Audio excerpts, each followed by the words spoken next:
You let me down, Lights. That was your cue. Just can't get the staff these days, I tell you. And empty arrives exactly when they intend to.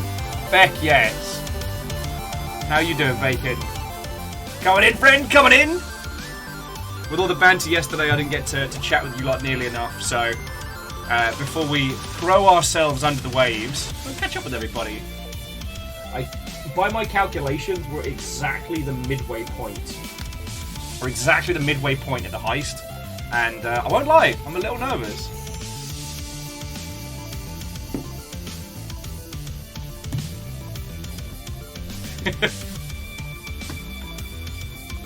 Hey, let no one say that I've been wibbly-wobbly with my start times while we've been doing this heist. Yeah, Sheepsternia, let's fucking go, Bezos, me! Could have not used the voice. It's a problem that I am dealing with. Anyway, how are you doing, friends? Coming in, coming in!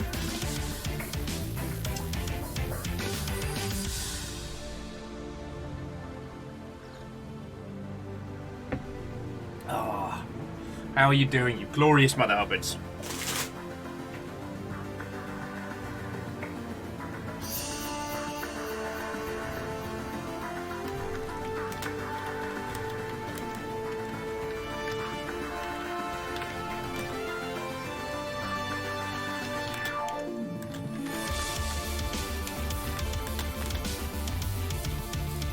Come on in, friends. Come on in. Forgive me while I'm multi-track Drifty Potato. Just sounding a horn as best we can. Like I said, today is the midway point of the Bezos heist. And I don't know why, I'm nervous today.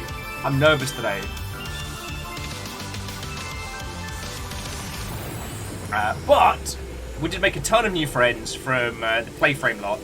So we might have some new peeps coming on in. So, Bismarck, Kite-ish, Wraith, Star, Watto, friends! Araman Navalas, Kaimbal, Watto, and welcome! Greetings, heisters! Or those who are heist-willing enabled. How are you all doing? Megaboss, Watto, and welcome! I'm gonna be plugging Star's game like a whole bit.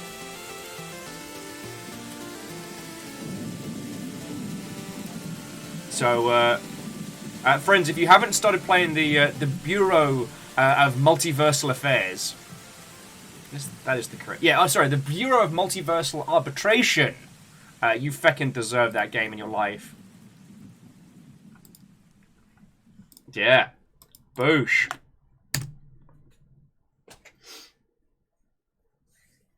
Wraith says, if Rapture was so awesome, how come there wasn't a coffee plasmid? You make an excellent point, friend. You make an excellent point. Let's get some Everhood tunes going. I think that's the kind of mood I'm in today. Frogs are friends. And Wyvern, Watto, and welcome. I'm doing good. I had a bacon sarnie about this far into a pot of coffee. My addiction to Zero Sevient continues, or Sevent, or however it's pronounced. And I've kind of just I've crested the current difficulty curve. So now I'm seeking a field for murder. What is a man but a miserable pile of secrets? Catastros, Watto, and welcome. Ooh. Let me start. Let me book that for later. Subscribe. Oh. But yeah, so friends, today we're going to be playing the classic BioShock. I think I downloaded the remaster just for some spanglier visuals. But yeah, that's what we're going to be up to today. Over the last few weeks, especially when we were getting into discussions about meta-narrative and stuff like that, we keep coming back around to BioShock as a conversation point. But again, this will be as much of a deconstruction. So weapons free on spoilers. Once we get in game, Like, I can't imagine there's too many of you that haven't encountered BioShock, but we will be going right into the paint on it. The only thing that I'm sad about is we probably won't make it to Fort Frolic, because that's quite a few hours in. I don't think we'll make it today. And Fort Frolic is arguably one of the best designed levels in a shooty gunbang game to date. And also it was the work of Null, who you'll know from the Blackout Club, which we're playing on Friday. Going back, friends. Going back. And Vanderbeest, Watto, and welcome. Coming in, friends, coming in. But yeah, we are officially at the halfway point of the Great Bezos Heist. This is the point where I've got to start bringing the thunder, you know, because like weeks 1 and 2, absolutely like off the chain good, and this week has started strong, but we're a step down, so.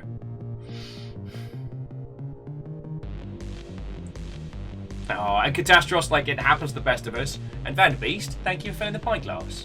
So, feckin' cheers. Hey, and if we want to keep going with BioShock next week, head to Fort Frolic, chat about it. Like, I'm feckin' down.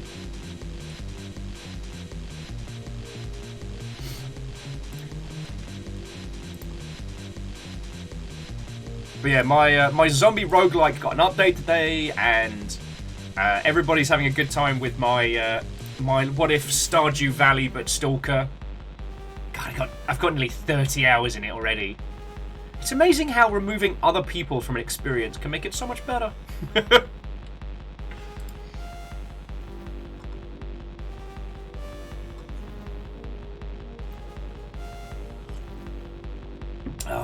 But yeah, no, what's going down with your lovely selves, friends?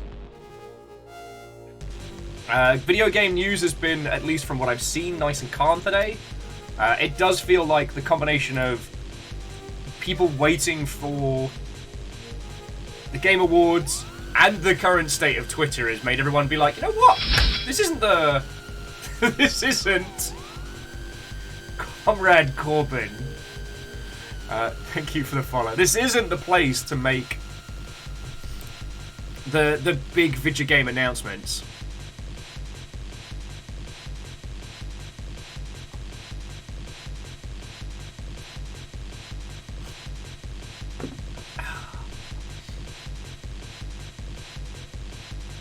Ray's asking, when can we expect the next Sake Field How to Play X video? I don't know.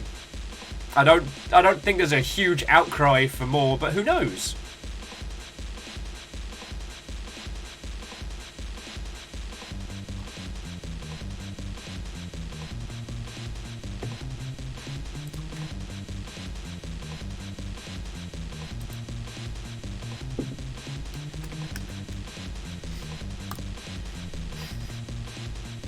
Oh, Ray, is this the outcry?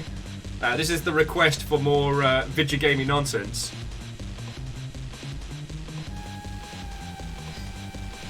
Well, we can make it happen. We can make it happen. Quasi-Watto, friends! Oh. Well, Kimball, I'm sorry to hear you working the long hours, but ramen sounds pretty bloody good. So I was just classic bacon sarnie numpty today. Anyway, friends, come on in, come on in.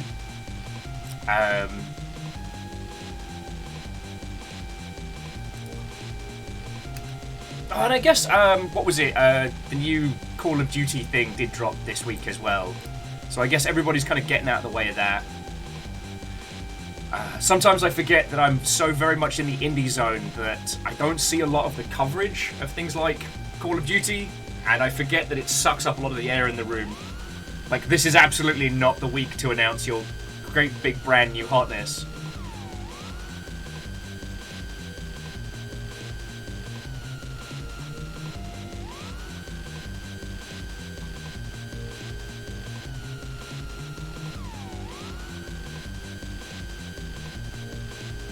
Oh no!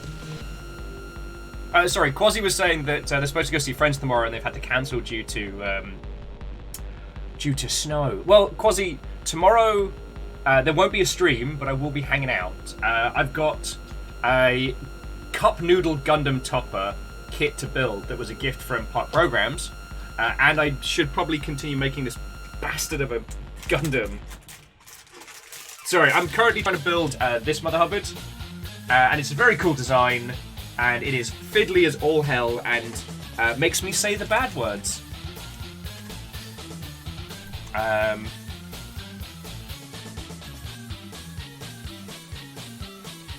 Yeah, Catastros, I've been trying to be... Okay, sorry, for those of you who didn't see it, my next little video over on the play frames dropped. Because... basically, after the last stream of me and Dan playing... After the last stream of me and Dan playing Happenlands, we both kind of got the bug. And so, after we finished streaming, we were supposed to play some weird little co-op games and show off. And we both kind of had that moment where we're like, oh, do you just want to play some more of today's game? And we're like, yes, absolutely.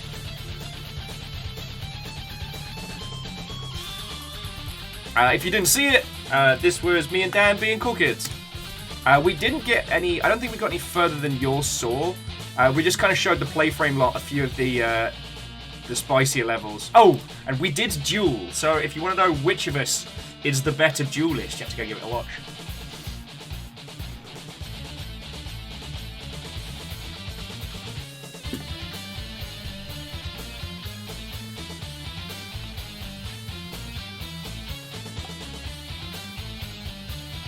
Oh. Anyway, how are you lot doing?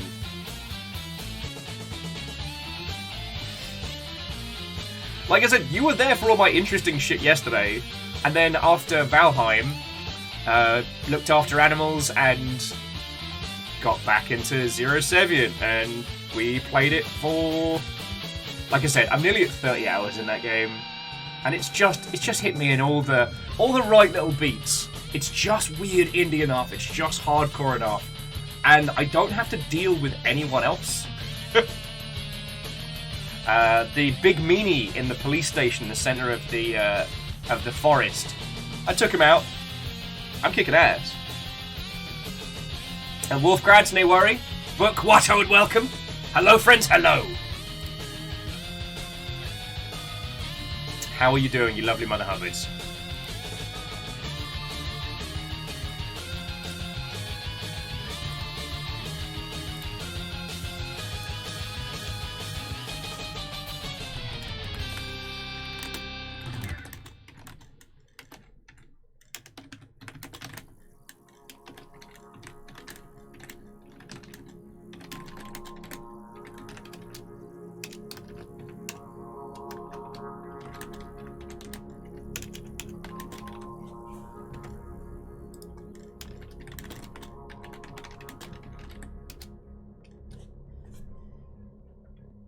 Oh, and sudden stop. Watto and welcome.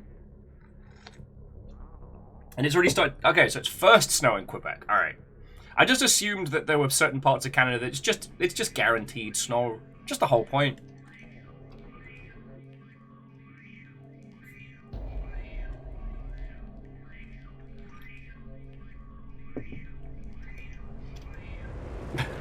Let's say, Kaitisha, did I not rave to you about it?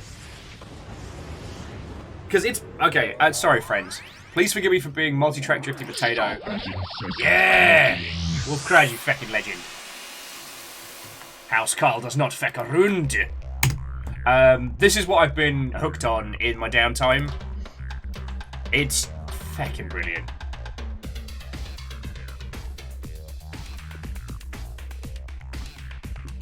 Fearless, no worry, no worry.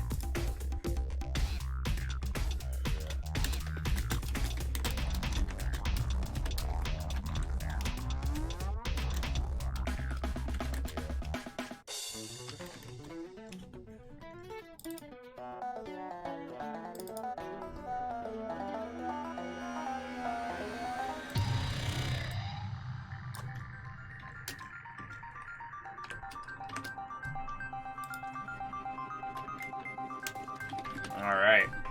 Well, sorry, forgive me whilst,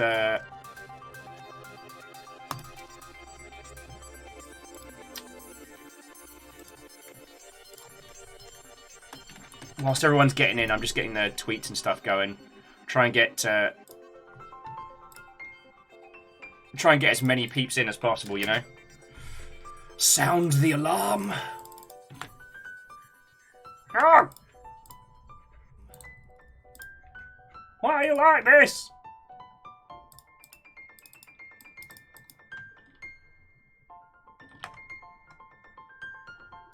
Okay.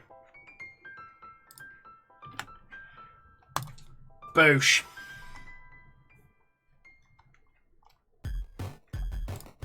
See? Look at this. I'm mildly close to prepared.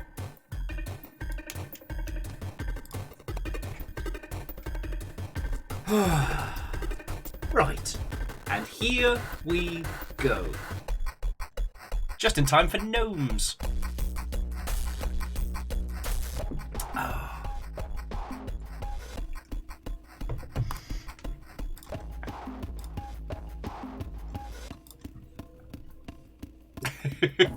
Wolfgrad, what is this prepared?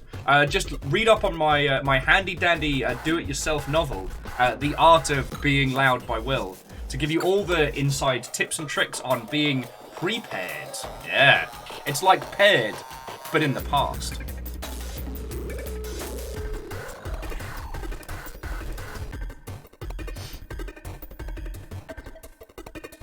God, what has been interesting though is as for like the decentralization of Twitter is starting to take hold, there hasn't been the same usual kind of like yearly nonsense banter around the Game Awards. I wonder if it'll spool up again like closer to the day, but like each year, like clockwork, the Game Awards nominations gets announced, and there's usually a lot of the same banter and the same takes. But this year it's kind of, I don't know, I guess everyone's just quietly holding their breath to see whether there'll be a Twitter on Monday, you know what I mean? It's going to be interesting.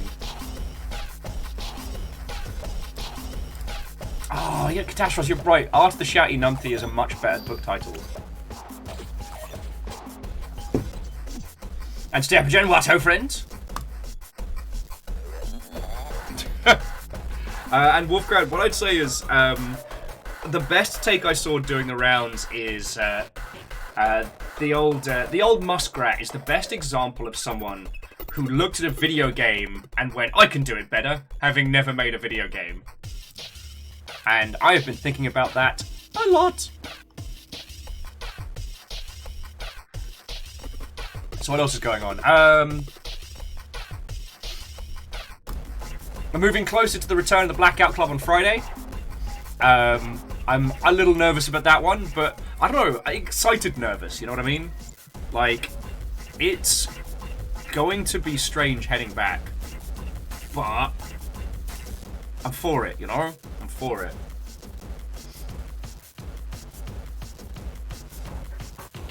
It's been so long since we've played the Blackout Club that it doesn't feel like we're just having another session. It does feel kind of like going back.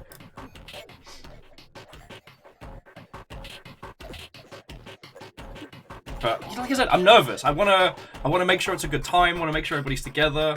I'm really hoping that the devs over at Question will be able to join us. It'll be feckin' brilliant if they can.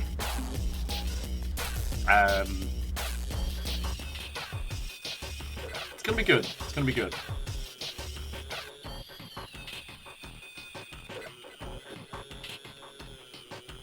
You know what? So Wraith was just mentioning that they saw some chat in the nominations, but it seemed like people going through the motions when it came to the Game Awards. And you know what? I think you're right. There was nothing offensive or interesting to say about the nominations. Just big, bland video game show. And I think that's the best way of putting it.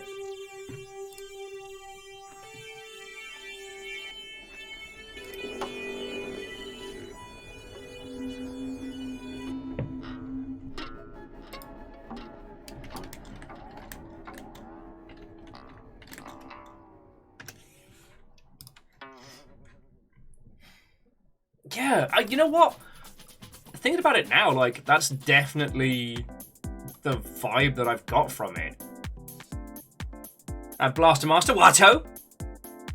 This is Lord Calcium Bonio. Hero of stage and screen, warrior of Divinity 2 Original Sin, and just all-round what if Skeletor could say fuck.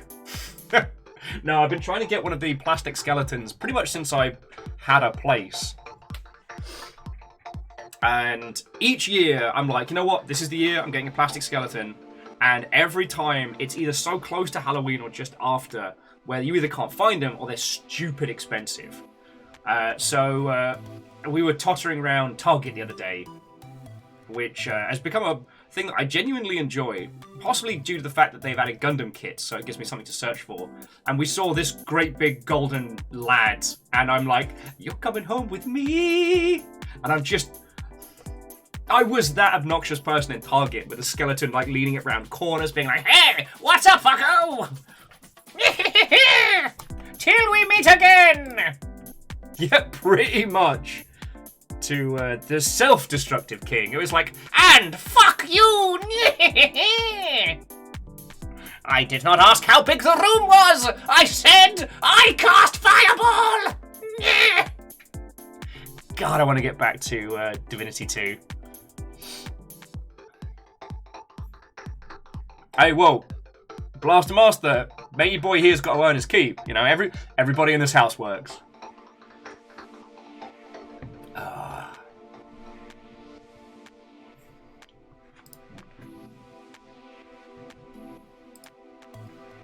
Divinity 2? Don't you mean Divinity? I don't know why we didn't start calling it that from the beginning. But yeah, that is Lord Calcium Bonio. God. I'm sorry, I am super glad we got to do the Brothers Fabuloso when we did. For those of you who didn't see it, as basically, I managed to get Laura from Penny Arcade and Zalavir from Strange Scaffold together, along with Rhymes with Moose, for a run-through of Divinity 2. And they formed the Brothers Fabuloso. And it remained some of the... I nearly vomited laughing doing that run-through. God, it was so good. And it's something that I'm really glad that we got to do, because primarily Laura works on the pack side of things over at PA, which means that for whole swaths of the year, they are incredibly busy. And as you've seen, Zalavir is chronically addicted to releasing games, which means that the amount of free time that he has is limited.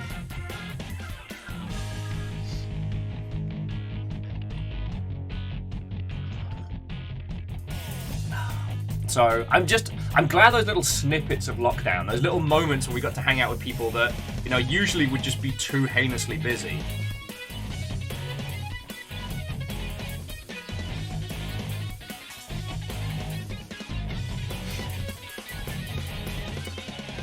Huh. And Blaster Master, I didn't know that. I have been considering doing a modded Fallout 4 run with you all, because Catastrophe was talking about Skyrim earlier, and I've been pondering it, and you know what? Like, mechanically, Fallout 4 is an incredible title, but narratively, it's so bland. And some of the additional mods and elements that people have been added to it are fascinating. Like, there's some like proper good horror mods and stuff like that. And while I can't mod in a good story, I wonder if I can make the overworld pop a little bit more, if it'll bring it together better.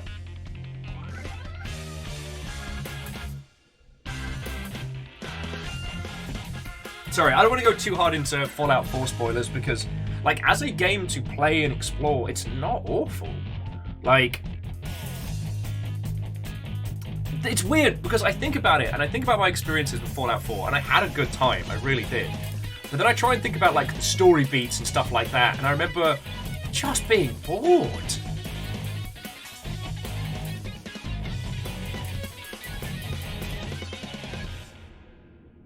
I'm trying to think how to talk about it without spoiling nonsense. But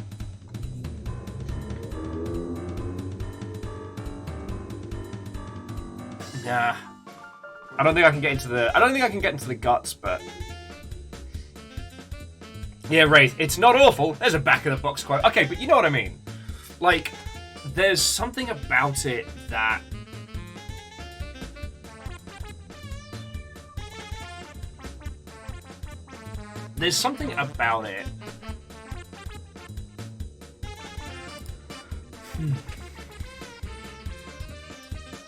I think it's because the overworld systems design and like the implementation of it is feckin' brilliant. I just think it's one of those ones where they try and present you with like a narrative MacGuffin to drive you forward that you don't really get enough time to care about. So I mean, I guess it's not too spoilerific to talk about the initial hook, because it does happen in the first 2 minutes, which is that, you know, Fallout 4, you have your little baby, little robot baby. You get trapped in cryostasis, your baby gets nicked, so when you finally go out into the world, it's like, right, gotta go find me kid. But you don't have enough time to develop any attachment in-game to this kid, so it's less compelling than like the Gek or the water chip. And to an extent, like, finding your dad in Fallout 3, you have a lot more time to sit with it. And in New Vegas, you know, it's a revenge story. Feckin' Chandler Bing from Friends just shot you in the face and left you for dead. Like, why did he do that? That was mean. What was going on?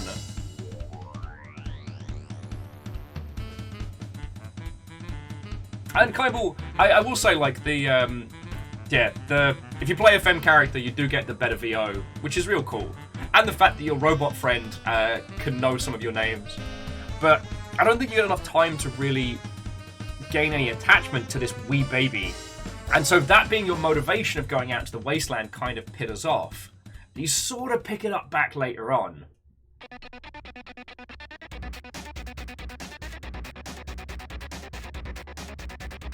Now, Bismarck, I will battle for Fallout 3's intro being good, because you go through the life of someone growing up in a vault.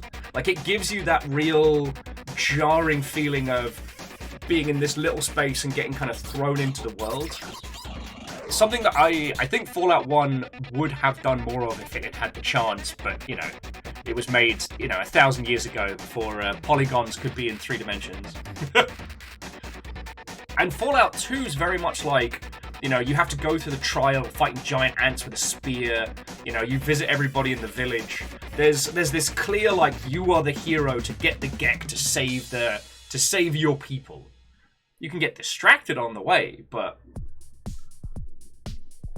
I just felt 4 didn't have that get up and go.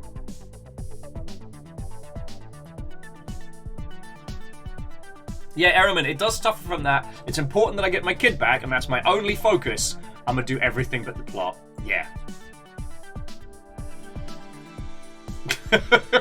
Lawrence, how you doing, mate? Watto and welcome! I was talking about the introduction to Fallout 2. And it's this interesting thing, because we were talking a lot about it yesterday with things like Red Dead Redemption and stuff like that, how as Fallout becomes a bigger and bigger property worth more and more money, the amount of cooks in the kitchen increases, and the amount of concern about doing something that's too weird, too out there, that ends up kind of overriding a lot of, like, at least main story plot. You have to create something that's palatable to a mass market.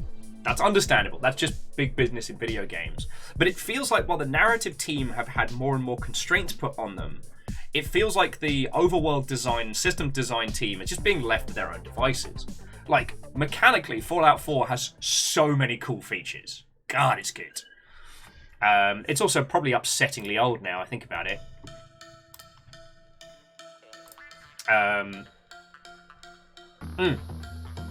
The more stakeholders you have, the less risk you want to take. And that doesn't always mean, like, actual stakeholders or shareholders. That can just mean that while you're independent, there's a lot more people involved. You know what, Kimball, you're right. We don't have to talk about when it came out. But it does mean that the mod scene for it has increased. Now, the one thing... Not the one thing. gonna go guts into the modding systems. I'm gonna see if I can find some of the good, like, especially the horror tweak mods and things like that. It's alright, Kindball. Time is relative. It's a big wibbly wobbly ball. And I'm gonna see.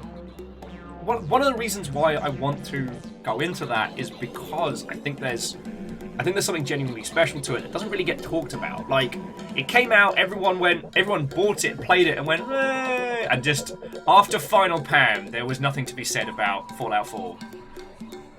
But what got me thinking about it was what Catastros was saying about Skyrim earlier, about how the main quest is take it or leave it, but the dense richness of the world is always there. Like, if you want to ignore everything, like, Skyrim is incredible because you can just have Metal Husband. Do not tell Trash Hulk. Sometimes when times are tough, I will put on the final Pam episodes of that. It always makes me feel better.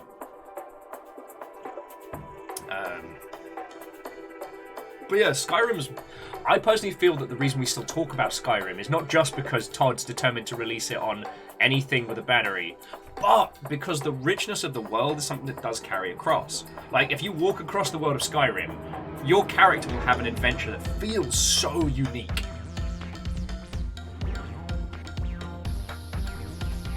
And I think that experience in big games, especially in open world games, is something to embrace. We've talked a lot about open world stuff recently, and it's understandable. Like, with the Ubisoft formula pretty much solidified now, and a lot of AAA games falling into a similar beat, a similar pattern, like, it's not thinking about an open world as something that everyone has to do everything, but thinking about it in that skybox. Skybox? Thinking about it in that sandbox mentality, the idea that your experience can be unique. You don't have to do everything in this world, but what you do will be yours. That's the point where I get. I am really excited on it.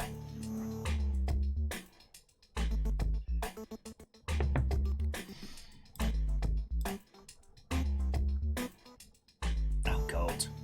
Wraith, you know what? We're just not going to discuss that. It's fine. It's fine.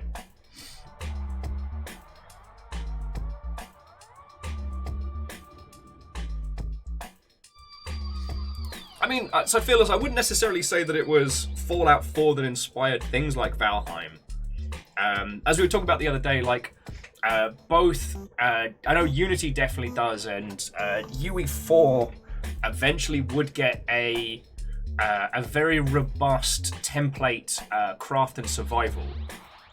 But what I will agree with is that Fallout 4 absolutely showed the value in that kind of letting people create things for artistic reasons, not just for mechanical reasons.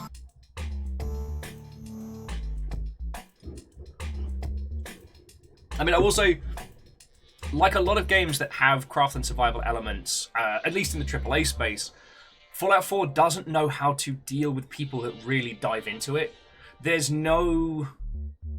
I'm not trying to sell you pasta. There's no rubber banding in terms of the world. So by the end of it, you know, I'm in full-on super-powered power armor with a gun that just eviscerates everything in a single shot. And people are like, "Oi! Are you crossing the street? Oh, you're gonna have to give me 3 bottle caps." And it's like, you can't hurt me. I don't understand what is going on here. I can sneeze and you'll leave this plane of existence. But alright.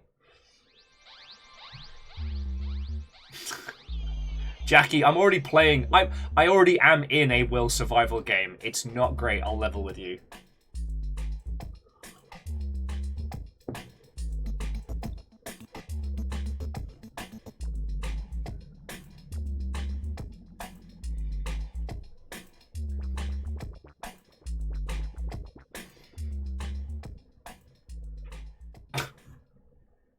Jackie, I've had PvP on since day one. It sucks. Turn it off. Anyway. I don't know. It's coming up to the end of the year, and there are some video game projects that I've been involved with throughout the year that are at varying stages. most of them probably won't see too much into pre-production, at least while things are chaos here. You know, I love the wee baby Amos, but the amount of time it takes in a day to look after him is intense. So I guess my mind's just been turning to these kind of like these fun thought exercises. You know, thinking about if I had the creative impact and the budget to create one of these big open world games, like what would I want to do? How would I focus on it?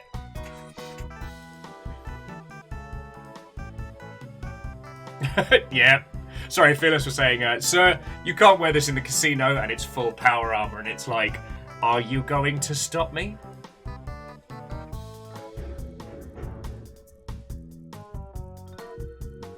Kyle says they might actually try a hobby project next year. Feck yeah. Feck yeah.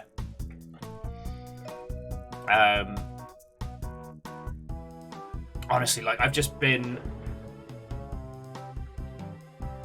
Oh, Kimball, I'm a complete dunce doo-doo head, and I'm gonna try it. One of the things I do want to do is just get UE5 up and running and just see what I can bolt together. Now that I no longer have to worry about, you know, lodding and all that fun nonsense, I'm like, maybe we can just do this.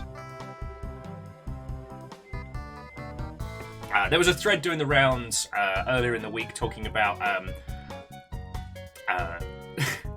talking about how, like, as we move away from poly counts being like a really big bottleneck in creation, how it's going to change things, and people joking like, you know, character artists being able to have whatever polygon budget they need, and then level and asset designers being like, please, can I have a few crumbs of some triangles? No, you shall have a flat texture, and it can have it on and nothing else. And it's going to be interesting as that dissipates. And if the engine's doing all the heavy lifting for optimization for people's systems, all you've got to do is just start putting those assets in. That takes a lot of the hard work out. Okay, sorry. I don't mean to talk your ear off with some blue sky stuff. You know, the great thing about game creation is when you don't have to actually create it. And Sean Watto, and welcome. The heist is going all right. Today is the midway point.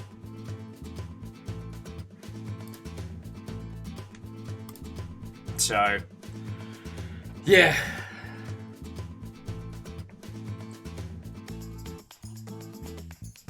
I'm trying to bring the thunder, bring the fury, and hopefully give Jeffy B a run for his cash. And I was just having a natter about wanting to... Oh, Wolfgrad, that's fucking cool of you. Cheers. I was just having a natter about wanting to jump into doing a UE5 project next year, and just seeing what I can put together. Like, one thing that I did think about was kind of famous music syndrome. What's the term? I had a really good term for it. It dropped out of my head. No. Jazzy Boys. Thank you, Jazzy Boys. Famous parent syndrome, that was it. I was thinking about that this morning, and famous parent syndrome is the situation where the children of famous artists will often have a large amount of pressure inferred to anything they create artistically based on the success of their parent. But because of the situation that they're in, they'll never be able to create art in the same way as their parental unit because of the pressures put on them. You know, they don't have that exploration phase. It's like from day one, they're only exposed to high tier in that craft. And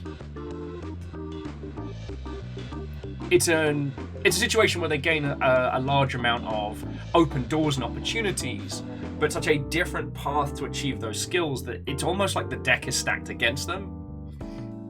And the reason I bring this up is that it can be very easy in games and in game spaces, especially when you are surrounded by people who are incredibly skilled, incredibly talented, and you hang out like we do, like talking about video games and kind of the craft and construction of, it can be very easy to fall into that same kind of pit. That's why next year, if we can, we are absolutely doing the Bad Game Jam, where everyone is going to try and make a bad game. And the main reason being is that just experimenting and playing around in the space is something that's key towards like finding your voice in games. Like, there's probably some metric, like you have to make 10 games before you really understand what it is that you want to say. You know, you need to have those drunken jam sessions with your friends, just fecking around on guitars and stuff to find what you enjoy, rather than aspiring to, you know, the end game, you know, final tier class abilities of someone else and finding your own path through it.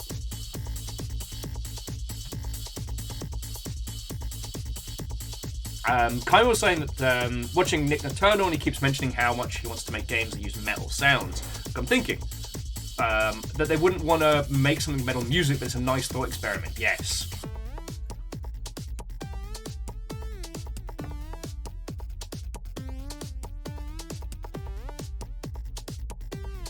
And Sean, that sounds fascinating.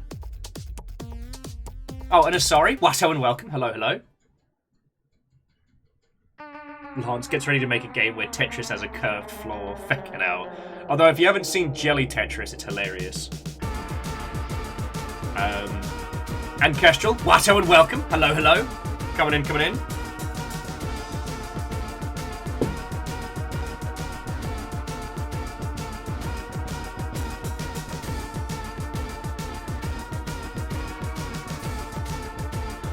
Tetris. Let's go, baby! Let's make some bad video games! But no, we're going to be playing BioShock today, and we're going to be talking a lot about some real high-level concepts made by a AAA team with access to some, frankly, ridiculous resources. Now, is BioShock a perfect game? No. Is Ayn Rand, or whatever his bloody name is, correct in any way, shape, or form? No. Did BioShock do a lot of clever little tweaks with a very, very talented team? Yes. And honestly, for being a lot of people's first introduction to meta-narrative elements, it is worth talking about. But I realized that because of the Heist, we've been focusing a lot on these big budget games. Or games that have succeeded, or games that have already done gangbusters. And I don't know. You know my philosophy, friends, is that video games are a much more accessible space than a lot of people think. And making sure that everybody who wants to be in the space knows that they can create and make things is important. And sometimes when we get so focused on these big, huge properties made by massive teams... Hey! To the Cult Game Dev, I say Watto and welcome. You didn't miss the BioShock stream, and Blackout Club is this Friday.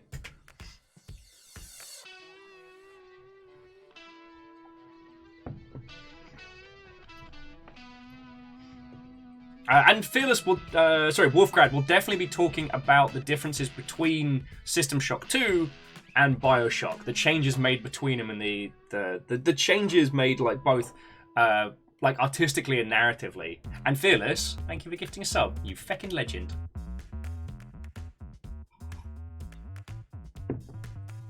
Kestrel says, and we know, perfect game, as Teddy Flop is. Close the internet now, it's been done. There we go. We'll tell Keeley.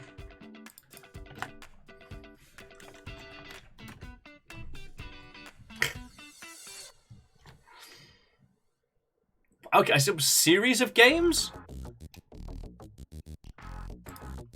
Oh, now I know what I'm gonna. I know what I'm gonna be 100%ing there, Kestrel. Teddy Flop is speedrun when.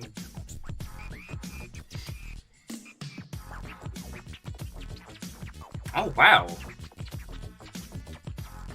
To the Occult Game Dev, your wife's not within earshot, because we're definitely going to be talking about Would You Kindly. And Sirmian? Summerin.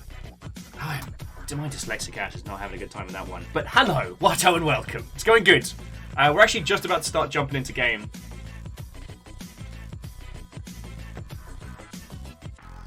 Catastrophes was saying they tried to play System Shock 2 and the first area is a meter-thick brick wall. It is a whole thing. But the first thing to take into consideration is that System Shock 2 is an RPG. You make your character. Your character is then dropped onto the Zyre of Ruin. I say Watto and welcome. Thank you for following. It's not the Ishimura. The Ishimura is from Dead Space. Because you've got the... Oh my god, I used to know the ships by heart.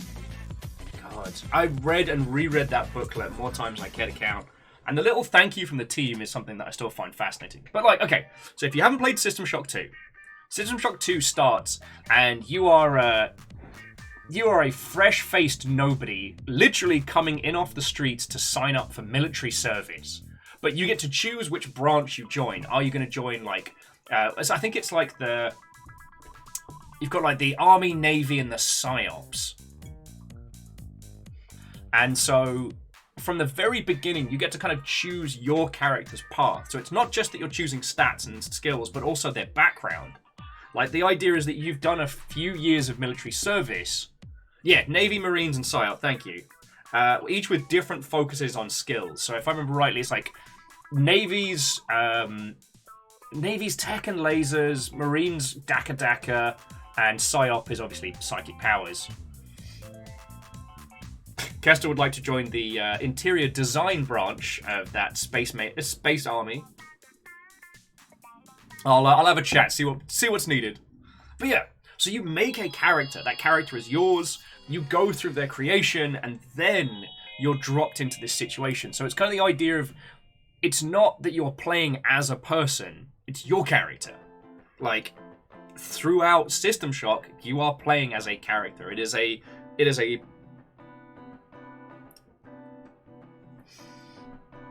I'm trying to think how to phrase it.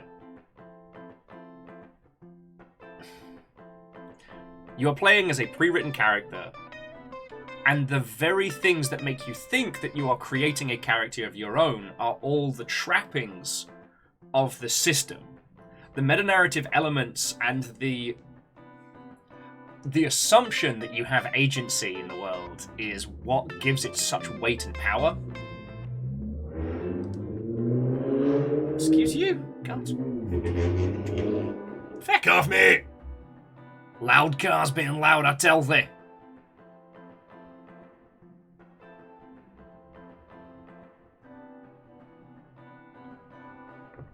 Feckin' bastards, I tell thee. So, when I first encountered BioShock, like a lot of snobbish PC fans, I was like, oh, this is just System Shock 2, Under the Sea. I can't believe they just remade it. I can't believe they've done this. Really, I'm sure there's something they must be compensating for, but I just can't quite put my finger on it. And really, Watto and welcome! Yeah, Kestrel, it's that kind of I played System Shock 2 back in the day. This BioShock mainstream nonsense is nothing for me. So, I will admit that I went in being a bit snobbish. But what's been fascinating is as I've thought about it more and more, it's like, it's almost... There's parts of it that are designed to trip up idiots like me, people who played so much of System Shock and then encountered this.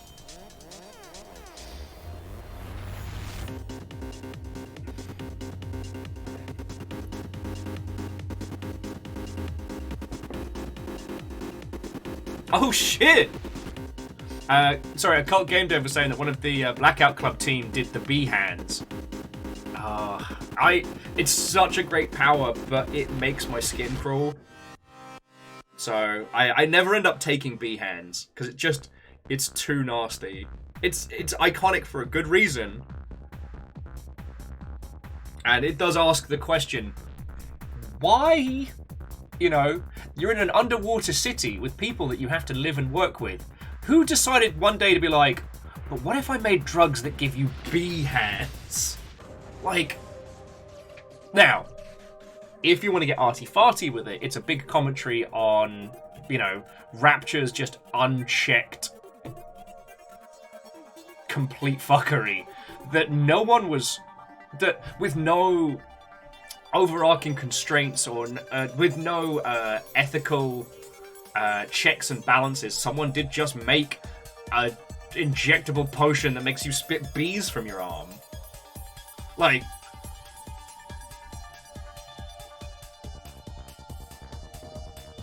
Oh yeah, and Kaible, yeah. Creating something that makes more bees. And Imperios, Watto and welcome. Come on in, friends, come on in.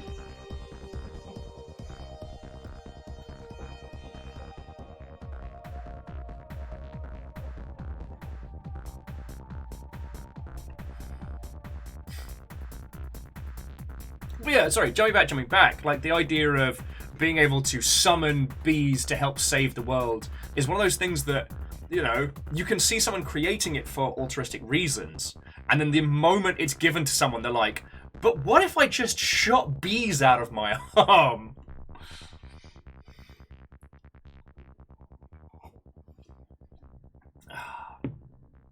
Stop that incessant clicking. Yo!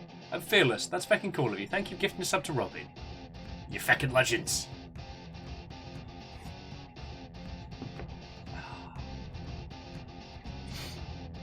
Okie dokie Lokis. Right. So tweets have been deployed. Let's jump into game and see if we can get these get this back into heist mode. To those of you who came over from Imperios, Watto and welcome.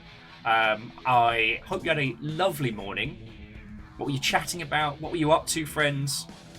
Yeah, we've just been catching up on the video gamery nonsense and honestly just talking.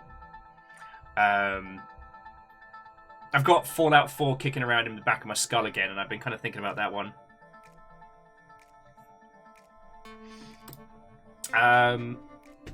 Wolfcrab was asking how yesterday's numbers were. Well, I'm glad you should ask. Yesterday's numbers, we did 86.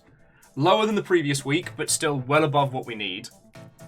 So, doing good. Like I said, today is the day I'm nervous about. And I agonized over what we were going to be playing today and what we're going to be doing. So I'm fingers crossed hoping.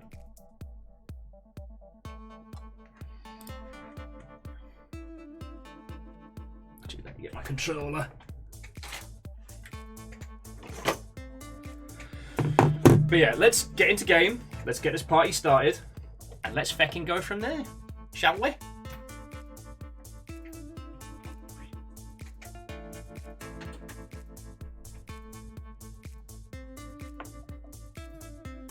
Yeah, Kestrel, talking, nattering here. It's more likely than you think.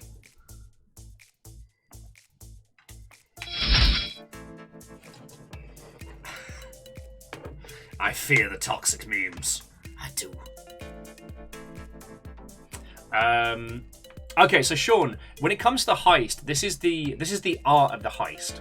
Because Sean was saying, have you considered playing just the most popular games? So, despite it being numerical, when it comes to playing the meta on Twitch, you have to be almost an artiste. You don't want to be doing what's most popular, because more likely than not, those things are popular because a huge individual is playing them. So anyone casually wafting through twitch.television will be like, oh, this person is the #1 fart in your hand streamer. I like farting in my hand, so I'm going to watch this. It's unlikely they're going to scroll down and look for someone. They're not going to be looking for our face in a sea of nonsense. Okay, so Revenge, I'm going to pause you. So, yeah, there we go. Farting in your hand simulator. I'm just throwing out free game ideas today.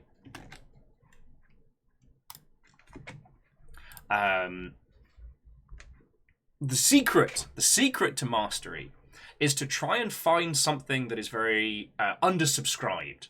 that people genuinely want to see. So, for example, well, I mean, in math theory, like what we're doing today, like BioShock is a known game, loads of people love it, but it's not guaranteed that people are going to be doing a lot on it. So, if we jump on in, we're guaranteed to be the top slot, the number one person. Yeah, so Sean, so something like Retro is the worst for finding peoples in that space. Which it shouldn't be, but... yeah, Occult Game Dev, got to get that Trespasser stream going. Guaranteed dozens of people. I don't know the day, but I think in December we've got to do a very trespassing Christmas. Well, so Casual said things like the Hex. Have you all heard of the Hex? The problem is... the Hex is one of those games that you've got to know it to know you want to see it. So it creates a situation where while people really do enjoy living vicariously through other people's playthroughs, it doesn't have a huge load of following because most people are kind of like, nah, I'm good.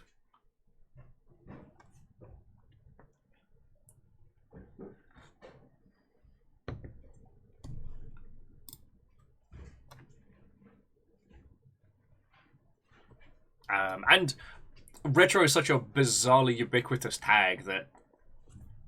But, in a weird turn of events, the just chatting as a space on twitch.television actually picks up random friendos, so... Oh, great. I am so sorry for the loudness of that. It's unskippable splash screens at maximum volume. Oh, good. Just turn that down for a second there.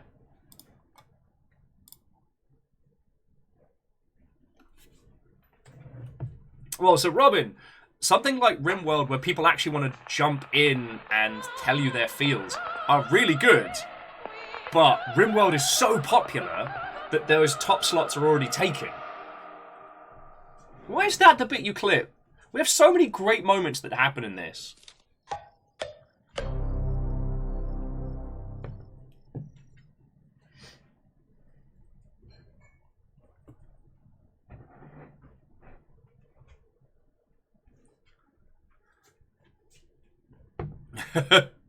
Rilu says, you know, it's a great one to have people come in and backseat you. It's Raft. Hey, look, if the feckin'...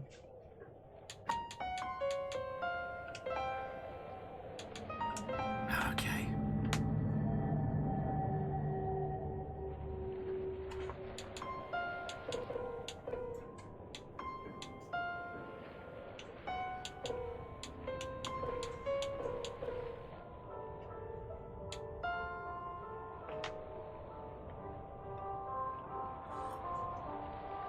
Robin was saying there's a streamer that has 900 people in RimWorld, and the next person has 60. Now, that could be the wiki effect.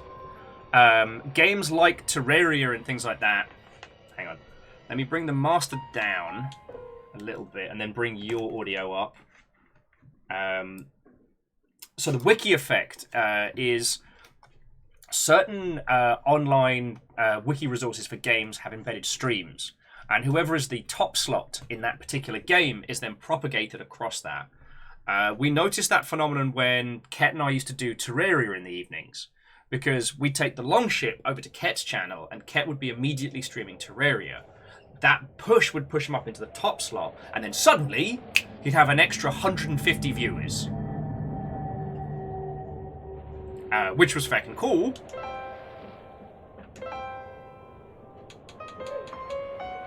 Yes, vertical sync. Yes, anti-aliasing.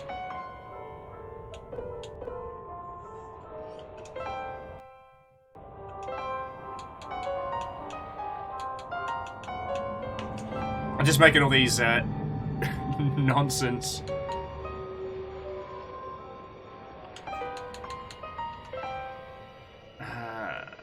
Dialogue subtitles on. Art subtitles. I guess on. Yeah, sorry, friends. I don't mean to talk about the behind the scenes gut stuff, but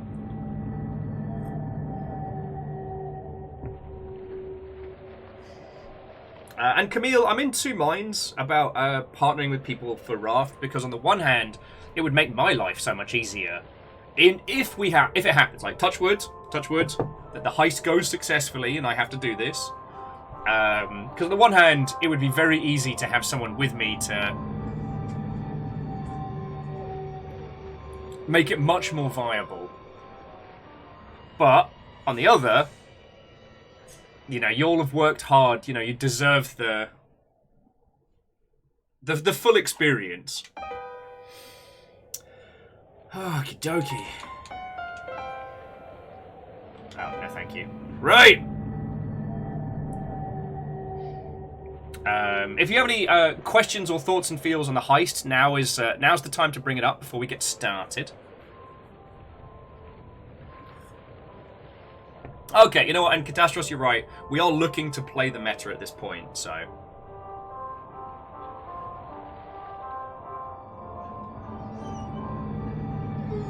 Amos, you're okay.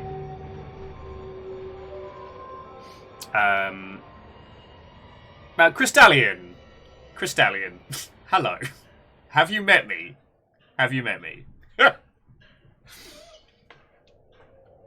Amos, you're fine, buddy. Also, as an aside, I was talking with some people on Twitter about trying to come up with a better term than blind playthrough, because there are a lot of people out there who are sight impaired, and it's a bit of a so I've been trying to come up with some... Blank Slate is the one I really enjoy, because you have like a blank slate tournament and stuff like that, but...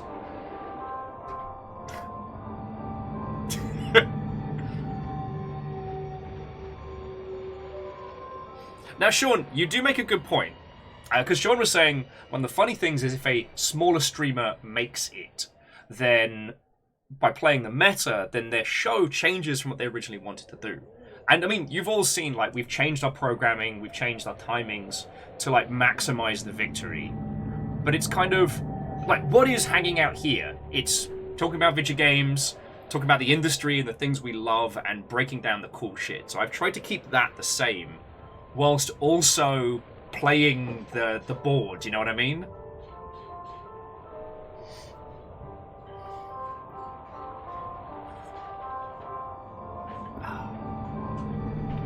So, and here's the bizarre thing. It's like, Sean, I already made it. Like, I get to do this full time. This is how I feed my family. This is how I keep things going. This is what I do for a living. I fucking love that. But going back to the meta of it, it's not something that gets, you know, it's not something that gets acknowledged, because they just want to see number go up. So being a sustainable operation at a medium size doesn't seem to proc on anybody's radar. Even though feckin' Nathan said that we were a cool kid anomaly, which is great. Yeah. Anyway. Without further ado, no, this is not my first time playing BioShock. This will be weapons free on spoilers, so thoughts, commentary, etc. is all entirely welcome. Let's get to it.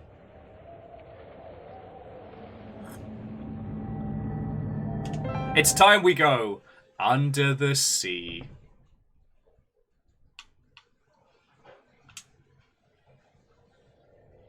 We'll just go on medium. Valiant Steed with spoiler plays underwater.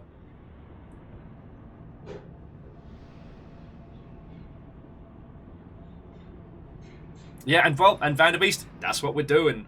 Like, the Bezos Heist Month is all about, like, making it happen.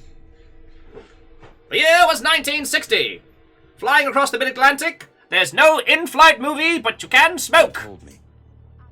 Son, you're special. You were born to do great things. You know what? They were right.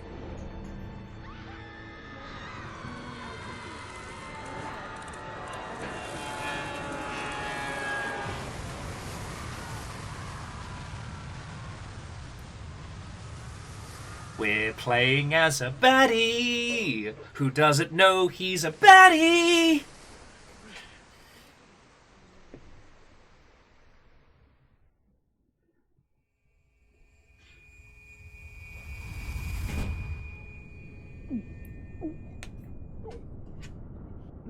Whose shoe is that?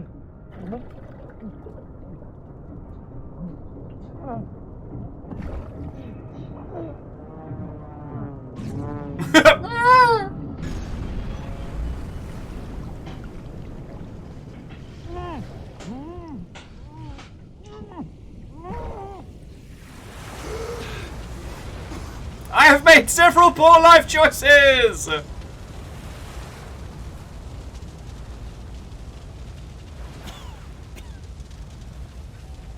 Wellity, wellity, wellity. There's always a lighthouse.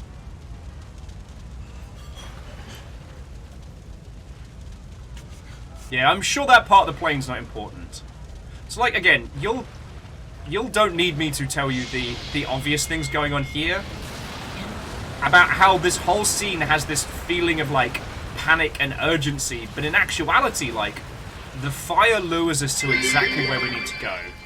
Under the sea, under the sea. Oh, feck, it's not better. Down where it's wetter. Take it from me. Screaming sounds. Incoherent screaming sounds.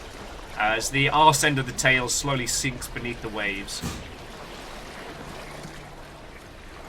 Like, what's great about this little scene is it feels like it's chaos and carnage, but it's very carefully pushing you exactly where you need to go. And the thing about the package is just from the very get-go, this game is all in on the bit. Oh, it's fancy water. Plane's fucked! Now, the thing we were saying about the comparable difference between this and System Shock is that at this point in System Shock 2, you are making your character. You, as I said, you walk in off the street, you choose which branch of the military you want to join. It's very evocative of Starship Troopers in that, like, you know, choose your branch! Service guarantees? Propaganda.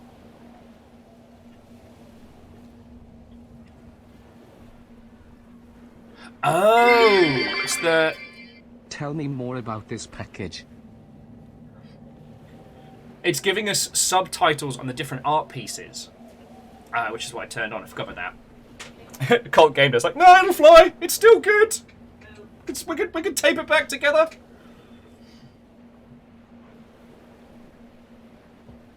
Well, and so Catastrophe, the reason why I call the fire careful guiding is that, one, usually it's follow the light. The fire is the absence of.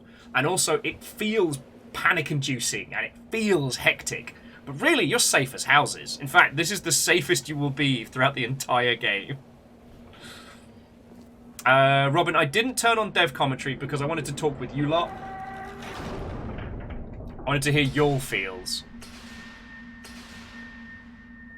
But I might turn off the art titles. Art subtitles. Just because they're really very distracting.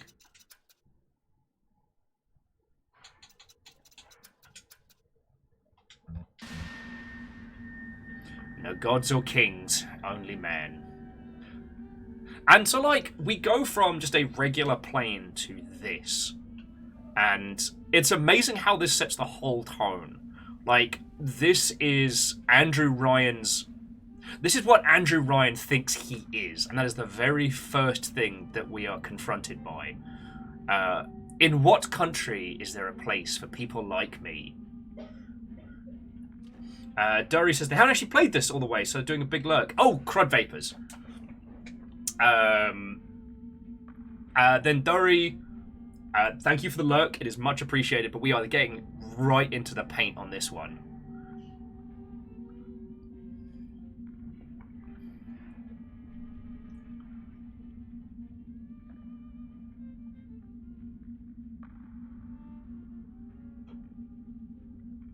Whoa, Jackie. Paul Verhoeven is vehemently anti-fascist, which is what Starship Troopers is about.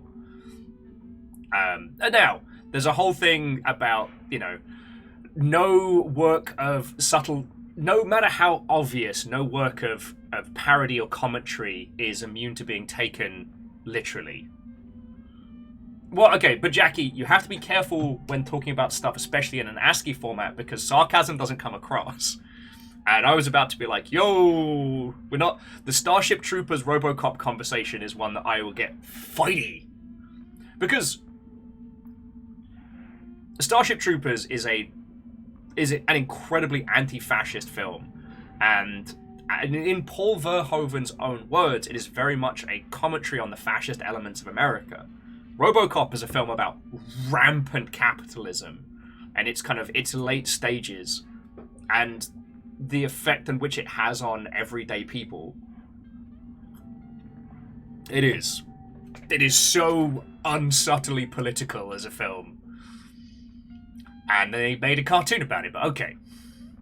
And to an extent, I guess I appreciate these elements. Like, okay, this is so very Atlas Shrugged, this whole thing. Again, none of you need me to tell you this. It wears it absolutely on its sleeve.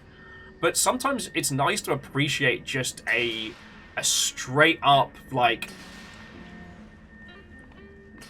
a straight up deconstruction of, nope, this is bad.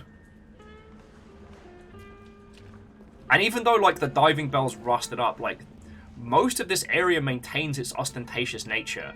These huge sigils to art, science, industry. Okay, so friendos, we're also going to be getting into the big plot hook spoilers. So please, if you can lurk to avoid spoilers, I would appreciate it. But we're going to be getting into the paint from here. So, Robin says, Will, would you kindly enter the bathysphere? Alright, we got the would you kindly on the package box. That's the first instance of that being used. And at this point, because we are out of comms, this is probably, again, one of the few times where we have agency, but it's all been laid out so carefully for us. There's nowhere else for us to go but to where we're intended. So it begs the question, are we doing this because it is something that we've been instructed to do? Or are we doing this out of our own, like, strange curiosity? This situation creates the illusion of choice.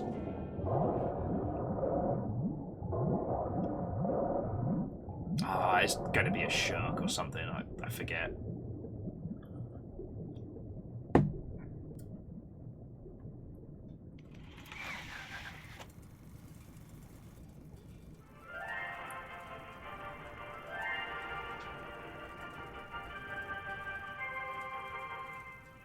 I am Andrew Ryan, and I'm here to ask you a question. Hello! Is a man not entitled to the sweat of his brow? No, says the man in Washington, it belongs to the poor. No, says the man in the Vatican, it belongs to God. No, says the man in Moscow, it belongs to everyone. I rejected those answers. Instead, I chose something different. I chose the impossible. I chose rapture. Squid! A city where the artist would not fear the censor, where the scientist would not be bound by petty morality, where the great would not be constrained by the small. And with the sweat of your brow, rapture can become your city as well. Dan Bull did a wonderful track covering Andrew Ryan's speech. I think about that a lot. Sup, whale buddy?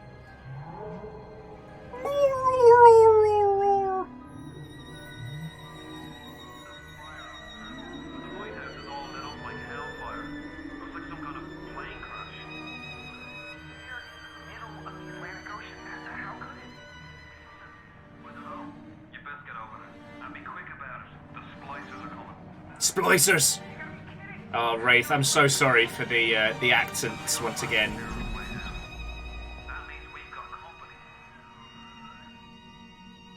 Oh, the music is absolutely beautiful.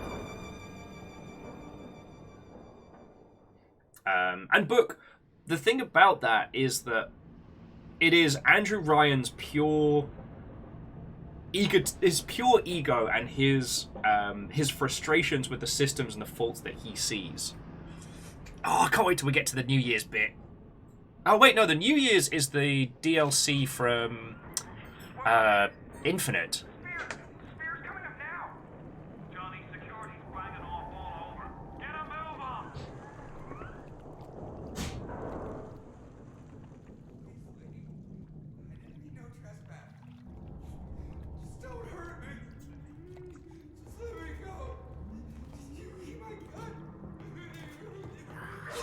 Oh! Splicers.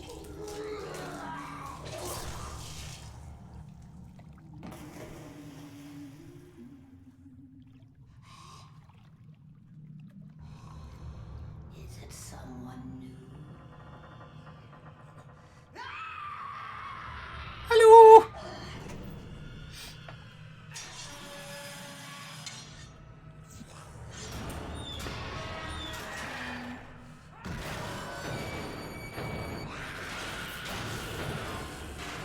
Now, while the Splicer's having a bad time.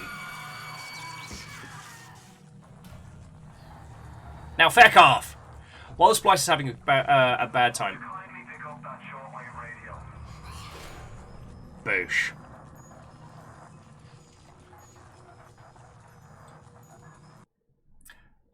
One of the things that's interesting about that is, again, it's very evocative of coming out of your first chamber in System Shock, and it introduces like the low-level threats.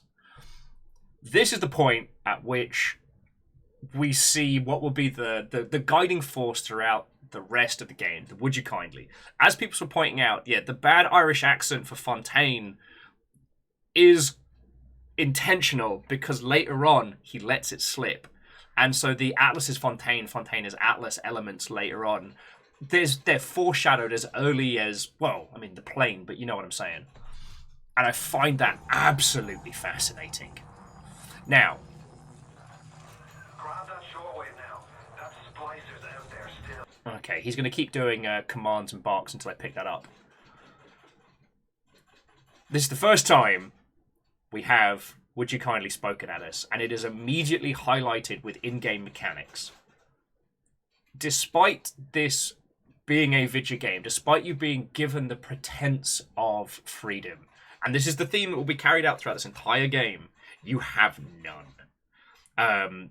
Every time that you are told, would you kindly, you're given a main objective, a marker. You can't progress until you have done that.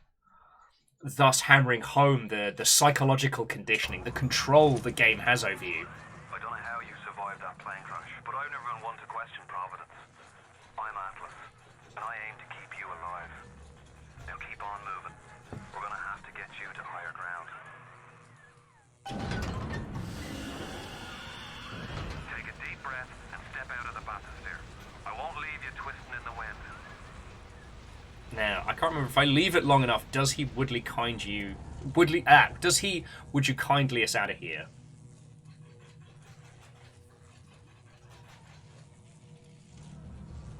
And timeline-wise, so the New Year's riot was a year ago. So it was the New Year's riot of 59 that leads to kind of like the destruction of Rapture.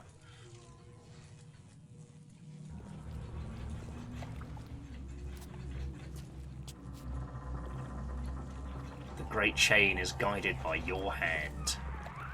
We're gonna need to draw her out of hiding, but you're gonna have to trust me. Beta chamber. Starfish really loves you. Ooh, bistro. I'm gonna get some food after this. Rapture is dead. So I guess this... sorry, here's me remembering details of this as we're chatting about it.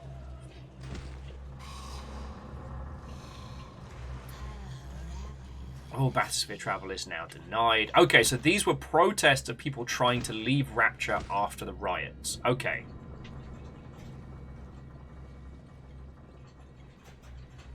Oh, yeah, no, Catastros. I'll happily talk about how gorgeous Rapture is. Like, it's still one of the most inspired environments, and its glorious ostentatiousness. Like, I'll put System Shock 2 on a pedestal, but it is still, you know, drawing from the same sci-fi well that science fiction has been for years. Like, System Shock 2 is very, you know, hard sci-fi, aliens inspired.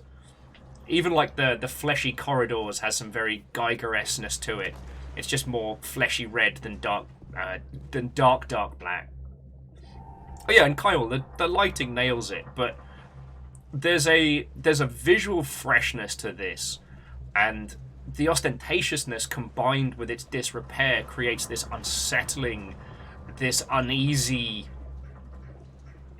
threatening nature to it. It's lit up and beautiful from the outside, but inside it's rusted and quiet and creaking. It feels like it could fall apart at just any moment, and yet.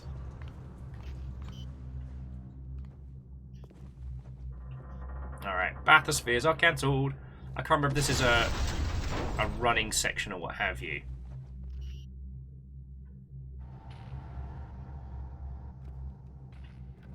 And the light streaking through the windows. Just a bit further. How do you like that, mister? You're a crap shot! Now, would you kindly find a crowbar or something? Bloody splicer, seal Johnny in before they... Goddamn splicers. Okay, so I think by this point we are weapons free on spoilers. So what unfurls later on in the game, as you well know, is the line, "Would you kindly?" That your character was conditioned to follow any and all instructions via the keyword, "Would you kindly?" And what is fascinating is how they combine that with game mechanics. You know, at this point, we've been told to find a crowbar. Would you kindly find a crowbar? Or something. We're going to be finding the wrench. But also, the on-screen prompts, things like jump. Yes, we need to do it to progress. But how much of that is our agency, and how much of it are we being... how much of it are we being pushed towards? Hubshot! And of course, the hero's journey doesn't begin with a single step, but by couch! Oh. That could have gone better.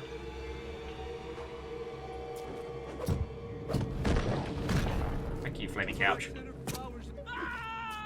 I didn't mean to hurt anyone. Splicers! Ow! Splicer!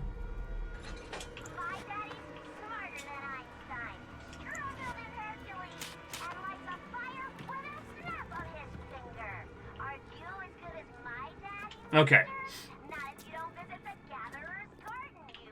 don't know if do we get a light early on? Rapture, November 1946. One man's vision, mankind's salvation. I will say, I don't want to get too much into discussing good old Andrew Ryan as a character, because we're all kind of having to suffer from enough billionaire wankers right now. Yeah, of course it's busted. God, I could just sit here and like hang out with Mr. Turtle and just look out into the water. Wolfcrowd was saying I didn't mean to hurt anyone is similar to System Shock 2's first zombies, saying I'm sorry. I mean, again, this is where this is doing so much more than just aping System Shock's first moments. You know, the zombies in System Shock 2 were people twisted and changed beyond recognition. Whereas these, by my understanding, like, the splicers started fucking with themselves voluntarily and eventually became twisted monsters. It wasn't so much that, you know, they were twisted beyond their will. It's that they got these cool fucking powers and shit, started juicing up on those, and it irreversibly changed them. My daddy's smarter than Einstein, stronger than Hercules, and lights a fire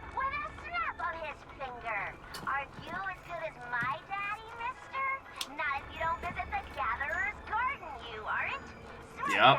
Get sliced at the garden. Yeah, splicing is an addiction problem turned up to 11, but it also gives you superpowers.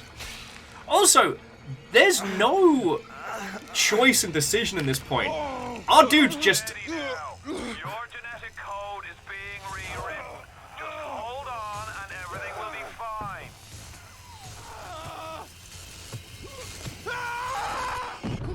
fine. Good work.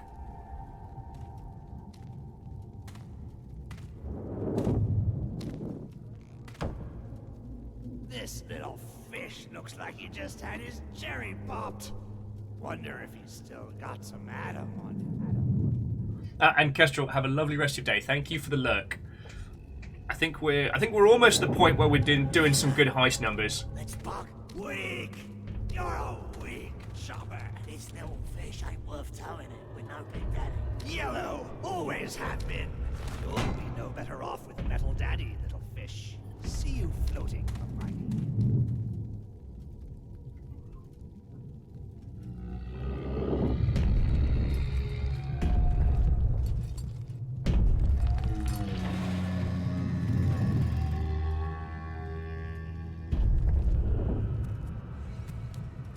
Look, Mr. Bubbles, it's an angel. I can see light coming from his belly. Wait a minute, he's still breathing. It's all right. I know he'll be an angel soon.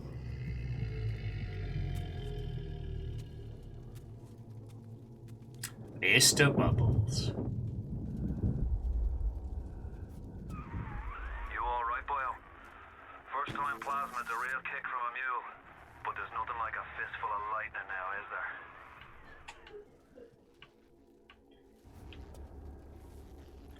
Shazoom! I can zap people with my fingers. There we go. So jumping back.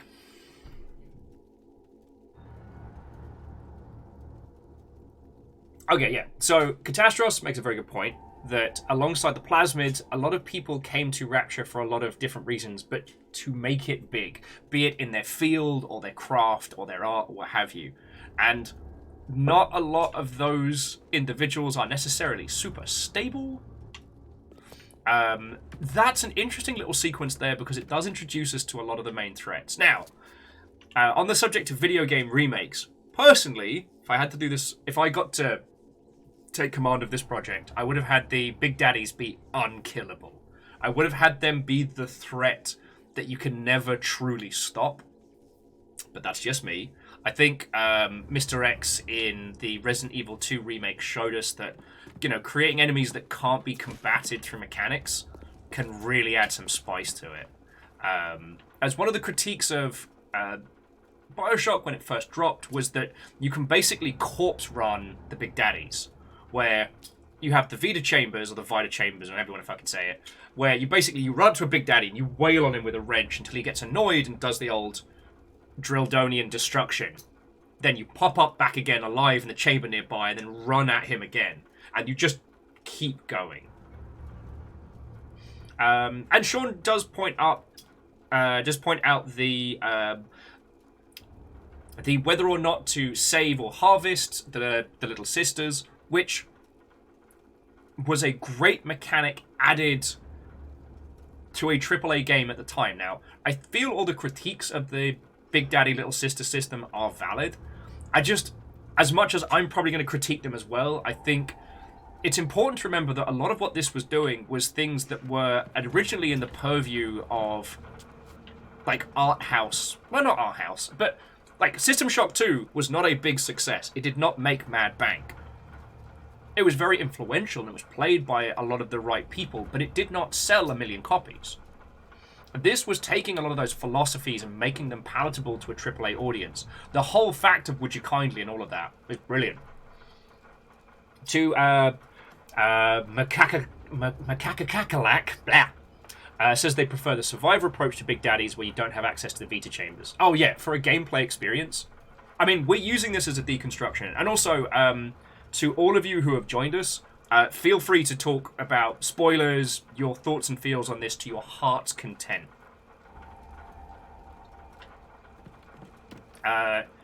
Due Method's saying, like, out of curiosity, what happens if you run out of energy going forward? I forget what happens. I think they drop something useful on you. I'm trying to remember now.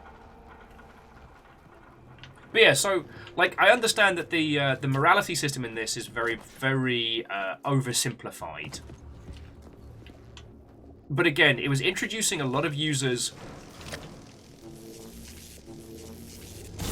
There we go. It was introducing a lot of users to a lot of new concepts.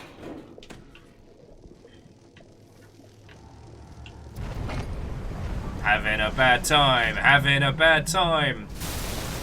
Oh, that's bad. Oh no. That's my plain tail. I needed that. Going to be having a bad time. Woo, duh, duh, duh.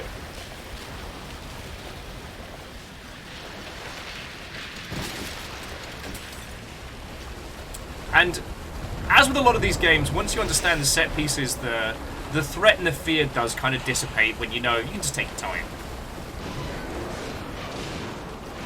But let me tell you, the panic of having the creaking and crushing glass and the water flooding in, that doesn't go away.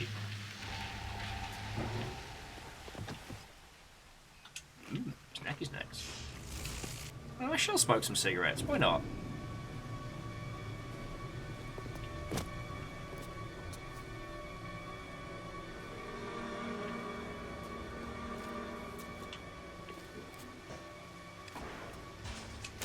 Good old Eve Hypo and some goodies. Thank you.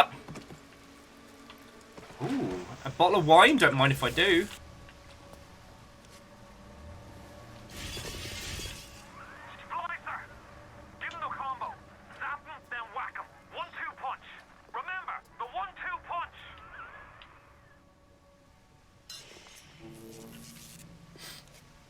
And I'm with Catastrophe on this one, that, yeah, the water effects blew my mind back in the day. Also the fact that you can, where are you? I can control myself, I can! Come on! I just want to talk! Chase me, chase me, chase me! I want to... Ah, darn it. And Sabby, thank you for the follow. I was trying to get, like, a demonstration there, but it wasn't doing the best. But TLDR... the water and ice mechanics later on allow us to, like, so. Yeah, report me, you fuck! Come on! I just want to talk to somebody. All right, I just beat him to death. Thank you, mate. Okay, I know it's something we'll be able to do later, but. We got to see a lot of, oh god, let me sip my coffee. I'm tripping over my own words. So basically what I was trying to do was electrify the water to electrify the splicer, which was something that they added into this that blew everybody's mind. The time Baron Sheep, what? Oh, and welcome. How are you feeling, mate? Oh. Tell Ryan I'm sorry. No, I won't do it again. No, please, please, don't do that. The whole thing will go. No.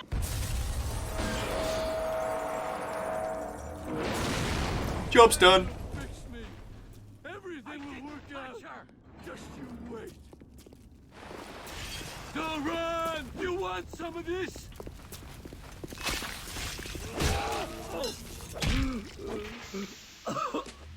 I don't think you're meant to be on fire, mate, but alright.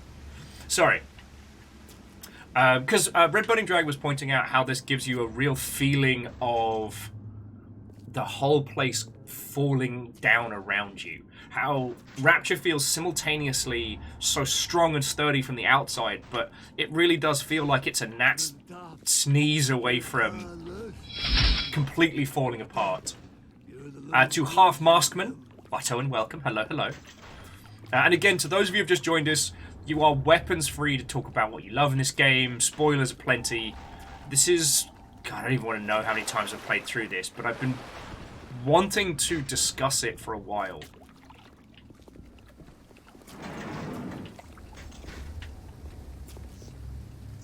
Pardon the dust! Elevator Excelsior! It's not very Excelsior of you. No. Oh, good. Everything's falling apart. It gives us that wonderful looking glass thing. Barrow says it's an unpopular opinion they liked. Oh, what the I've got a family. I need to get them out of here. About that. But the splicers have cut me off from them. If you can reach them in Neptune's bounty, then maybe, just maybe.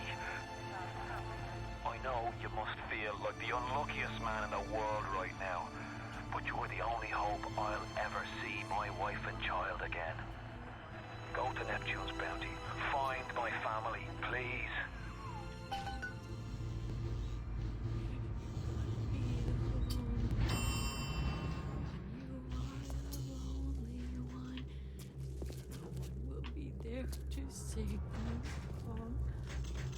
I'm really sorry, friends. I don't think I'll be able to get you any fine liquors or tobaccos. Wait.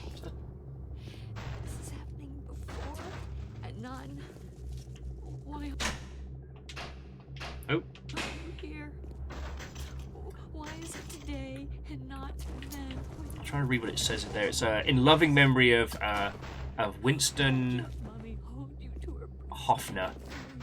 Oh, I just kicked over his flowers. I'm a bad person. Alright, look, love, I'm trying to make some interesting points about video games. I'll have none of that. Plasmids changed everything. They destroyed our bodies, our minds. We couldn't handle it. Best friends butchering one another. Babies strangled in cribs.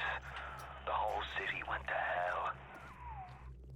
Okay, so jumping back in, apparently Sabby has logged into chat and chosen violence to remind us that this game came out 15 years ago. You have chosen violence this day! And I would actually, on the subject of BioShock 2, it is one that I'd like to do, at very least, Minerva's Den with you all, because there was a lot of feelings back and forth about that one. Minerva's Den was definitely something special, and BioShock 2 was very polarizing. I think I understand why it got a lot of critique, which was that BioShock was just such a wild success. I mean, friends, at any gaming convention, the amount of chain tattoos you can see on people's wrists is still a big thing. You know, it came out of that same space that gave us games like, you know, God, it was that like BioShock, Mass Effect, that 360 early tiny golden age, which was feckin' great. And BioShock 2 tried to essentially do the immediate return to Rapture. Now, we're not going to be talking about BioShock Infinite tonight. We talked about it loads yesterday, and my feelings on Infinite are kind of the same as Kyle's, like, that it's a very well-made video game that is incredibly artistically heinous. You know, it's one of those ones where the more you look at it, the more that you look at it, the more you find out how... Yeah, as I said, we won't get to talk about it. Splicers, I am trying to talk here. Ooh, the Masquerade Ball. As I was saying, I don't think we'll make it to Fort Frolic today, especially considering the nattering. And Catastros, it's kind of that. Like, the chain tattoos... Getting those as chain tattoos, for some people, is definitely missing the point. Although, the whole thing is a commentary on games if you want to take it that way. So here's the thing. We don't get any official focus until Fontaine/Atlas starts basically commanding us. The little arrow we have on screen, very common in video games. Look at that. Tells you exactly where you need to go. Boy, that sure is a AAA video game thing. but then you stop and you're like, wait a second, why is my character seeing this? What is pushing them into this space? And I mean, that just sums up this game as a whole. It's the gals and dames, see? Cool. Found my first dollar. Hang on, let me clear out the toilets real quick.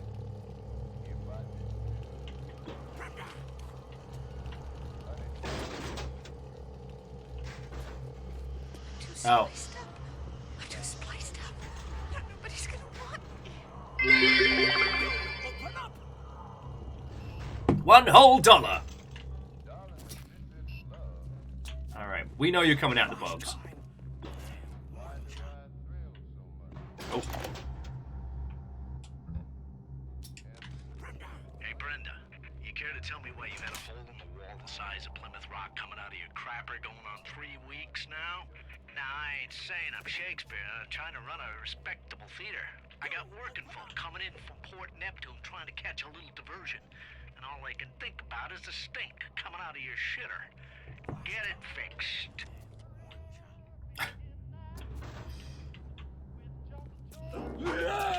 Oh, shish. I'll beat you to death, mate.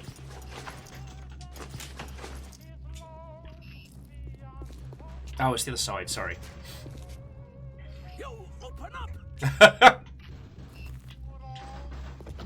Yeah, and Jensen, stay out of the women's restroom.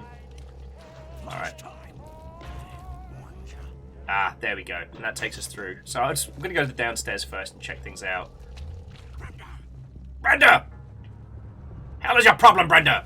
Give me my Adam! Come on! Or, what about zippity zappity, let's make shit happity. Ah! Charlie! Charlie, where you going? Where you going, Charlie? Charlie! Oh, drugs! Ow! Excuse me! Didn't realize everyone was going to be so rude today. Hey, what book zombie? Watto and welcome. We're talking about meta-narrative. We're talking about Rapture. We're talking about video games. And we're talking about plasmids. Check it out, $2. Let's go, baby.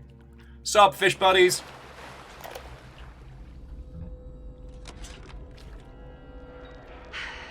Another New Year's, another night alone. I'm out and you're stuck in Festus, working. Huh. Imagine my surprise. Oh, I guess I'll have another drink. Here's a toast to Diane McClintock, silliest girl in Rapture. Silly enough to fall in love with Andrew Ryan. Silly.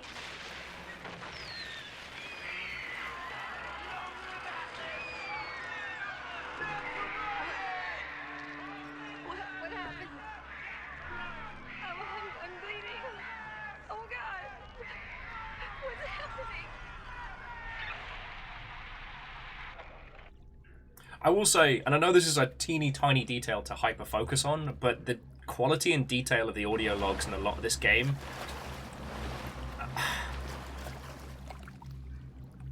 yeah, it's something I really, really appreciate.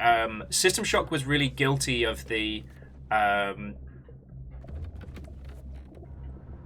person trapped in a closet, or the I'm clearly going to be an evil villain, or there's no way this thing's going to go poorly type situation when it came to audio logs. And this one really does feel like people kind of recording their thoughts and their feels while out and about, and then it goes heinously wrong. You know what I mean?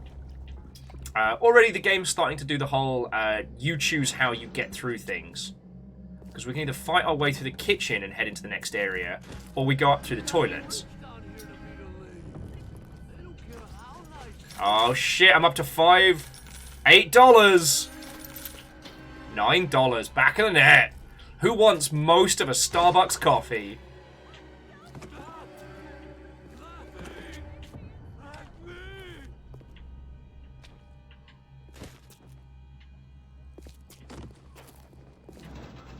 If you spot a moisture in the water. Oh, here we go. Electrobolt.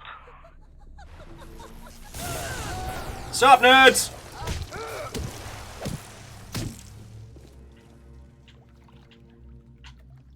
That was what I was trying to do earlier. And again, it's easy to forget how much this blew everybody away at the time. Like, the elemental combinations. Joe Cat and I were talking yesterday a lot about Divinity 2 and all the crazy wild stuff you can do with that. But again, this was in a AAA shooty gun bang. And I'd wholeheartedly agree that this one does a great job of passively letting you plod along with the story at your own pace. The thing that's very interesting, and the reason why we keep coming back to this, is it uses the very mechanics that have become so ubiquitous in video games. Hang on, I've got to remember how to actually heal myself. There we go. It uses a lot of systems that are so ubiquitous in video games to Can I just get a do-over on that sentence? Because I clearly just fell down the vocal stairs. Is that you? No, it's not. Excuse me. What I was trying to say was that it uses things that we're so used to in the video gaming space, that we've encountered time and time again, and then uses them to such a precise meta-narrative maneuver. See, Would You Kindly often feels like a brick to the back of the head. Like, you go through most of the game, you're doing missions, you're doing quests, you're talking with, Fontaine, you're hearing about how bad Atlas is, oh, spooky Atlas, and then, oh shit, same person. The Would You Kindly hook is so powerful, not because it's tricked you, but because the whole time it has been using the very language of AAA video games to essentially remove our agency. And holy shit, like, that's something I could talk about until I'm blue in the face. Because one of my personal big critiques when it comes to the AAA space is how it doesn't give you the chance to be you. How it's so focused on making sure that you can do the thing and get through the thing that it's kind of like having an excitable 7-year-old like take you through their favorite game or something. Like, they never give you any time to stop and breathe or to experience it. It's like, no, look at the cool thing. Look at the cool thing over there. Look at the cool thing over there. The fact that BioShock took all of those like AAA homogenization concepts and Would you kindly lower that weapon for a minute? lowers the weapon, so we can't accidentally shoot the little sister. And then we try and sneak along, and You think that's a child down there? Don't be fooled. She's a little sister now. Somebody went and turned a sweet baby girl into a monster. Whatever you thought about right and wrong on the surface, well, that don't count for much down in Rapture. Those little sisters, they carry Adam, the genetic material that keeps the wheels of Rapture turning. Everybody wants it, everybody needs it. And Baron was going to say that the radio audio logs are something they love at this. Even if you don't seek the plot of Rapture, it's impossible to get through this. But it absolutely nails the feeling that this was a functioning place. Rapture was a place where people lived and worked and got sad and, had a drink after work and things like that. And then it all went to hell. Like, everything spilled out during, like, the New Year's riots. And those that were left with their sanity either tried to leave or tried to shore up, and then things went to hell, and it's feckin' brilliant. And the way in which the audio logs unfurl, not just the, oh no, there's something spooky in the corridor, but, I mean, the one we just heard, the person who got stood up by Ryan during New Year's. Because, they fell in love with the idea of Andrew Ryan, but he has no time. We get a real sense of the world from something so simple. Now, jumping back to the Would You Kindlys, Sean's gone on to say that it's the games that trained our brain, like Chekhov's gun in movies. If they show a gun and don't use it, you're confused. In video games, you follow the Dorito. I mean, here the Dorito is on screen, but yeah, would you kindly go towards the thing on your UI that's telling you where you need to be?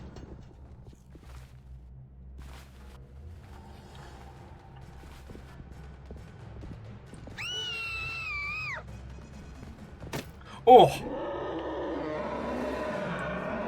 You have fucked up now! Sir. Sir, you have fucked up. Oh!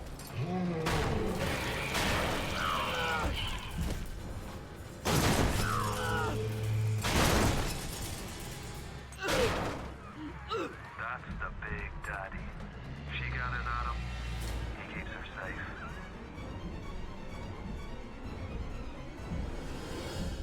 Good times.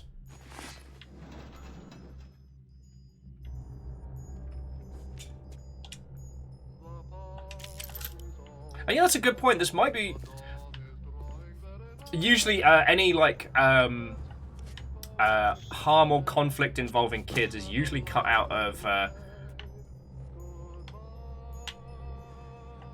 them video games for censorship boards, but they did just show them getting hit.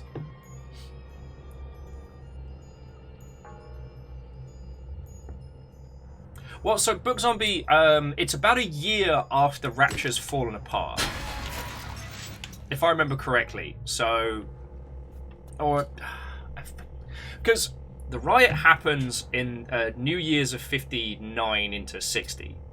You show up somewhere during 1960 to bring this mischief together, or I should say, bring it to a close. I'm up to $15. Now I can buy 2 overpriced coffees. Blah blah blah.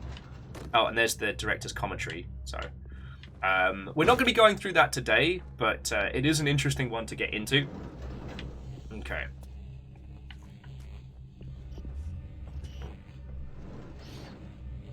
Sorry, Book Zombie. I was reading your comment.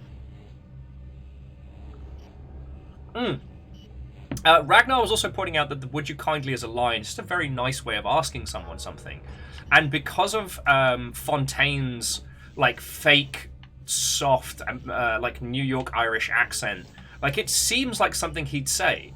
Would you kindly?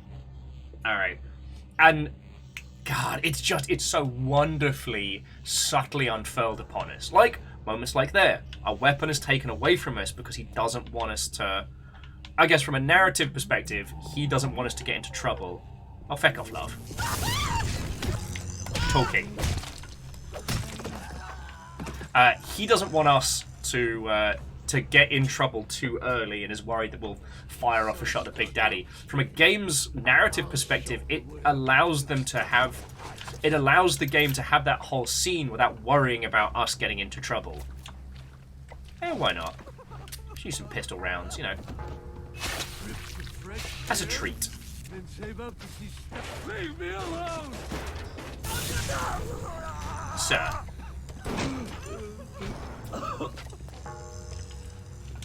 I mean, I'm a sucker for a Webley, so I do love this this glorious revolver.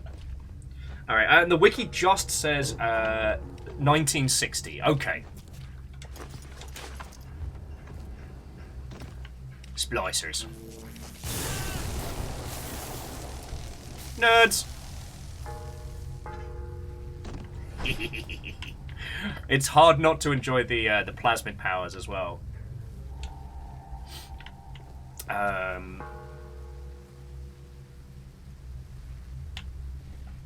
Oh, Red Burning was just adding that they like it in games when you just pick up somebody's weapon rather than like counting the bullets out. Yeah, good agree. Good agree.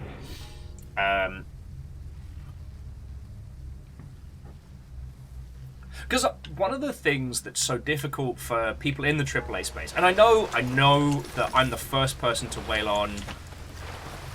Sorry, Big Daddy. Oh shit! $50. All right, who's hungry? Sandwiches are on me. Reactor online. Oh, Sensors online. Weapons online. All systems nominal. Split. Why did the banana get out of prison? It went straight. Get out of my house. And then please come back, because I need your help. Favor 6, thank you for 37 months, friend. How are you doing? Oh.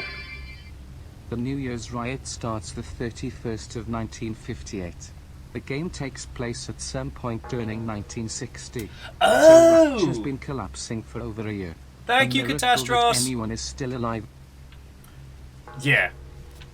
Although, unlike with a lot of sci-fi stuff, Rapture feels like...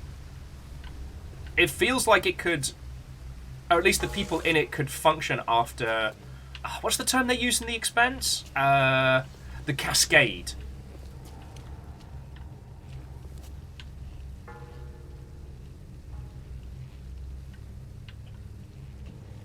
Yeah, and also, again, we're not going to be talking about BioShock Infinite today, because if we get into that conversation, we'll be here all bloody night. And not in a fun way. No,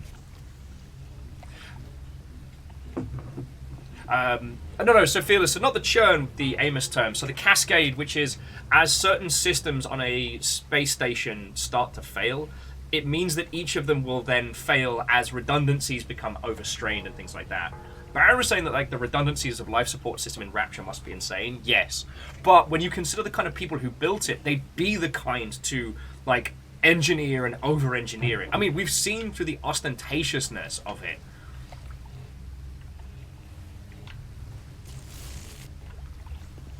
Catastrophe was saying, how do you get fresh water and food here when the infrastructure's basically gone kaput? I mean, it implies some really horrible stuff. But those few people that have, I wouldn't say command of their faculties, but... Ooh, whiskey. Love it. Let's just get wasted! I just chugged 2 bottles of whiskey. Let's go! Oh yeah, sorry, caffeine. I didn't mean to... Because I haven't been walking around with it. It's... A BioShock does have a certain art style to it, that everything has that, like, that over-ostentatiousness of it. Especially once you start getting into the weapon upgrades as well. So it's a Webley-ish, with Webley-like tendencies. Oh yeah, so we've got to head to Neptune's bounty. And sorry, I keep forgetting... Oh, Ragnar, yeah, it's the Art Deco ostentatiousness. Baron was saying that water decentralization systems would be pretty fire and forget. And I guess, considering how it's built in buildings, I doubt there'd be one central system per building because they're designed to be sectioned. But, yeah, it's a fun thing to think of, but... Security alert in progress. Really? Oh! Oh, God! Just set me on fire!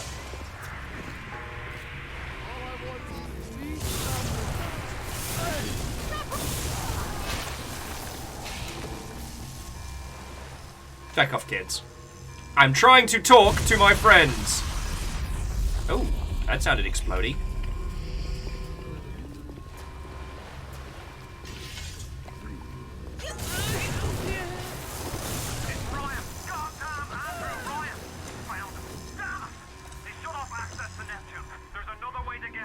Oh, has he?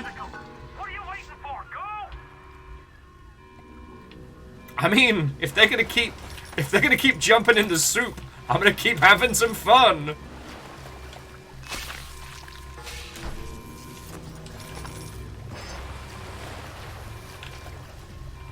Hello, baby boy.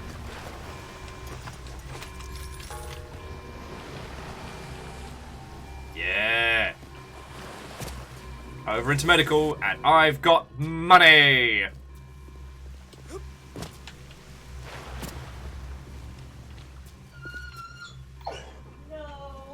Amos, you're fine, baby boy. Bless him.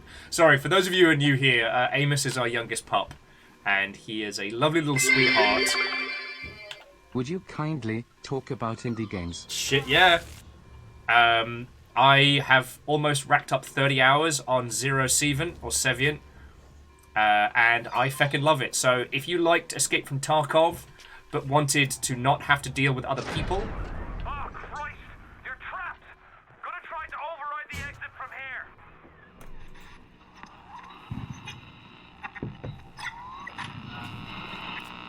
So tell me, friend, which one of the bitches sent you? The KGB wolf or the CIA jackal? Here's the news. Rapture isn't some sunken ship for you to plunder. And Andrew Ryan isn't a giddy socialite who can be slapped around by government muscle. And with that, farewell, or thus forgotten you, Jerry. Now, hang on. We'll get back into it in a second because Andrew's doing his whole thing. But one of the things that's so poignant about this is essentially like how, you know, Andrew Ryan is essentially the Mad King in this. You know, he created this incredible setup and then it has fallen down around him. But he's so determined. He's so determined. He's so locked into his way of thinking. He's so convinced that he is right. That even now, it's been a year since everything has fallen apart. Like, the people are killing each other in the streets of Rapture. Very few people are left sane or alive. And yet, he's still concerned that you've been sent from, like, one of the governments he holds in such contempt. Like, I mean, we've all played through this. Andrew Ryan literally dies to prove his point. He doesn't die because, like, Fontaine made you kill him. He knows what you are, and then has you beat him to death with a fucking golf club to prove his point.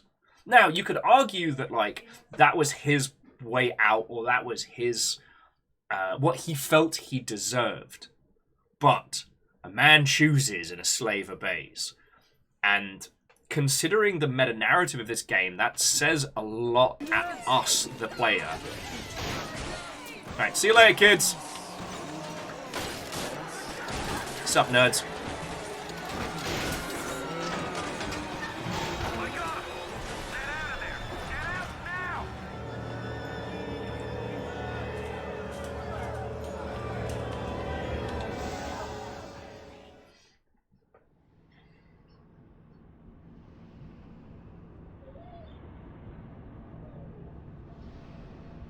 Oh yeah, and everything about this is absolutely gorgeous. I always appreciate a game that goes, you know what, this is our art style, and we're going to lean into it hard.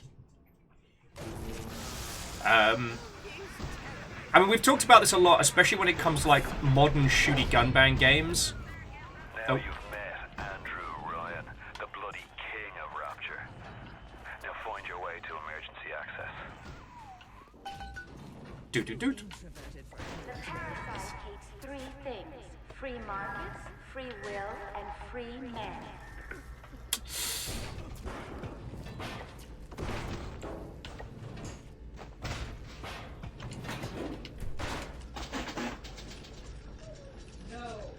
Oh shit! Oh, this is teaching us to do the old hack and minigame.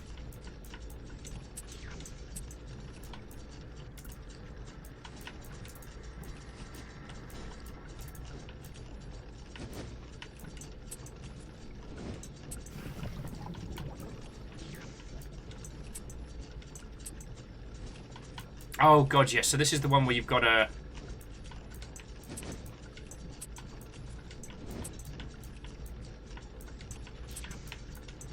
find random pieces and swap them out. God, I forgot about this. Alright. Fly, my tiny friend! Alright, go do your thing, buddy. Hanging out with my best friend. He's a robot drone. He protects me from people who are mean. Hanging out with my best friend. I need it now.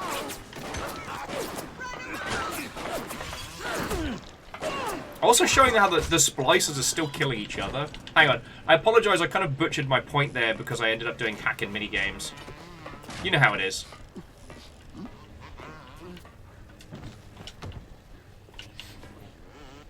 Okay. So jumping back.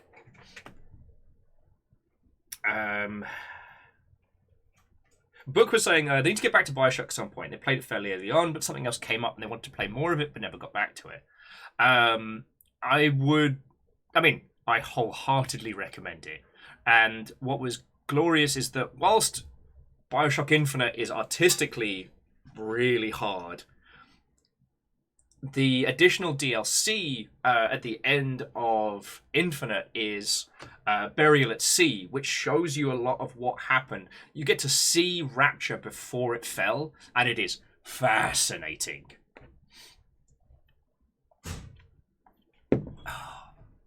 Like, yeah. The thing that I wanted to touch on is what Ragnar was pointing out, is that Rapture being like the ultimate free market. The fact that Andrew Ryan has these are like, oh shush, Splicer. The fact that Andrew Ryan has those messages pumped in and around throughout Rapture is haunting, but okay. Wolfcrad says that hacking minigame is remarkably similar to my programming at work. Yeah, but you're not supposed to say that. You know, everybody knows that actually programming video games is just plumbing pipes together, but we're not supposed to say that.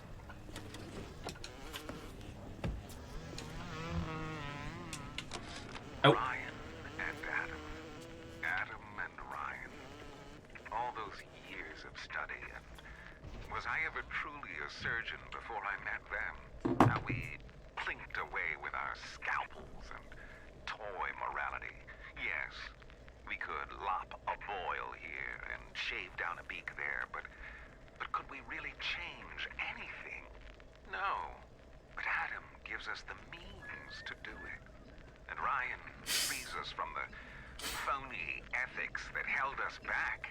Change your look, change your sex, change your race. It's yours to change. Nobody else's. I will also say that of all of the titles that have done similar themes, the one you can understand in Rapture is how people fell into this. Like listening to what he's saying, like, is that not like the ideal? You know, to be the most you can be as part of the human experience. And imagine being offered that. Like, all you got to do is go work in this underwater city, but yeah, we can make it so that you can be whatever you want to be. Also, $87? Yeah. Like, that's such an... Oh. Dr. Steinman said he'd release me today. Ryan didn't come to see me since the New Year's attack, not once. But Dr. Steinman was very attentive. He told me that once the scar tissue was gone, he was gonna fix me right up, make me prettier than any girl I've ever seen. He's sweet, all right. And so interested in my case. Yeah. And also, one of the things that's interesting about this is, unlike with System Shock, where it feels like everything went wrong and then you're always hot on the tail of everything unfurling. You know, Rapture, there was the riot, and then things started to decline. So this person got horribly mangled during the riots, and then came here and was getting all the attention, and nothing bad happened at the end, right? Right? No way, Jim. It's not safe. Haven't you heard? Atlas's bandits are everywhere. Hold on a second there. Remember what Andrew Ryan says. If you do that, the bandits win. Take your family to Fort Frolic and Arcadia. Go out and shop. It's the Rapture way of life. Yo, that line hits way harder post-Plague. I don't know if that one came across in the audio, but it was a pre-commercial saying, like, oh, if you don't go out and spend money, then the bandits win. No. Oh, a circus of value. Welcome to the circus of value. Okay, I will say, you know how sometimes when a video game thing happens and it annoys you so much you end up bearing a grudge?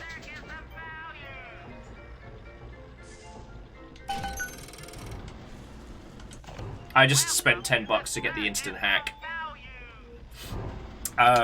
For BioShock, I saved up all my armor-piercing rounds and lightning rounds and all my goodies, because that's what System Shock had taught me how to do. And then when you fight one of the bosses earlier on, he has you put all your guns in a bin, And so you have to kind of like dodge and weave during the early boss fight.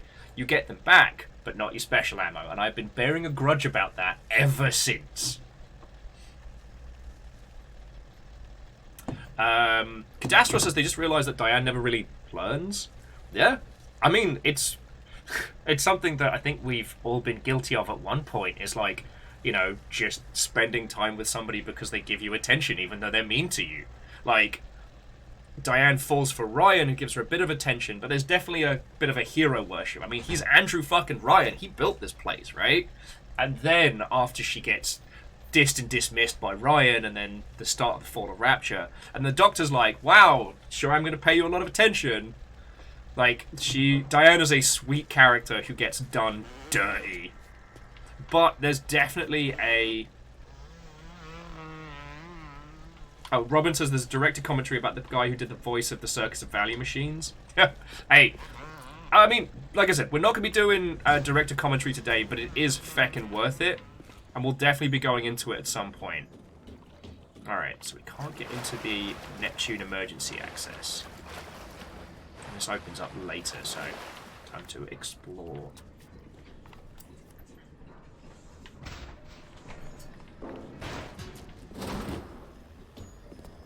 So there's emergency access controls. Can't get through there. Okay. Security alert is in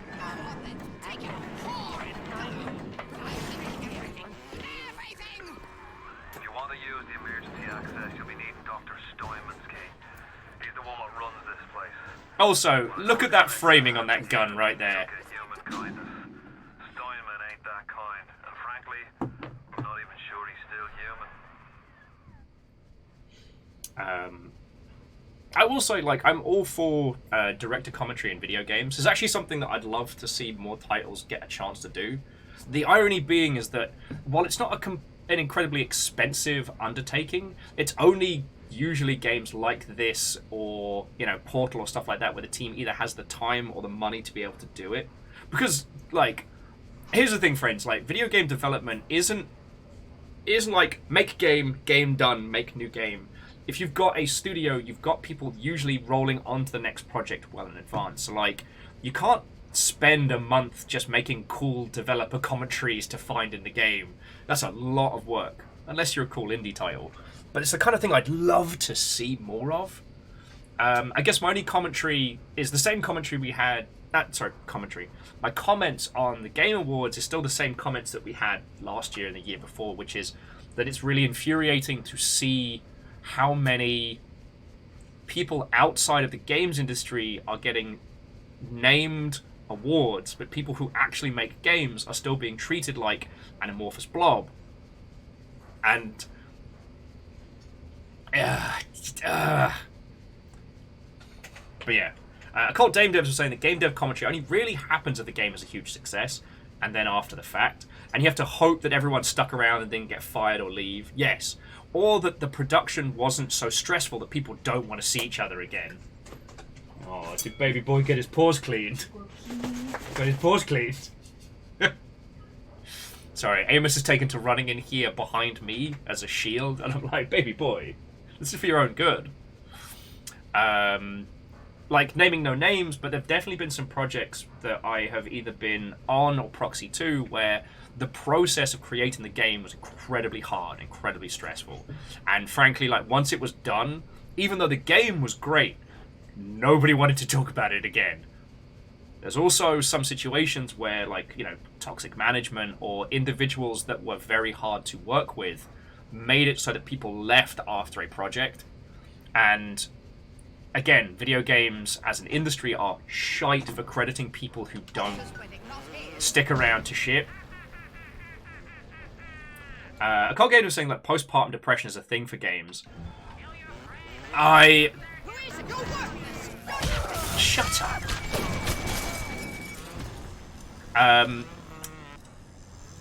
I've definitely found, like, the post-game launch crash. You definitely feel a sense of machine gun. You definitely feel a sense of accomplishment when launching a game. And believe me, like, especially up towards launch, you're basically running on, like, excitement and adrenaline. And the crash after that is very real. God, I think... Yeah, after we shipped Rome, I just remember coming back after one of my night shifts and just crying for no reason. I just laid in my bed and cried for a lot. And it wasn't like it was anger or frustration or anything, it was just the emotional exhaustion.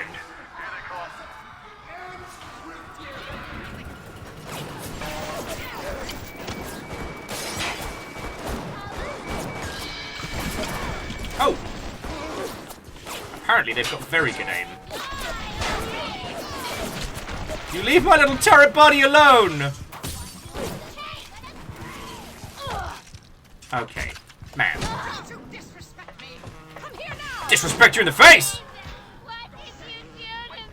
Next contestant, please!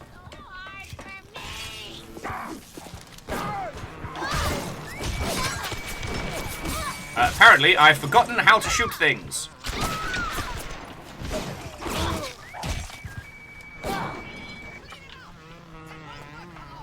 Do you all want to keep coming?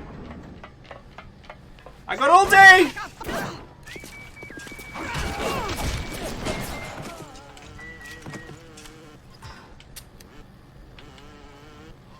Oh, lovely. Taking money from corpses.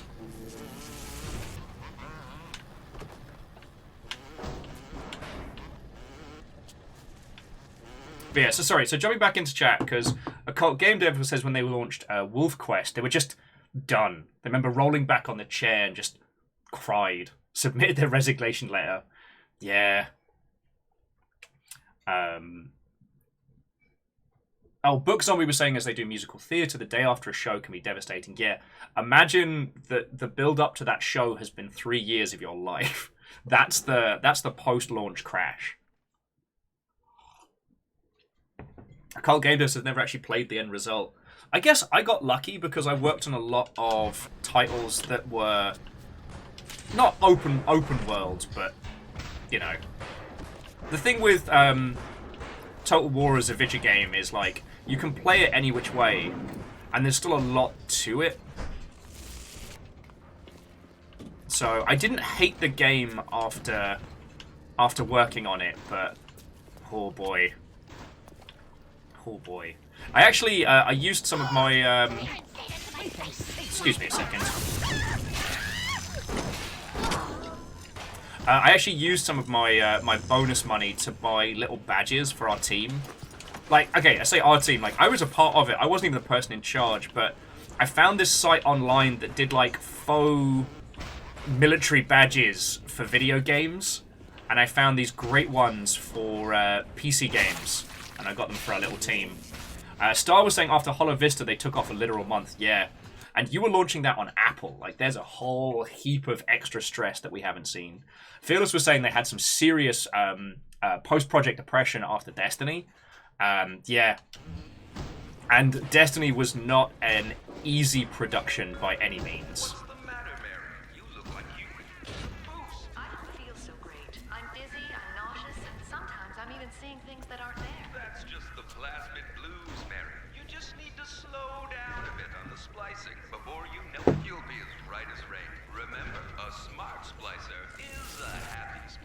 Yup. Okay, and I know we all know this, but I love referencing those little adverts are very much like the you should try more smoking adverts of the 60s. You feeling blue? Have a nice calming cigarette with no downsides or bad elements at all. There's nothing bad to it.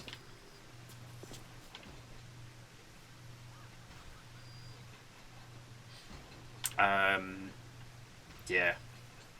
Sorry, I don't mean to keep bringing up Rome 2. It's not the only game I worked on, but it was the biggest roller coaster. See, Rome 2 was a... Oh. You promised me pretty, Simon. You promised me pretty. Now look at me. Look at me. That's fine. Actually, before we go into the surgery area, the reason I bring up Rome 2 is that we did a full-on AAA games campaign with a fraction of the staff. So, like, yes, I was a community manager on Rome 2, but, like, you know, I was used where I was needed. We weren't just making videos and talking on forums and doing social media posts. We were also at events. We were wrangling things both for community and for, you know, for content creators and press, and it was all happening all at once. And that whole campaign was like the hardest I've worked in my life. There was one point where I think I was spending like one weekend I think I was only spending one weekend a month at home because we were doing like Gamescom, PAX, all of these events back to back. It was wild. And then when it launched, it had a very problematic launch. Like, there were a lot of issues, and we went from running this campaign to... Ooh, cup of coffee. I think I will have some coffee, thank you. We went from running this campaign to suddenly being on triage mode, where we were rolling out fixes as quickly as we could, answering support questions as fast as we could. The community team switched to a 24-hour shift format, where there was always one CM awake at any point. I have a shit sleep schedule, so I volunteered the night shift. They didn't make me do that. I volunteered. I just want to make sure that nobody thinks that my little team was dissed and dismissed. And it was kind of cute. There was a place called the Giraffe Cafe in Horsham, so I'd meet the other night people and we'd have breakfast before we went home to sleep. It was interesting, but it was so intense, and then the after support was so intense that the crash was just like nothing. The game sold great, but the reception was so hostile, and it wasn't entirely undeserved. But as someone who was front-facing, I saw a lot. You keep an eye peeled for Steinman. The daft bastard set up shop in the surgery wing. You want to find him? Just follow the blood. Boy.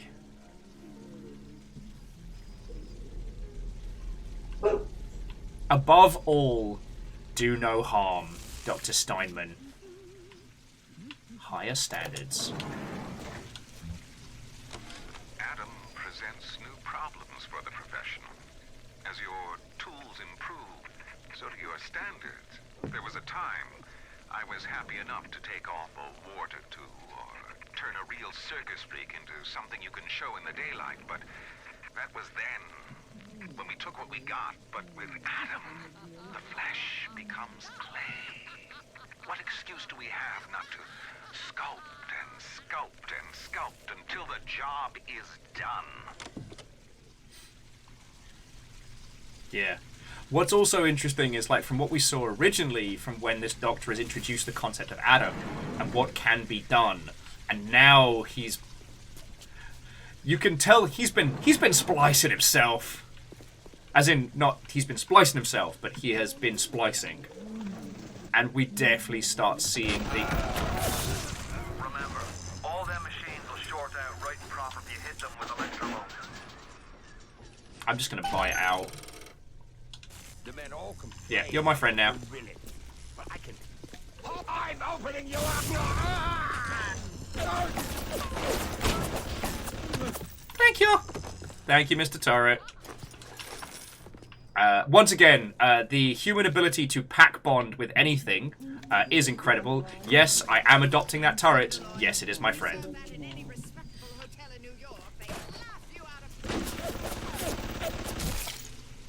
Okay. On the surface, the parasite expects the doctor to heal them for free, the farmer to feed them out of charity. How little they differ from the pervert who prowls the streets looking for a victim he can ravish for his grotesque amusement. Sculpt and sculpt. Yay, that worked out well for the Zimis from Vampire the Masquerade, didn't it? It did! It worked out great for the Zimitsu with absolutely no downsides. But yeah, sorry, that I always find one of the haunting lines, because it shows you with no abashed what Andrew's opinions of people is overall.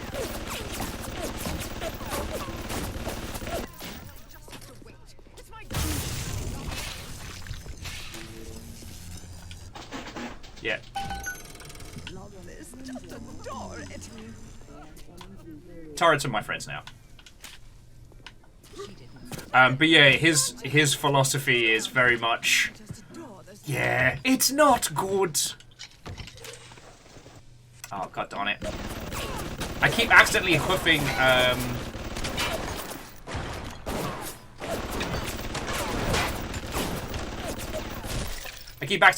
potions, because I forget the buttons. It's a problem with jumping around between different games. Sorry, let me go back, because there were so many... This is the other thing. There's so much densely packed into this.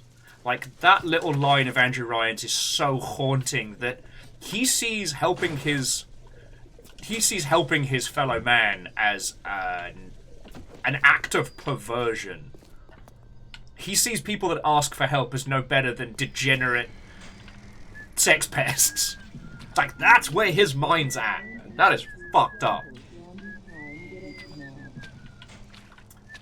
Correct. Reactor online. Sensors online. Weapons online. All systems nominal. Hey, Book Zombie. Thank you for that, alright?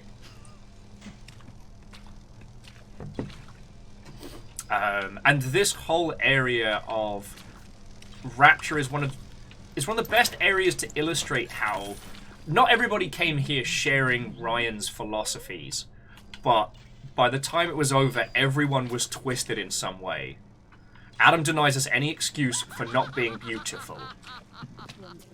Lady, I am trying to talk!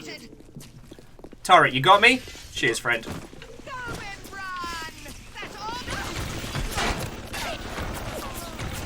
Thank you, Turret!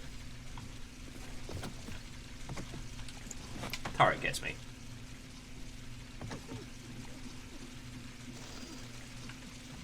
Oh, yeah.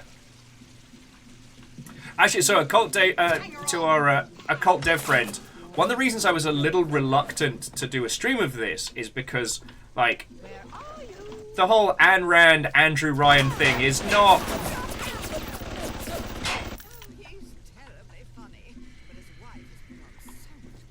Hang on, I just gotta deal with the splicer for a second. Excuse me? Fucking mischief makers. Sorry, the turret will deal. Yeah. Like, that was a whole conversation I did not want to dig into, because... I am beautiful, yes. Look at me. What could I do to make my features finer? With Adam and my scalpel, I have been transformed. But is there not something better? What if now it is not my skill that fails me, but my imagination? Yep.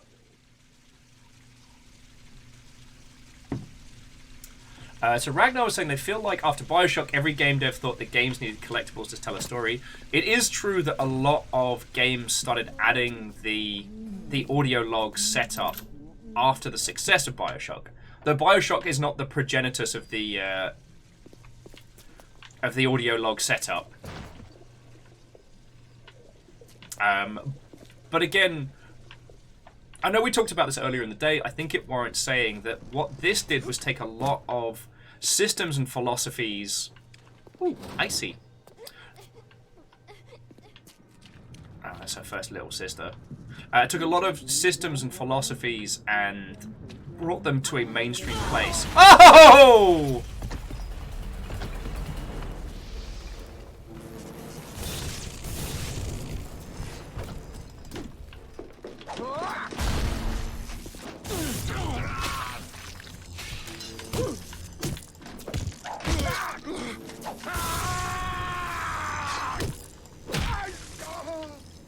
Why is everybody got to be like this?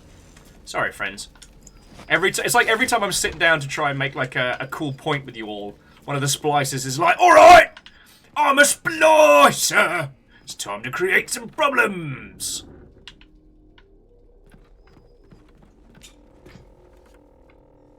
Oh God. When Picasso became bored of painting people, he started representing them as cubes and other abstract forms. The world called him a genius. I've spent my entire surgical career creating the same tired shapes over and over again. The upturned nose, the cleft chin, the ample bosom. Wouldn't it be wonderful if I could do with a knife what that old Spaniard did with a brush? Yeah, should have laid off the plasmids, mate. Should have laid off the plasmids. And Crux, Watto and welcome!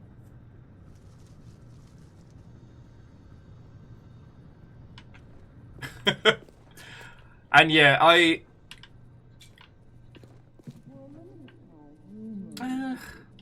spent some cash, it's all good.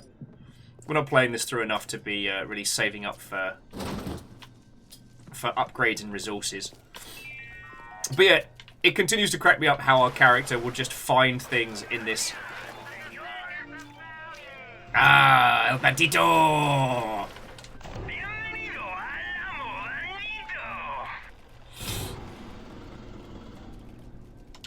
But we are good. Yeah, it's $69. Nice, nice, nice. Oh, and vandalism. It has been brought to my attention that some citizens have discovered ways to hack the vending machines. I should not need to remind each and every citizen of Rapture that free enterprise is the foundation upon which our society has been established. Parasites will be punished. Yep. Andrew's not a good guy. He doesn't believe in giving people gifts.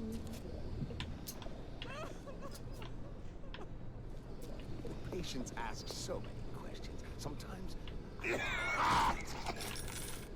You're right there, mate.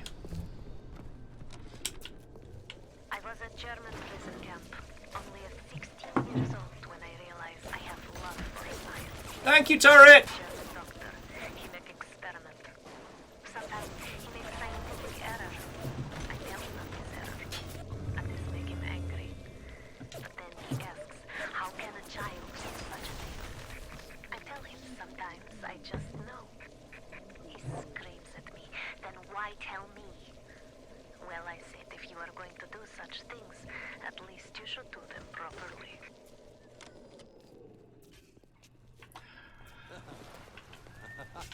Did you bust my turret? Well, now I'm mad. Got it! Splices. Excuse me?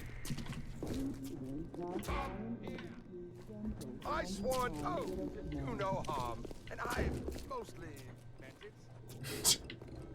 Sir, I am going to break your face. Right, sorry, what was I saying? So Naru Hoodie, Watto and welcome. Yes, we are on BioShock. Yes, this is the continuation of the heist. We'll probably be here for a little while because we gotta hold those numbers strong to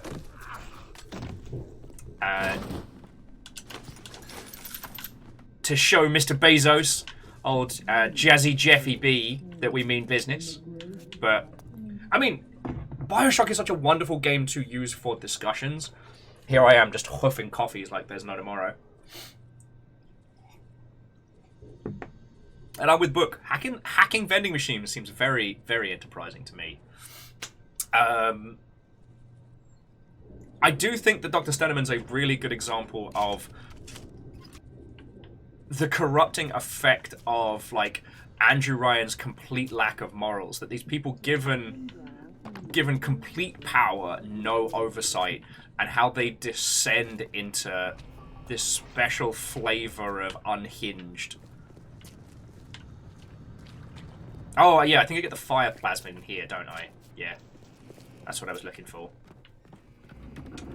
But I think this area goes a very, very long way to beginning to show that it wasn't just that, you know, plasmid equals evil. Yes, they do, but... Well, Security cameras. I can hear the infernal things all around you. Ryan's eyes and ears.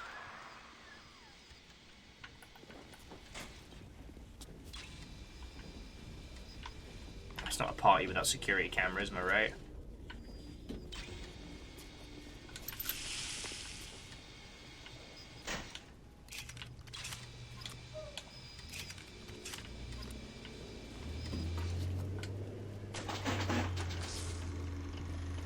Buy it out. We're all good. You work for me now. Okay. I know better.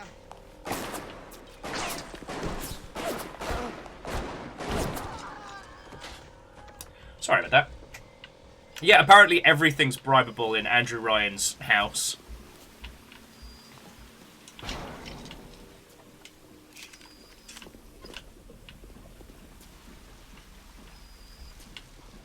Yeah, no, this is definitely where we get the fire plasmid. Because it's going to teach us how to set fire to stuff. For fun and profit. Parasite wanders the halls. We rebuild our city and the doubters send a fly to spoil our home. 1,000 Adam for the man or woman who pins its wing.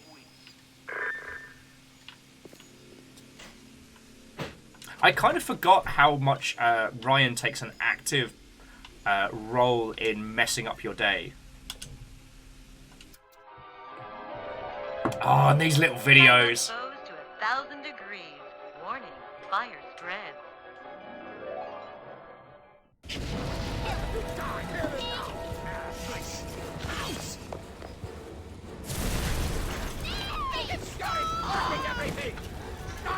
What's up, Crispy Bacon? What's up? I had a bacon sarnie for breakfast. It was glorious. All roads in Rapture lead to Ryan. Security, the splicers, the big daddies, the little sisters. He pumps some kind of chemical scent in the air. Pheromones, they call it. Makes them all dance to his tune. Smells like long pig. Oh, to beard with sauce. But I kind of went basic. It was just a bacon sarnie with ketchup. But like, as I'm unable to acquire just a traditional, you know, bacon sarnie British style, it was, I don't know, it's comfort food. Been craving it for a while. The weird one that I've had the cravings for. Sorry, I'm completely changing the topic of conversation. Super noodles. Super noodles with cheese and bacon. They're not even good. It's a lot of like chemical chicken flavor. But yeah. Chicken super noodles. Chop up some cheese. Chop up some bacon. Sprinkle over the top. Broil under the grill. Job's a good one. Lost flowers. Sure does smell like wrong dog in here. Andrew Ryan. Oh, buddy. Occult Game Dev says, how to lob a verbal grenade into a group of developers is BioShock an immersive sim. Aha! Now, I'm going to take it in a good direction, because I always get fighty about the term immersive sim. It gets thrown around a lot and very rarely in the right places, which is why I use like the 451 to describe those kinds of titles, but that's another story. The thing is, BioShock is not an immersive sim, but it uses the trappings of it to... Fuck you! It uses the trappings of it... Attack me, I'll set you on fire. It uses the trappings to tell its story. It feels like an immersive sim. There's a level of freedom about how we move around. It's not linear corridor to linear corridor. Like, even this area. We've got an upstairs, we've got a downstairs, we can trundle about. Like, I believe... It feels like we could have gotten through this area without finding the Eternal Flame Plasmid, but I don't actually think we can progress without it. This is a little bit further afield than I want to go just now. Let's explore the downstairs, because I think Surgical Savings is the boss fight. Yeah? Yeah. Sorry, I'm getting a little spun round. But it does use the same kind of storytelling. It uses the same kind of level design and trappings that you'd expect from like the old Looking Glass games. But it is a linear story. The story is always pointing you in a specific direction. It's not like in System Shock 2, where you can accidentally go into the mall before you're ready and get your absolute face stomped in. You know, this isn't in that same kind of vein where, you know, you could freely explore the ship, but it feels like it can. Fist assist card. Fast assist. FC. It's saying, for some reason this game gives them a very Metroid Prime vibe. Oh, it's physicist, spelled phonetically. I'm dyslexic! You can't be throwing that around! I thought it was a joke about the seminal He-Man character, Fisto. Physicist, hello. Metroid Prime... It's okay. Metroid Prime is a really good example. Because Metroid Prime comes from the Metroid philosophy, which is very open in exploration, and takes that into a 3D first person. Whereas this takes the Looking Glass philosophy and turns that into a very, like, controlled experience.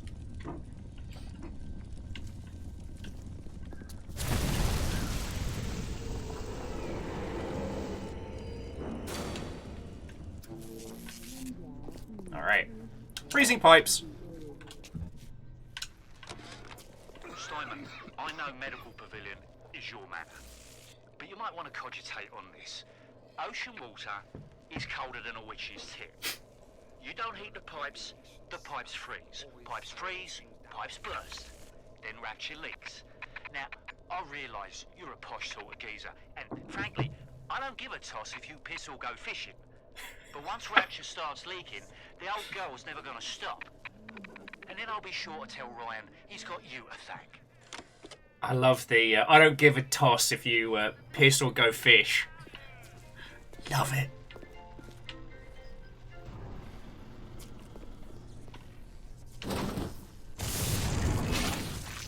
Rags.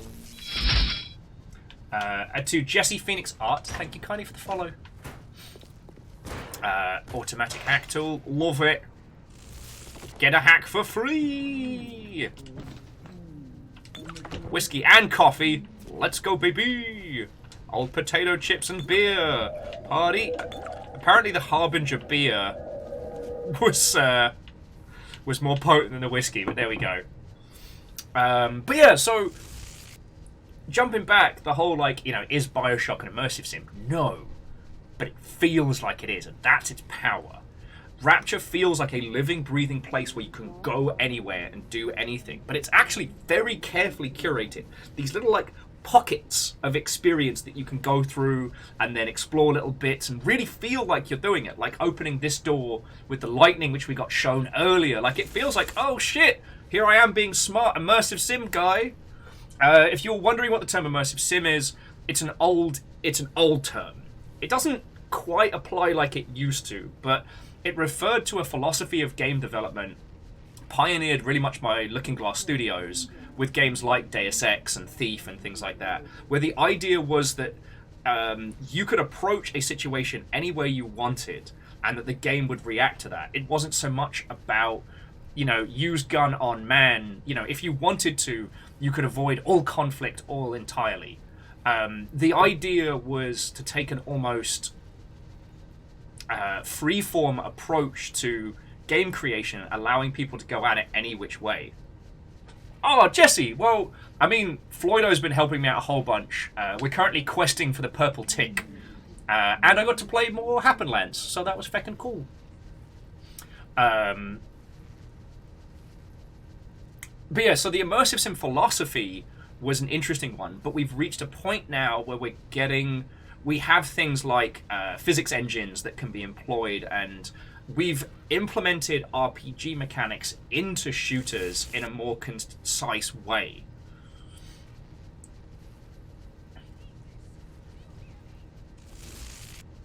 Yeah, and Occult Game Dev, I wholeheartedly agree. Arcane's philosophies definitely carry that through. It's not a genre, it is an inspiration, it's an idea. Like right now, the best ones I can recommend to you are things like Prey Nouveau and feckin' Deathloop. Deathloop is genius. Like, Prey Nouveau is good. Deathloop is a game we will be talking about for 20 years. It's mastery of the different systems that allow people to play and explore and feel that sense of accomplishment and that freeform, whilst also getting some fun, cool, fun stuff going on. Feck off, mate. I'm talking to my friends. So I'm pretty sure it's surgery is where we need to head. I'm just making sure that we get to explore everything. Ooh, that's a shotgun.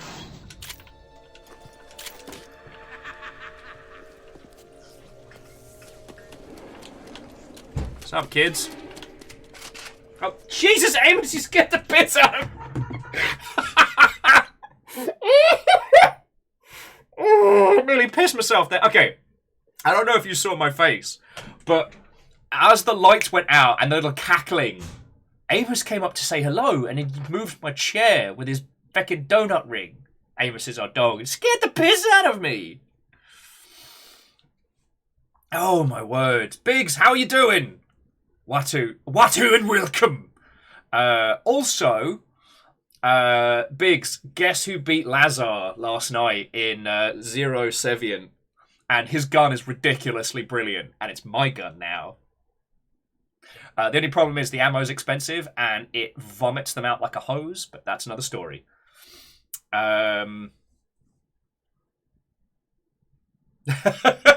Look, Secretly Robin, I think it was you that first used the term Prey Nouveau, and it's so much easier than saying Prey. No, not that Prey, the other Prey. No, not Prey, but Prey, but not that one. The 2016, nah, fag it. Prey Nouveau, you know exactly what I mean. And Occult Game Dev, you are so correct that Deathloop is a must-play. Oh, feck off.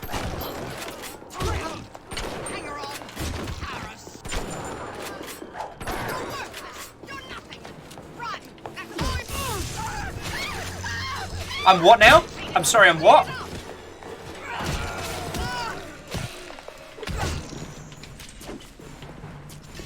Fine, we'll use the shotgun some more. It is fun.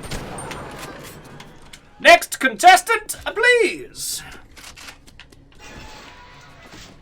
Okay. Now, where were we? $69. Nice. Bullets and potato chips. Coffee off a strange corpseian man? Don't mind if I do.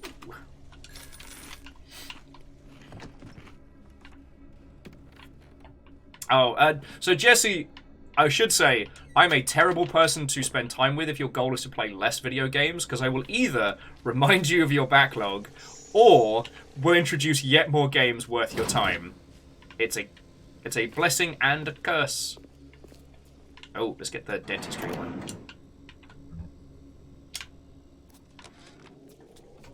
At the German prison camp, they put me to work on genetic experiments on other prisoners.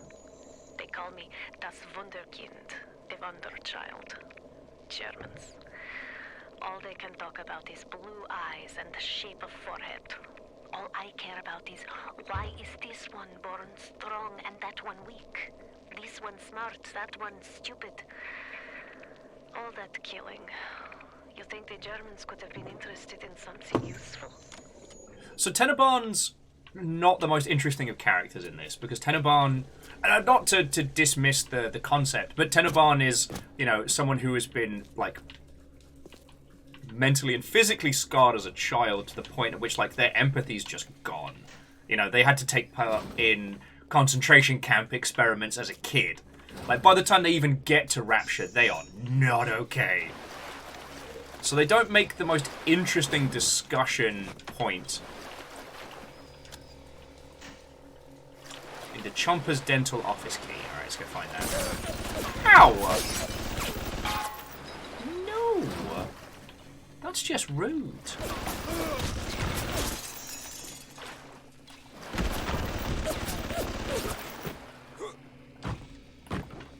But yeah, so see, little bits like this that have that that immersive sim kind of vibe, like, oh, we couldn't get in through the door, so we climbed in through the boxes to the window. Boy, do we feel smart.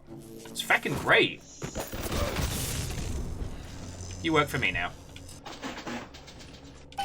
Honestly, I'm just bribing all these turrets. That's what money's for. Bandages, bandages, bandages. Nugs, nugs, nugs. Drinking beers, smoking fatties. Sorry. God, the sense of scale is never lost in this. So the thing is, the difference between like this and say Pré Nouveau is absolutely taking the philosophies of the immersive sim. Like, you can explore all of the space station in Pré Nouveau. It is a functioning station with areas that you can traverse to. You can head out the space station in one place and come back in here. You can't do that in BioShock. At least to my understanding, I do not remember there being an open world component to this. I remember there's some bits where you backtrack and go through areas, but for the most part, when that happens, it's intentional. Oi!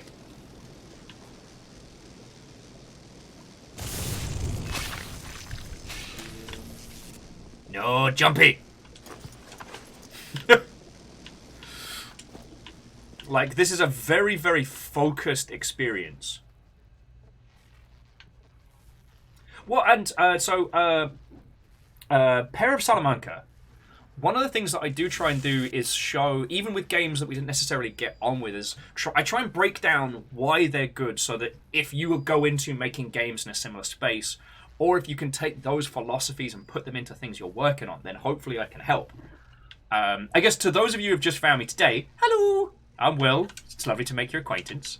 I worked in video games for a decade. And whether I do or do not now, again, that's a question and a half. But one of the things that I really hope is that I can kind of be like the second screen, or maybe be that little spark that makes you look at the things that you're working on and go, oh, hang on. What if I took this element, transposed it into this kind of mechanic, and then put it into what I'm working on? One of the games I love talking about is called Meat Punks Forever.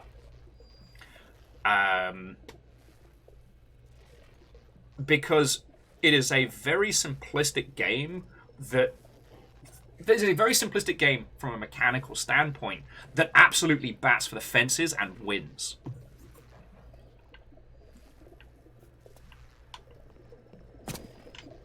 I'll zap you. I'll zap you. Don't think I won't zap you.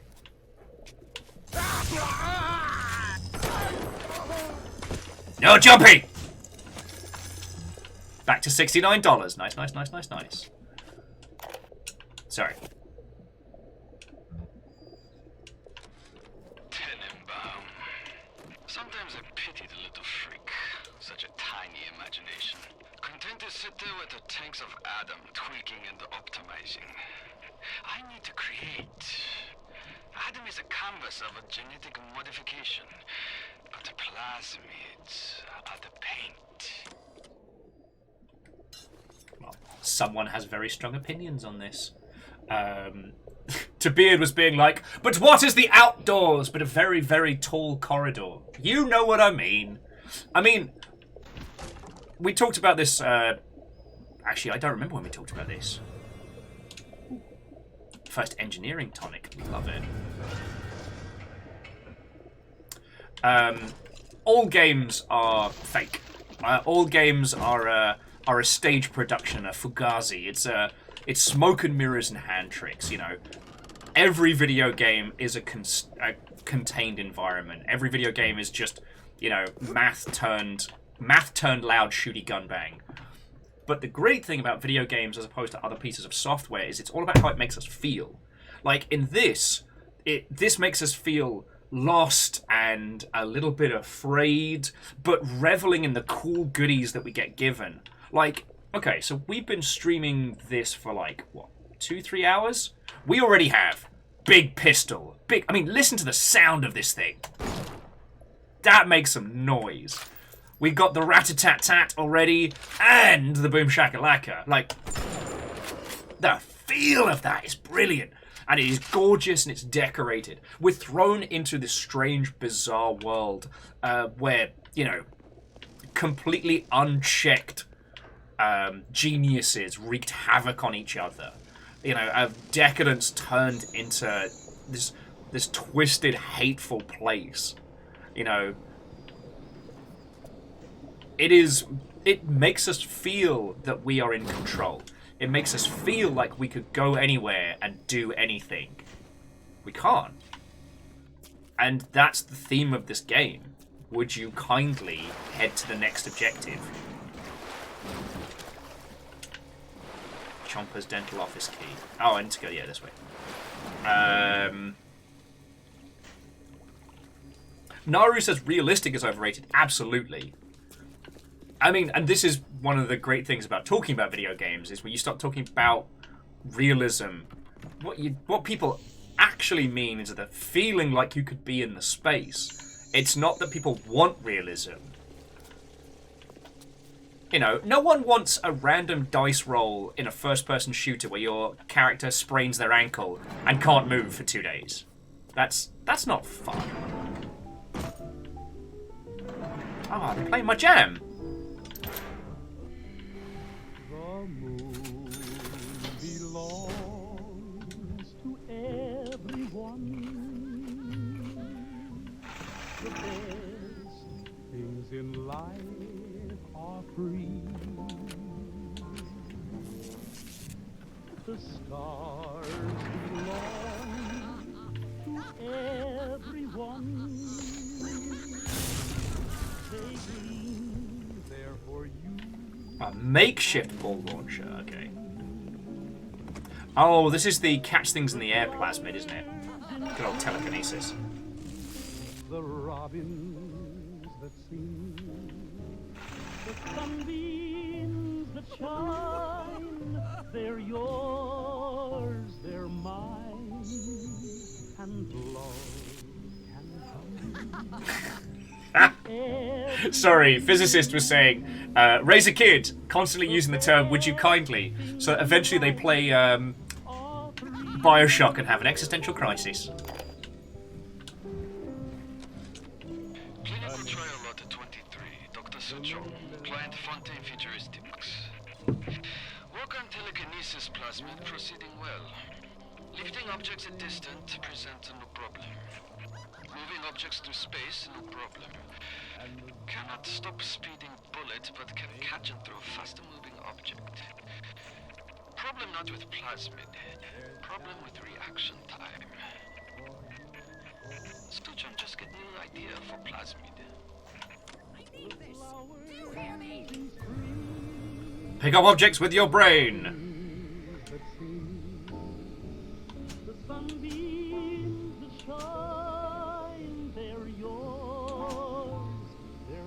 I can't remember at what point we have to... Throw objects at foes. You can even catch grenades and throw them back.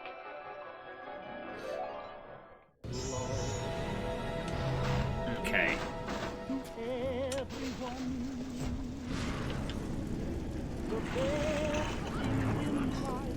Sup? Sorry, what was that?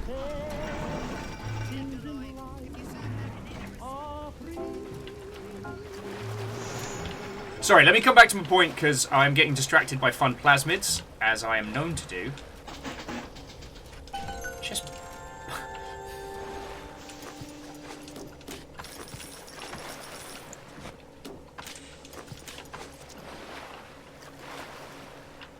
Lost Flower says, fun fact, this plasmid is the speedrunner's best friend. God, I haven't even considered what the speedrunning community this must be like. Well, Book Zombie, it's lovely to meet you. Tomorrow we are not streaming because of the Bezos Heist. Thursdays is our quiet day, so I'm playing the numbers. But instead, we're going to be building some Gundams on Discord, so if you want some company, then we'll be around.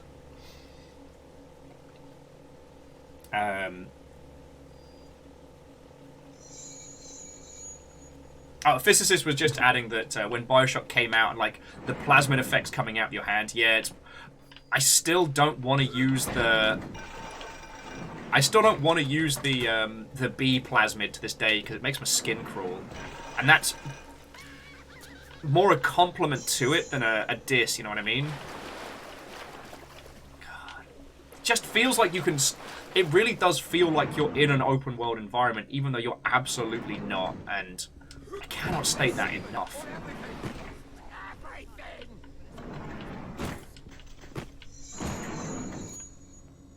Anyway, set some people on fire. Let's have some fun. So we haven't found the dental key yet. Navadri, thank you kindly for the follow. I hope you're doing well. Yeah, the bee plasmid is legitimately disgusting, but it's impressive. Ah! What's up? Thank you, turret.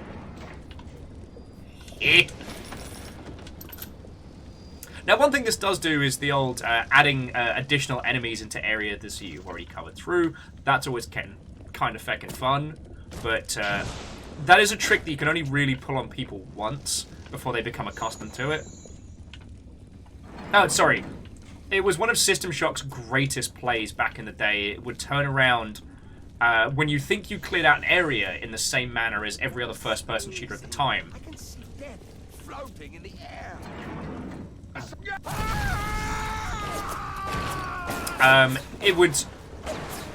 It would throw additional monsters at you when you were revisiting areas, even if you'd cleared the whole area out, which I thought was good.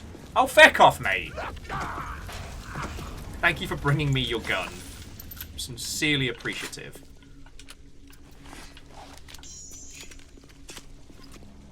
Anyway.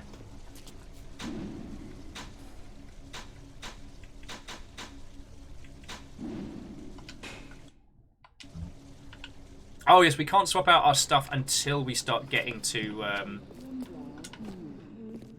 okay. Yeah, we can't swap out our stuff until we get to... Excuse me! I am trying to make a point here!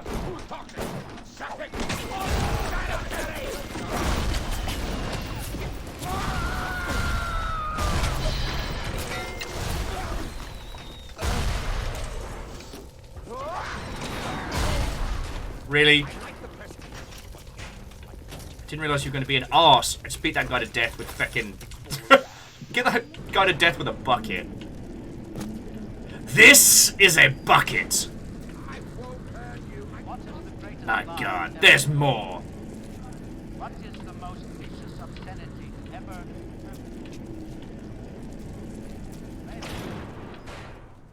I was going to hit a guy with the bucket, but then he left.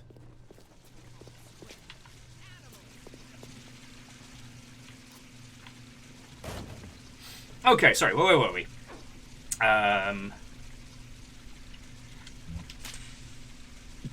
See what I missed. In the immortal words of Sir Nicholas Cage, not the bees. Yeah, I think the only place we got left to go is main surgery. Yeah, jobs are good.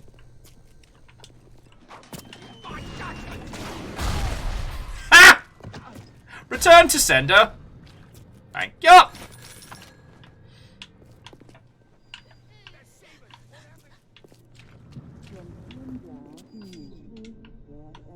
Yeah, I think the only place we got left to go is through here. Okay. Onward! Hey! My wife Kaldria loves your stream. So this is to say thank you for your Twitch stream. Well, Rebolt, seriously, thank you kindly. I'm entirely supported by bits, subs, and the ilk, so, like, that's $10 towards feeding the increasingly large farm of guinea pigs and animals that have frequented this house. No, but seriously, thank you. And I hope I'm at least vaguely entertaining. You know, the Bezos heist has definitely added a certain amount of challenge.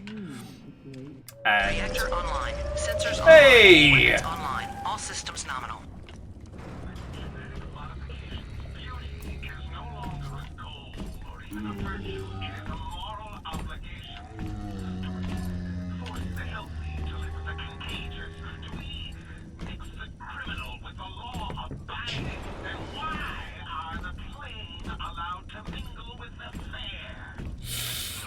Yep. Okay, but no, seriously. Rebolt, thank you for the donation. And Final Phoenix, thank you for 48 months, you feckin' legend. God, we're going to be hitting 50 months next month, aren't we? That's a haunting prospect. Whew. But I wanted to pause on that one because it's another really good example of showing how the power of Rapture corrupts as much as the plasmids themselves. Like, so we have this guy. He comes to Rapture because he's told about, like, Adam and the powers. And he's like, shit, I'll be able to heal people. I'll be able to do good in this world. I can take my knowledge of plastic surgery and medicine and science and I can make the world a better place. And by the time we get in here, dude's completely gone. Because now he can fix people. He's gone through his fucking impressionist phase. And now he's like, it is a crime for you to not be beautiful all the time. Comparing, you know, one's external appearance to being a fucking criminal or some shit. Like, he's completely lost it. Like, and that's not just the intoxicating effects of the plasmid. It's his own philosophies turned so far up to 11, so far beyond any kind of moral or, you know, or empathic constraints. I think it's one of the things that the power of this place has done so well.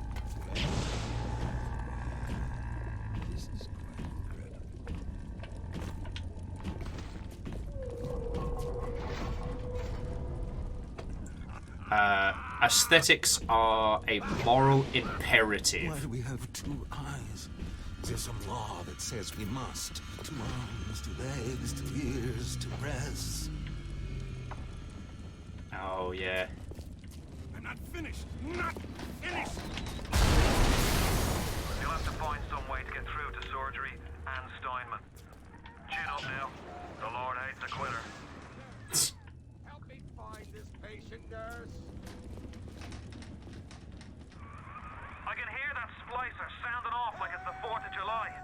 Explosives are hard to come by down here. If only you could get your hands on some of them bombs he's tossed him. Things like that could help you turn the tables or clear a path.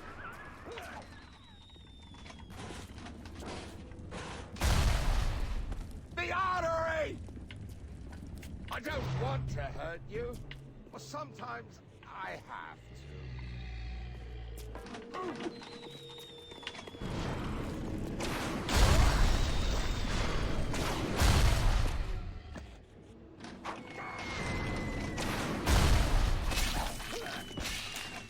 Well, aren't you Mr. Invincible? Thank you!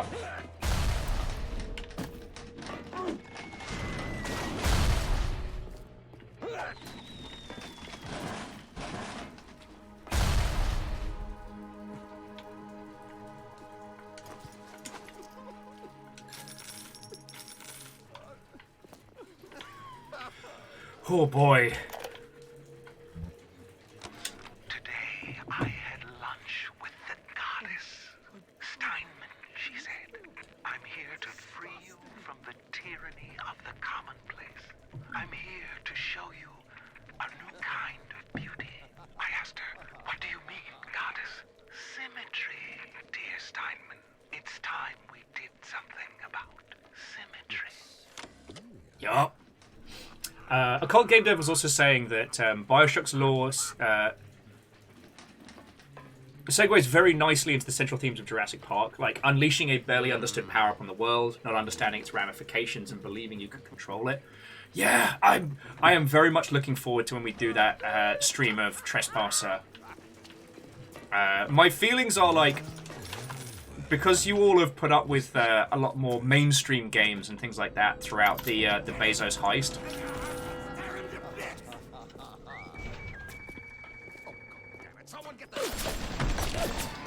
No, I haven't got me lightning powers.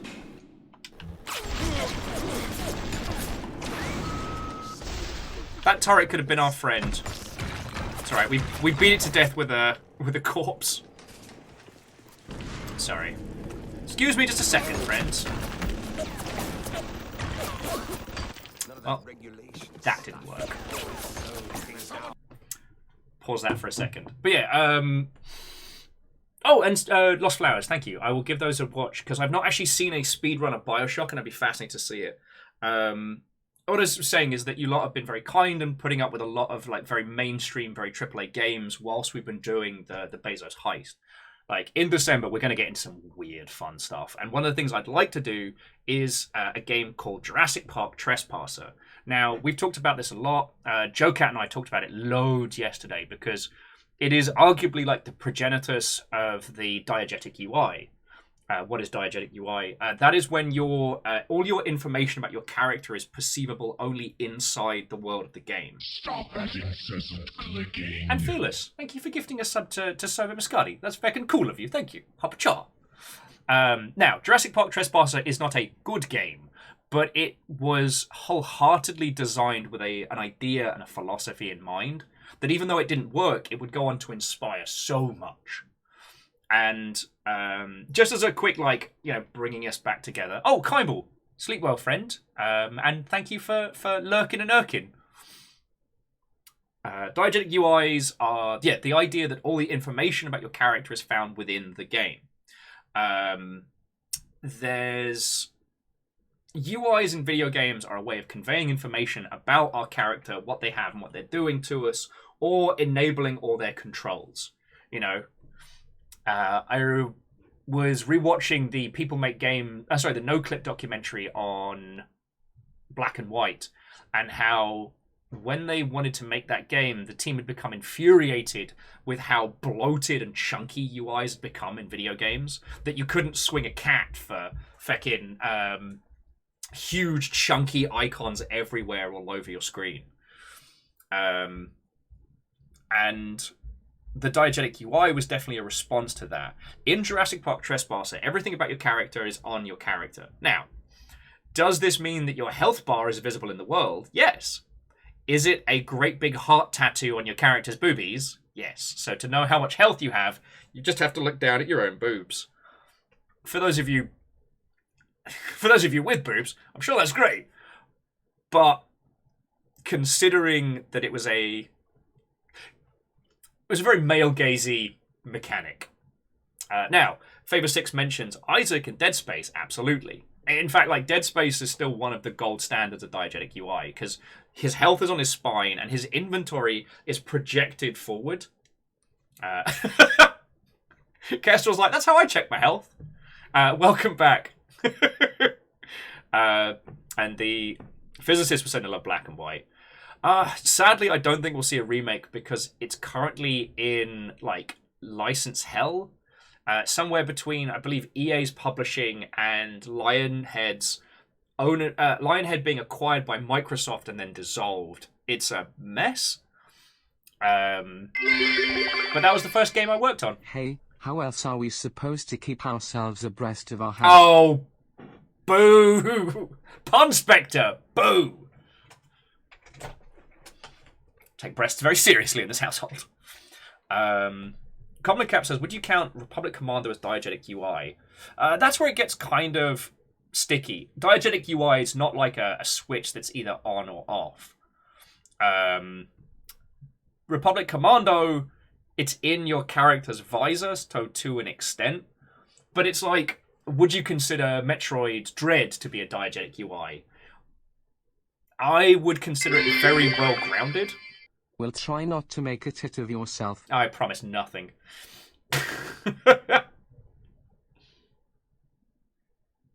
Well, Secretly Robin says, if your character can see their own health bar, it's diegetic. But Isaac can't see his health bar. You can, but it's in the world. See what I'm saying? It's fascinating. Sean was saying, if you saw an indie game, Distance, a racing game with a beautiful UI, it doesn't ring a bell, but that could just be me being a stupid. And Huff's like, thank you for the follow. There's something else. Cool indie stuff.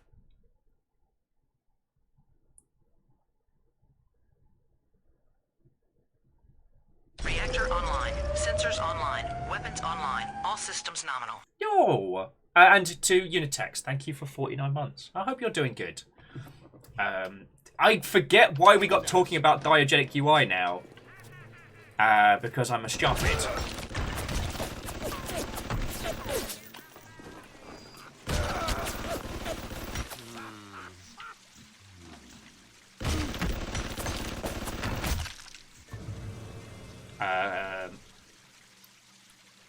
Sonic Discharge makes you a walking Tesla coil, zapping anything and everything.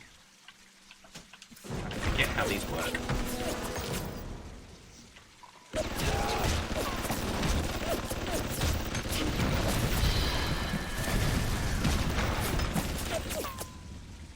Fearless was saying that something that Interstellar Marines did was the UIs on your HUD. There was also a button you could press to pop and raise and lower your visor. Yes! I do think about that one a lot. If you haven't seen it, so Interstellar Marines sadly didn't end up coming to fruition. I think it's supposedly still in development. Oh! Excuse me! Sorry, I'm having a... I got rid of my lightning powers and now I'm having a bit of a stupid. But yeah, so Interstellar Marines was an indie first-person title with some really, really interesting mechanics. I'm just gonna buy it out. $30, piece of cake. You work for me now. Auto hack the safe, why not?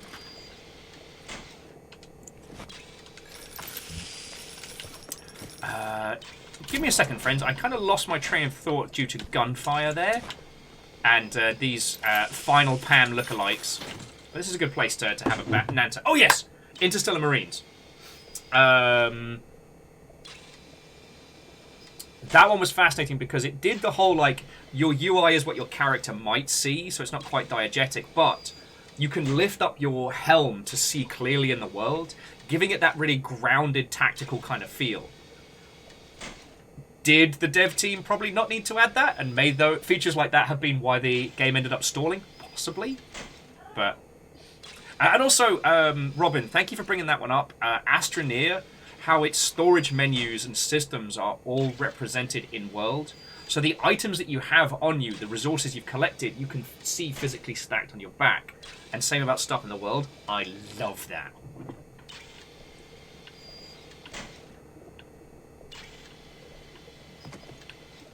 Tell me, crabs of the sea, what secrets do you hold for me? For Andrew Ryan's a bit of a dick. This crab is drinking. I don't have a rhyme end to this, I'm sorry. I was going for a bit, it did not land. Oh, lore.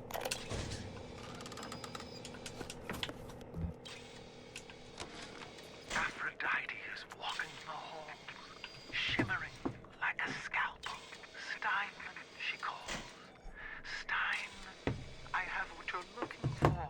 Just open your eyes, and when I see her, she cuts me into 1,000 beautiful pieces. You're having a bad time. And Magellan, Watto and welcome. Electric Salt, or Eclectic Salt, or just Salt as general, Becomer's Crab. And also, did I say hello? I hope I did. Now, Fearless brings up the Alone in the Dark reboot. Friends, if I get a... one of the things I'll probably do more next year, if I'm able to get hold of a 360, is I want to go through a few of those interesting but not great titles that came out in the 360, and a few bangers. One of them is the Alone in the Dark reboot, which I once reviewed for a failed video game TV show back in the day.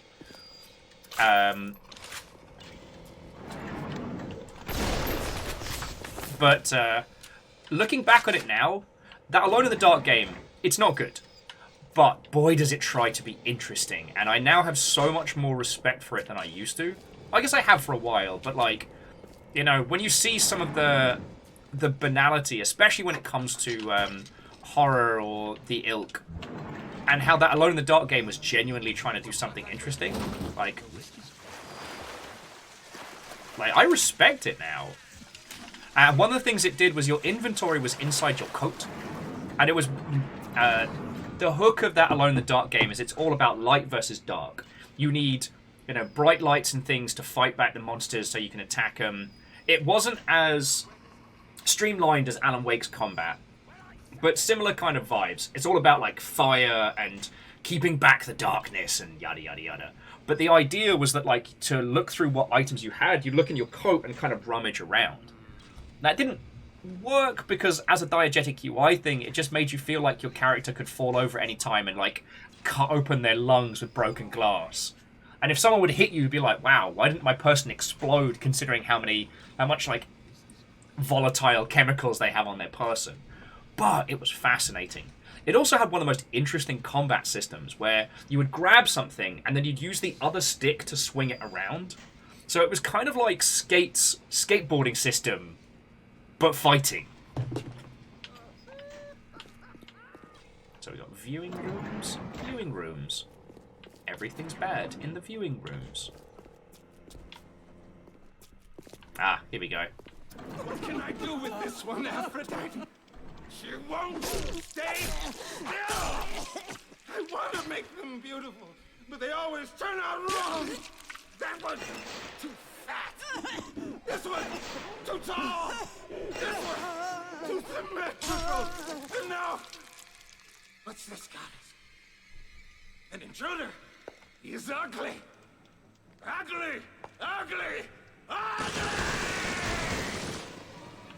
Look at you! Idiot!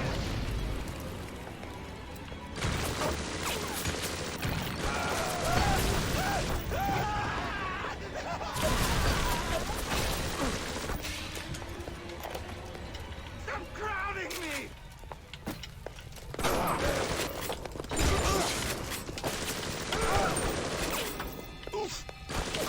I'll oof you, mate. Alright, problem solved. Emergency access, anti-personnel, and some goodies. Oh. Alright. It was time somebody took care of that sick bastard. Make sure you get the key off Steinman. Head back to emergency access. I'm working my way to the backside of Port Neptune myself. We'll get there soon enough.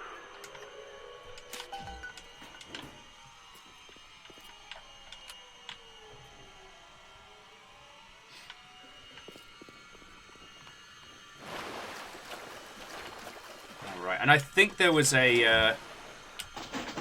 let's find out. I think there was a... audio log that we picked up.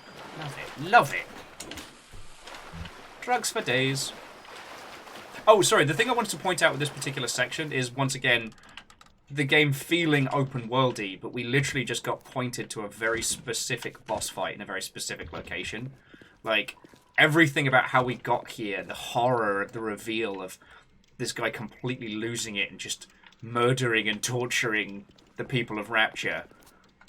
It's not subtle. It's not subtle. I can't remember how to... where was it? Messages. Radio messages. World of Rapture. These are notes. God darn it. Oh, here we go.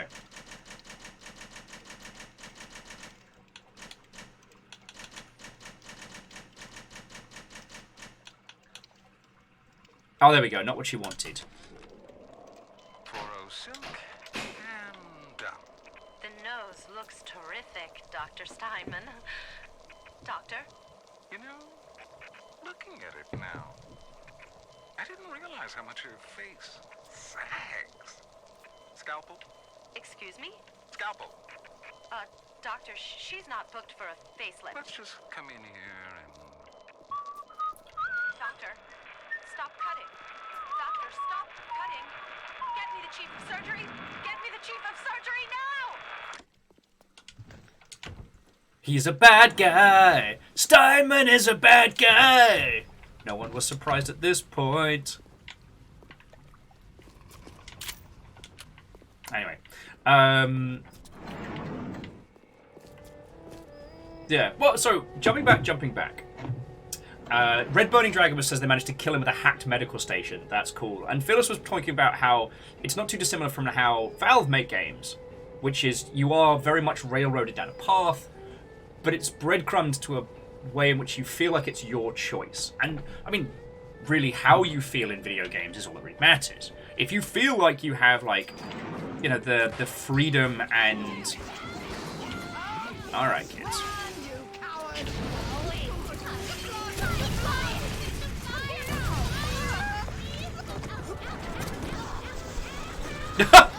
Turret friend! Ah, do you hear the sound? It's me, Quinning. And Fluffy Adorable Kitten, how are you doing? Yeah, and sorry, jumping back, Sean was saying it's like, when you look at how cohesive everything in this game fits together, yeah. Like, is this the greatest game ever made? No. But it does so much in such a clever manner that it's able to do and feel like a lot of really niche games, but in a mainstream space. You know, the feeling of that immersive sim style, like, all these bad guys came towards me so I could light them ablaze, but that was very carefully put there. That was just an extra tool in my arsenal. It wasn't that I wasn't the one that laid the oil. I did not prepare the slick. But if I hadn't gotten rid of... If I'd kept the lightning and not the fire, I could have zapped them here. This isn't the best game in the world. It's just a tribute.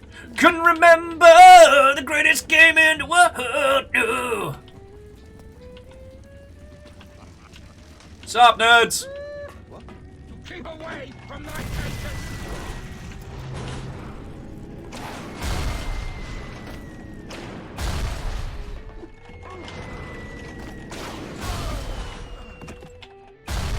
Thank you.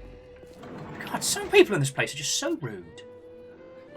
And Physicist, I entirely agree. This game makes you feel like you're a creative genius, finding new and interesting ways to use all the varying plasmid and whatnot. But in actuality, like, it's all very carefully laid out for you.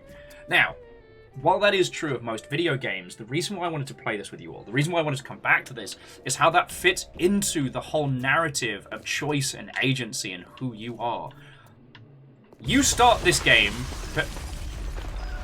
Sounds like another tunnel collapse. Welcome to Rapture, the world's fastest growing pilot junk.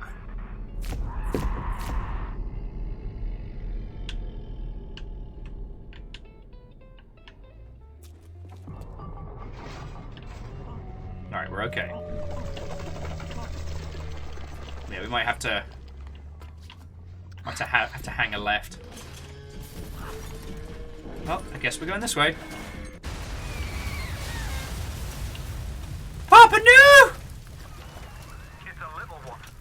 Here's your chance to get some Adam.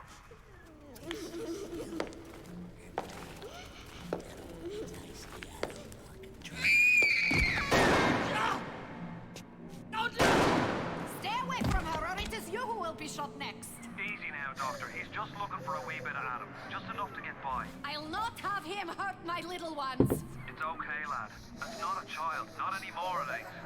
Dr. Tenenbaum saw to that. Bitte do not hurt her. Have you no heart? Aye, that's a pretty sermon coming from the ghoul who cooked up them creatures in the first place. Took fine little girls and turned them into that, didn't you? Listen to me, Bio. You won't survive without the antidote. Things are carrying. Are you prepared to trade your life, the lives of my wife and child, for Tenenbaum's little Frankenstein? Here. The guinea pigs are very clear. Use this. Free from their torment. I will make it to be worth your while. Somehow.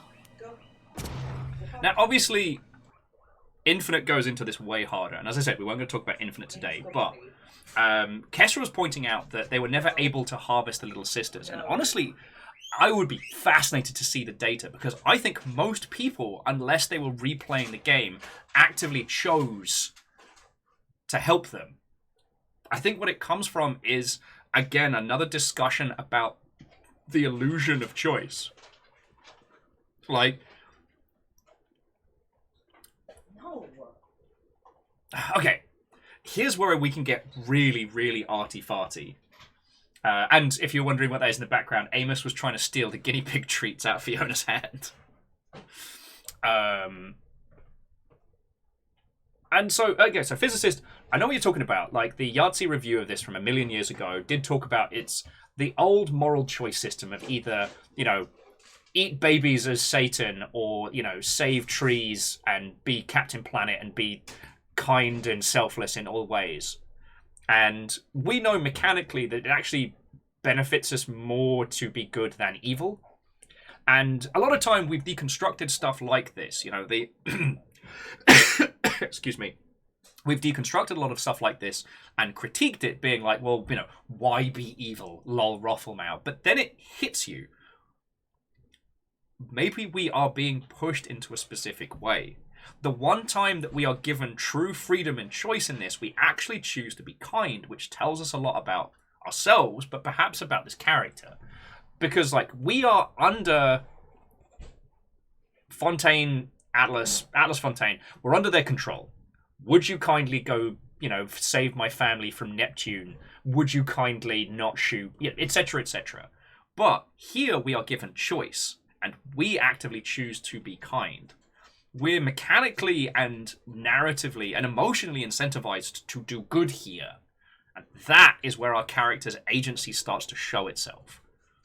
You know what I'm saying? Alright, where is it? Choose either to rescue the little sister or harvest. Now, what can happen with mechanics like this is when they become very pronounced in the marketing. Rescue. I don't know why the middle... No! No! No! No!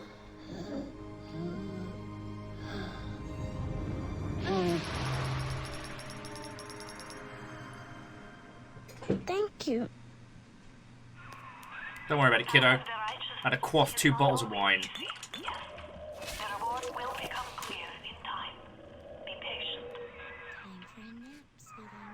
Tenenbaum's playing you for a sap. Those things may look like weak little girls, but looks don't make it so. You need all the Adam you can get to survive. Because physicists were saying, don't you... Stop talking! Gatherers garden machines. Make sure you pick up a new plasmid or 2. That's if the price ain't too dear, of course. Spend Adam on new powers at Gatherer's Garden.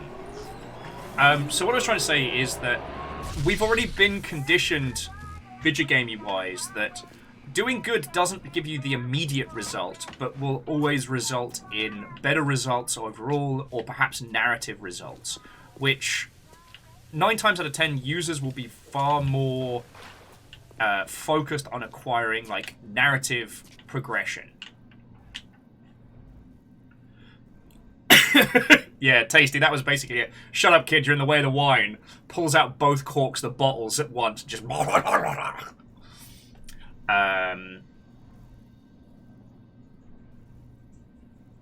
So yeah, you okay. You get double the Adam on an immediate harvest, but later on, the little kids that you save give you goodies. They also provide like narrative rewards later on. Like, and that's the kind of stuff that we, as people who play video games, have basically been trained to. And it seems so overly heavy-handed when you experience that scene. Like, oh, are you gonna make the little girl have a good time, or are you gonna twist him in half and chug him down like a Capri Sun? Like, okay, I swear, with context, that made sense. The baby boy. Such a bad mood. Oh. And more audio. Not only are those little girls veritable atom factories, they're nearly indestructible. They regenerate any wounded flesh with stem versions of the dead cells. But their relationship with the implanted slugs is symbiotic. If you harvest the slug, the host will die. So you see, it's not like killing, Tenenbaum said. It's more like removing a terminal patient from life support.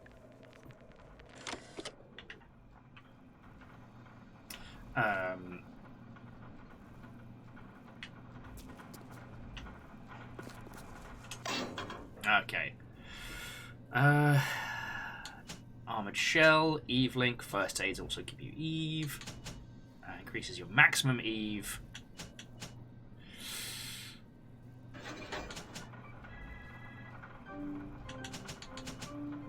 I do like drugs.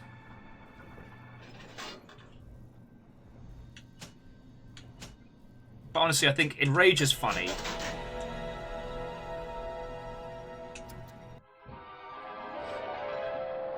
Enrage your enemies. Laugh as your enemies fight each other. Doesn't stop being funny. And first aid kits also give you Eve. Love it. Oh, that's so gross. It just pops out of a little, like, gap in the hand. Don't like that. Anyway, sorry, jumping back.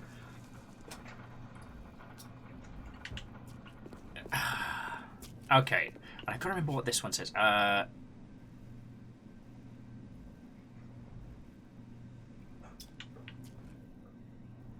So the great will not be constrained by the small. Yeah, there is no accident that is the banner above the point where you start making your choices. But no, the thing that I wanted to talk about there is, okay, yes, in a numerical sense, you gain more Adam faster if you end up just harvesting the little girls. But for those of us that know video games, we understand that because of the speech we get from up there, that Tenenbaum is hinting towards narrative rewards down the line. She even goes so far as to say, like, I can't explain it, but you will get rewarded. I mean, that's very on the nose. Much like the little arrow telling us where to go, which is a symbol of, you know, Fontaine's control. Or Atlas's control. Oh, and Jesse Phoenix. It was lovely to meet you. There's no stream tomorrow, but we're going to make some Gundams on the Discord and just hang out while we're playing the numbers game.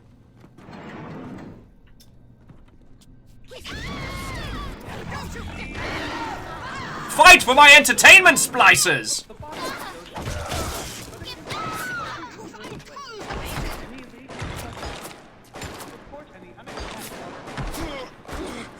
Sorry, I was reading your comments, dear friends. Sorry about that. Pesky splicers, I tell you.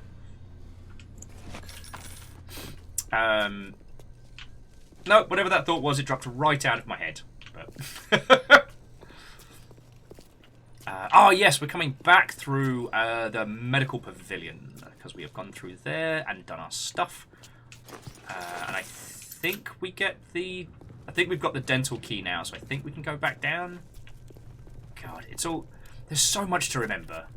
So much to remember. So little time. Splices! Excuse me. Terribly sorry, I have to go past you.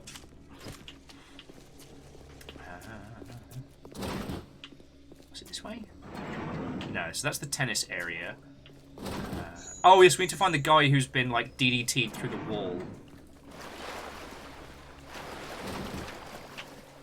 How do I not have the Chomper's dentist key? Oh, pea balls and bin bags. Sorry, friends. I just made a stupid. What you're supposed to use is telekinesis to pull it through the window. Let me just go grab my thing. Wolfgrad, thank you for leaving the stream running. I do appreciate it. Like, it took us a while to get up to numbers, so I'm trying to hold here as strong and as steady as we can. A circus of value.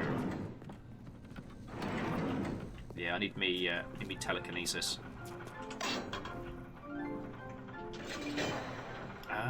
Where do we change everything?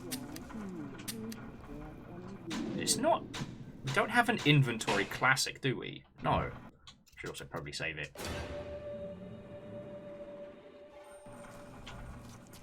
It's the DNA bank. Oh, we haven't gotten one of the gene banks yet. Alright, feck it. Sorry, I guess, you know, you can take the lad out of the video game, but you can't take the video game out of the lad. My natural want to try and solve problems. You're ready now. It's time to take on one of them big daddies. No, it's not. It won't be easy, but it's the only way to get to Little Sisters and the Adam they carry.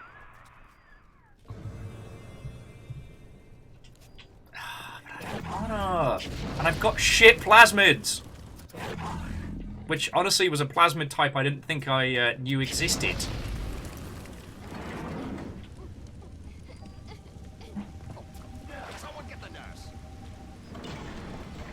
Oh! Where are you going? Wounded!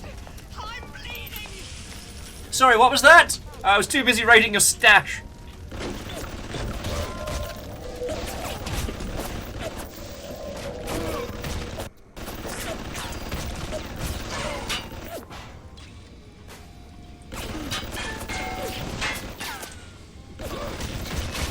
No. It did not work. It did not work.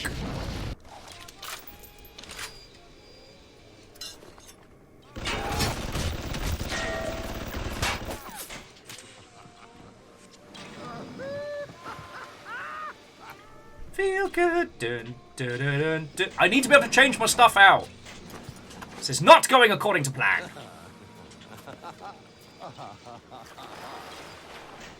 Oh, I could kick ass in here. But no. I had to take the everybody fight each other plasmid.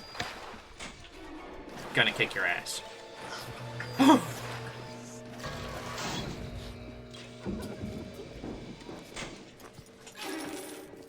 Grim. Oh, security expert. Yup. Okay, sorry. Taking a breath and a beat. How are you all doing? Oh, and physicist, it's entirely fine. Like, I spend most of my life referencing video games that I've gone through. The one thing I try and do is I try and include info about the games we're talking about so as to be inclusive, but not ask people, oh, have you played this? Because it's one of those things that if you ask somebody that, if they haven't, they feel like they're missing out. And if they have, it feels patronizing. Oh, shush. Now go burn. Quick, someone shut the door! Sometimes I forget.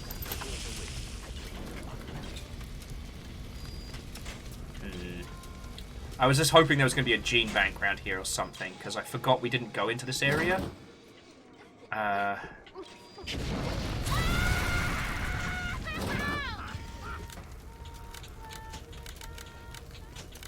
Here we go.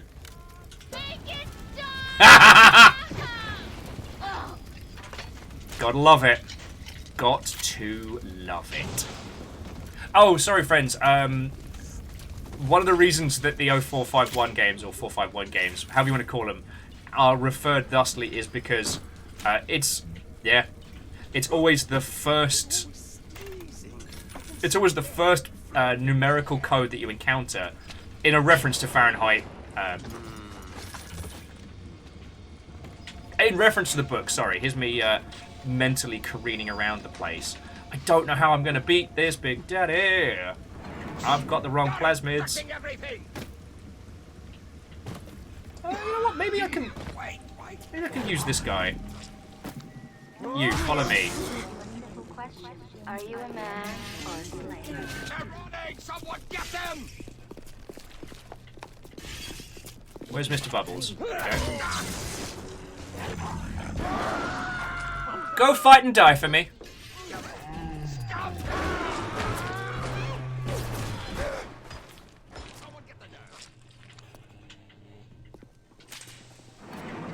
Ah, that's where we just were. Okay.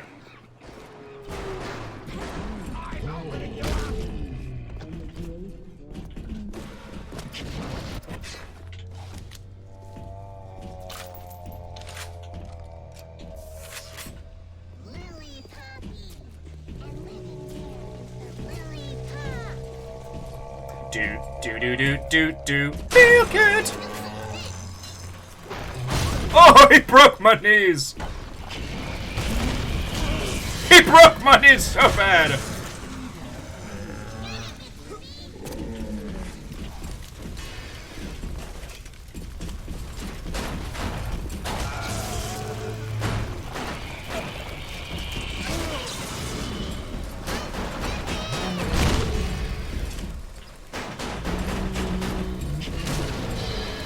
He broke my legs!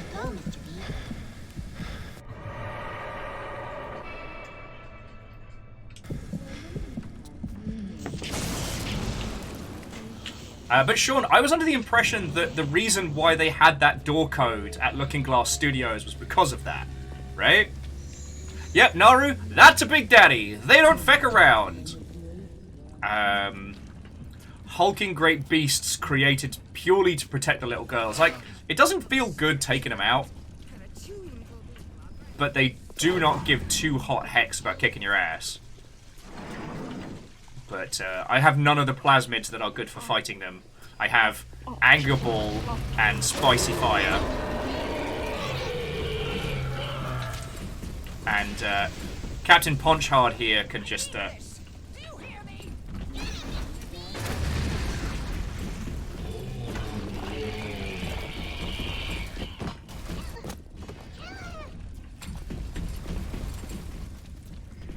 What's up, big man? Don't break my butt! You're breaking my butt! Oh, I'm in trouble.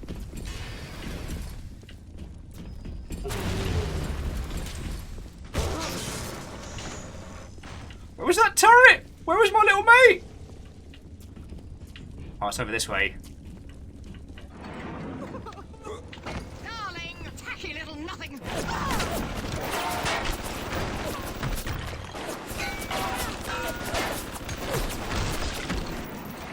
Oi, where's Bubbles?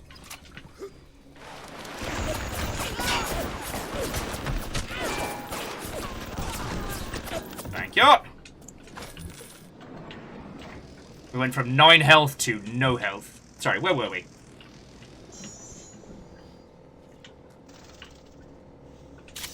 Ooh, electric buckshot. Don't mind if I do. I do apologise that the conversation is somewhat dropping off a cliff while we're trying to fight Mr. Bubbles here, but it certainly is going. Bear with me just a second, dear friends. Do.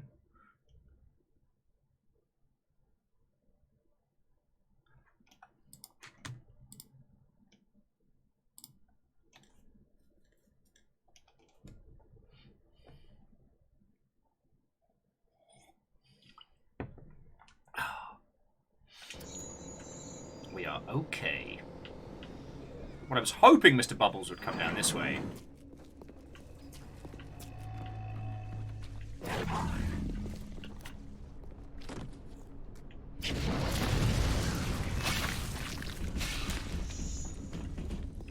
God, I wish I had a sprint. Ah!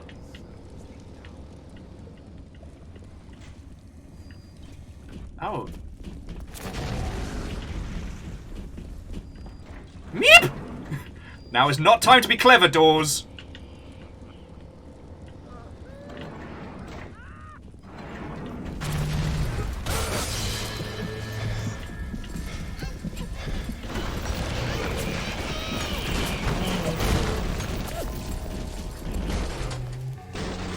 Double KO! Alright.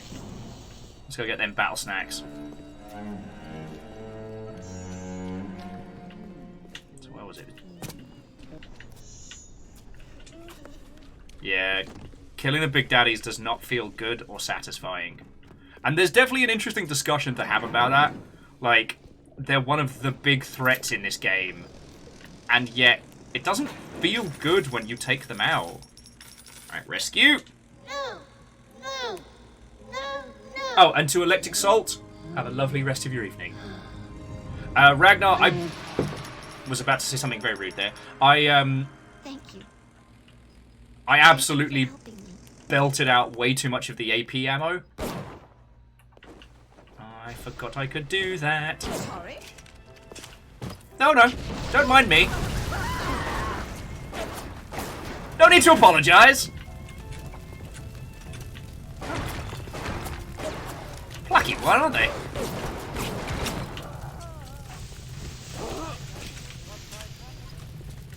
Ooh, quick pep bar. Quick pick me up. I say. Even if everything's a little crispy, it's fine.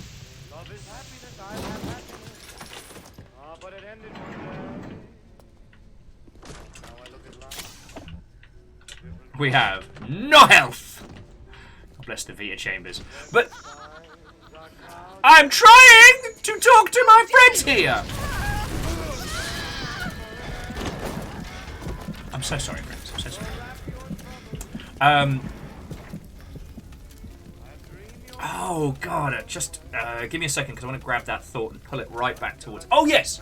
So, mechanically, fighting the big daddies. Now, this was one of those things that was spotted by some reviewers. Again, I'm pretty sure Yahtzee did a whole bit on it. But the concept of... You can't lose. Unless you're playing, like, the Novita Chamber, or you're playing on more of the hardcore settings. But respawns in this cost you nothing. You can just respawn as many times as you want. There's literally nothing to stop you from Zerg waving against all the varying enemies, which does include the big daddies.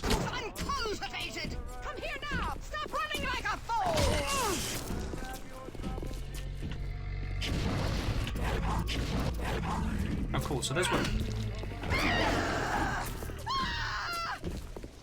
Take off your horrid mask! Take it off! The big daddy is still there, even though the little sister has already been saved, but there we go. Yeah, and Sean, also, respawns don't reset to the respawn time. They don't remove, like, damage done or resources. So you can repeatedly throw yourself at the problem. So it creates that... Oh, God! Fucking... Oh. I got curly fries. This is the best. Alright. No offense, Ken Levine, but your game ain't shit compared to curly fries. Sorry. Fiona's basically been trying to induct me into Old Bay as a substance addiction. So I've been getting, like, fries and tendies all Old Bay... Old Bayified. It's happening. Friends, soon I'll be more crab than man. But yeah, there's nothing that stops you defeating any of the big daddies. Now, the bosses, those are fights you need to have your shit together for. Aww. And now he's sad because he knocks on the wall for the little sister and she doesn't come out. Like... We're almost back to emergency access. Come through as soon as you get there. You got Ryan's eye now. You won't hear them coming, but it'll be there before you know it. Okay. Actually, whilst we're getting into combat, because I'm going to have to focus. Yeah, I made him sad. But I did save the little sister. She's... I forget narratively how it works out, but she's now got control of her own senses and whatnot. Oh, I mean, Red Burning Dragon. Don't we all need Dino Nuggies? Nugs Parmesan. Oh, delicacy, my friend. Delicacy. But yeah, I just wanted to touch on that one because we talked a lot about this when it comes to like difficulty in video games and how difficulty is presented.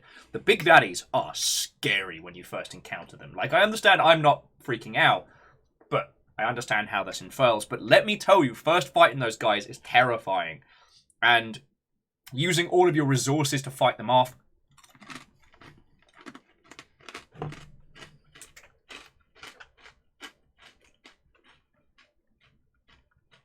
Leaving you, as we are right now, with absolutely feck and all. But the thing is, you can just corpse run at them. You can just run, whack them with a wrench, they kill you, run, whack them with a wrench. Like, you can keep doing that until you win. Like, you can overcome these obstacles just by bloody mindedness. So really, whether you harvest or save the little sisters, like, it's just a case of when, not if.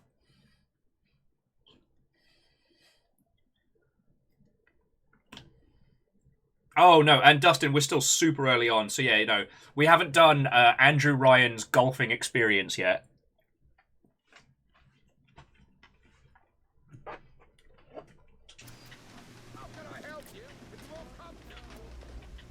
One of the things that I do really appreciate in this is how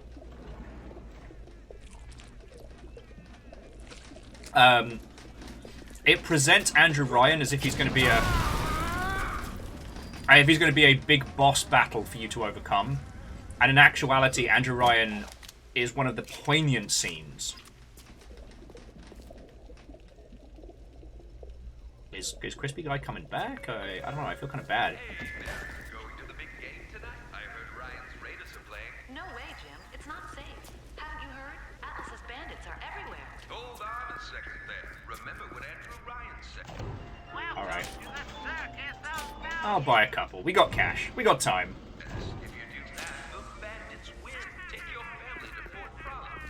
Oh yeah, because really. Come back here so I can set you ablaze, you fuck! You're crawling! You're second!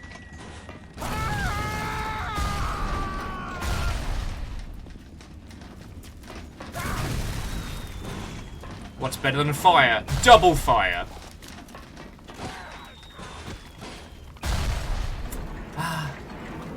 Bismarck. When is golf? Attack and dethrone golf. Oh yeah, sorry, and jumping back, so Tabid was saying, like, part of the terror of the big daddies is their speed. Absolutely. And boy, do they create a threat. But, again, there's actually nothing that stops you handling them.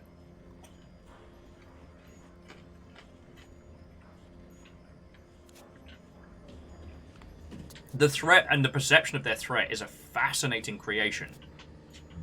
And I always think it's worth, like, referencing and discussing. Oh, yeah, here we go. Security alert deactivated. Thank you for your patience. I don't know how you managed it, but you did. Come through to Port Neptune now. I'm looking forward to shaking your hand. Also, we did just do the traditional open up every single security shutter, which has probably kept the splicers contained, but... Alright, and into the bathysphere. Oh, so I guess you can head back to different areas throughout. It does, I guess, create that backtracking, like, open vibe.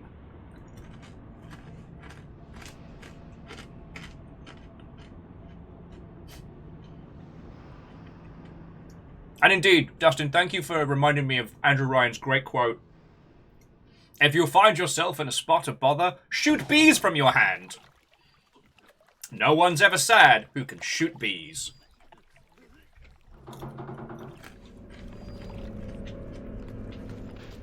If I remember rightly, Neptune's bounty is kind of like the working district.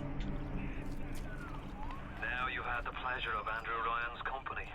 He's the one who built this place, and he's the one who ran it into the ground. Nobody knows exactly what happened. Maybe he went mad. Maybe the power got to him. Maybe he just decided he didn't like people. Whichever way you slice it, good men die.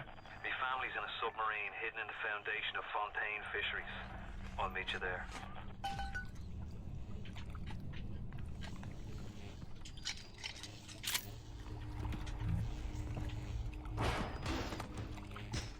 Also, look at what's happened to this guy, right? Smuggler. Look at what he was smuggling in. Videotapes, hymn sheets, Bibles. Yeah.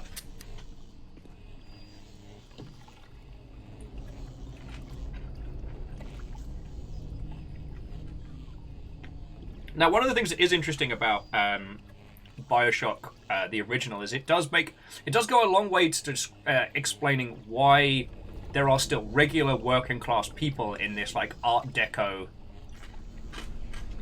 superstructure, you know.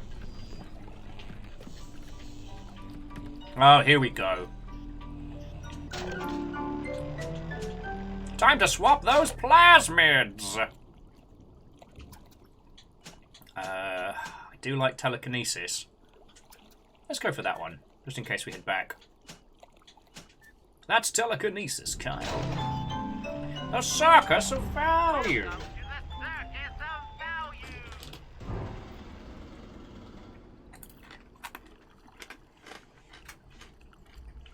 Oh, so, sorry. I apologize that I'm kind of careening around in my topics.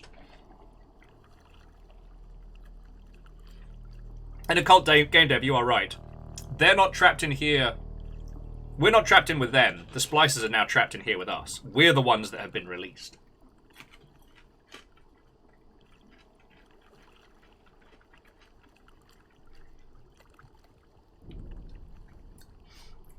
But jumping back, Nara and Beard.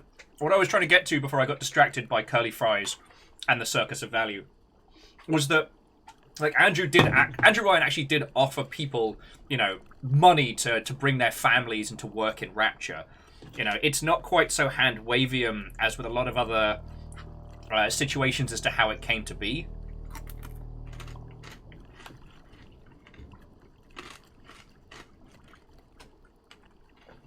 Oh shit, Dustin, your powers. I'm powerless to resist eating yet more curly fries. How have you done this? It's mind control.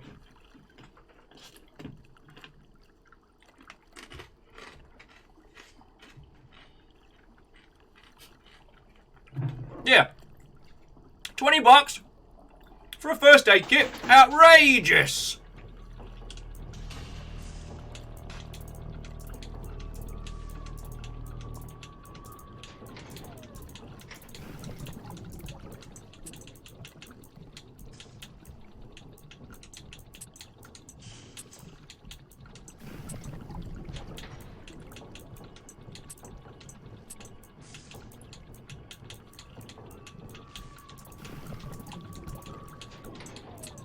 This is not going well!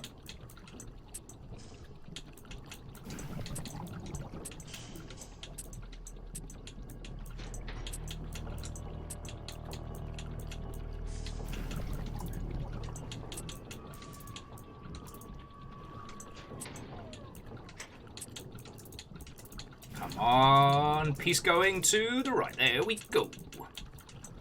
Job's a good one.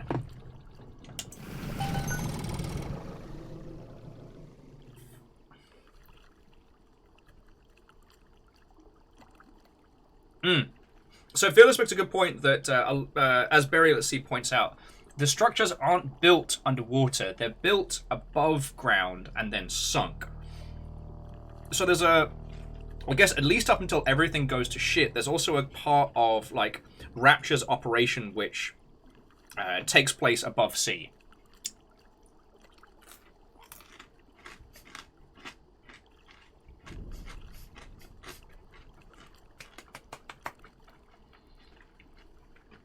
By Grabthar's hammer, what a saving. Oh, and Sean says a Pipe Dream clone was the second game they ever programmed. Yeah, nice. Way cool. You know what? I'm not doing a great job of bringing my thoughts together on this one. So I might either need more caffeine or the power of curly fries to kick in. But the TLDR is I found that Rapture was one of the few of these situations that felt like it made sense. You know?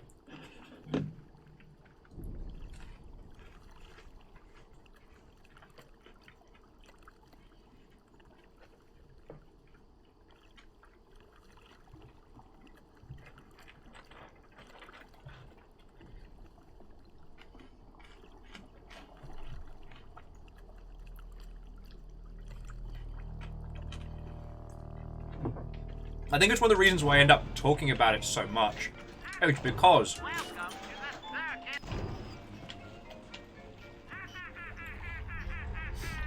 this does feel like a lived-in world. I mean, again, I said the same with Prey Nouveau, and I stand by it. I'm trying to think of some bad examples. Like, worlds that feel like absolutely no one could have lived in them.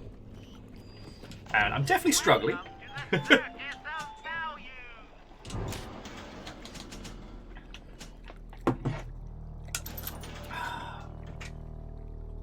Like, what are some bad world building ones?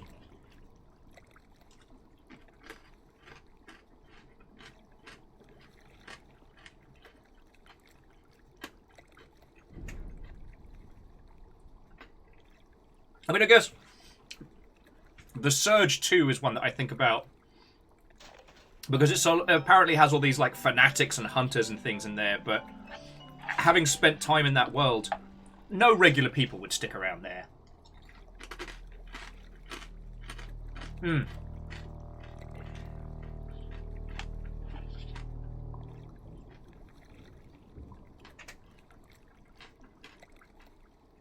Bezos, you're right. Some MMOs can feel very, very lifeless and vacant. And actually, Ragnar, I can't disagree with you.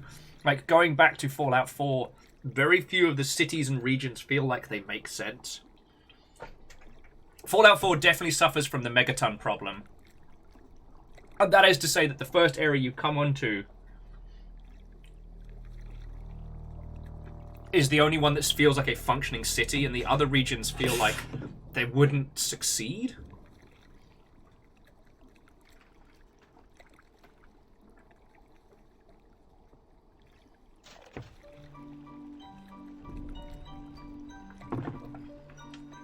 No. On that one, I definitely have to disagree, Fearless. Like, at the beginning of Half-Life 1, it definitely feels lived in. I just had to fill out 20 birthday invites by No! hand. Ow.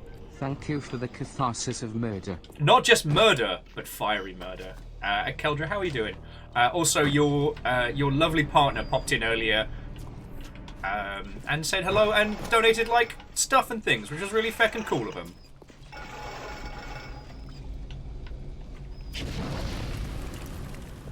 Oh shit, it's been 91 days since our last accident. Go us! Me, I crawl. No, come back here!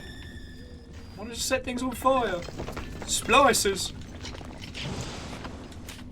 Yeah, Fort Frolic is after Neptune's bounty, so I don't think we're going to make it today, which is unfortunate, but it is what it is.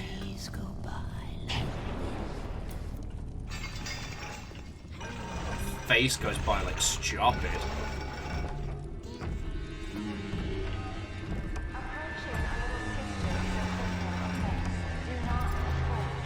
Alright, so let's see how long it takes us to take out Mr. Bubbles with a wrench.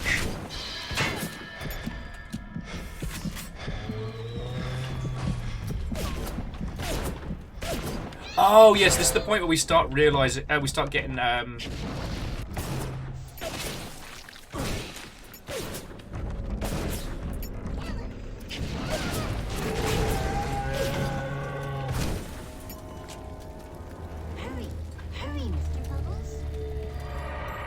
let's see how long it takes us to do the old face roll. Oh, sorry, jumping back. So Physicist says there's a big difference between places you wouldn't want to live and places that don't feel lived in. Yes, Physicist, thank you for grabbing on that one. I keep getting distracted by good video games. But yeah, Half-Life, both 1 and 2 feel like real places. They feel lived in. I wish Half-Life 2 didn't feel lived in. But annoyingly, it does.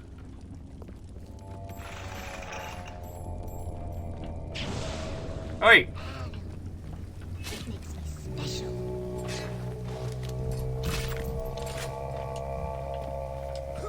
What up, big man?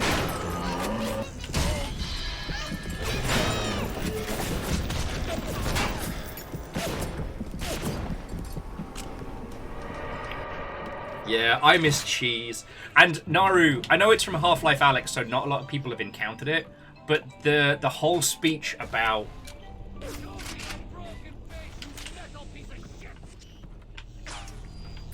you know what, I'm taking my lightning back. It's just not a party without lightning.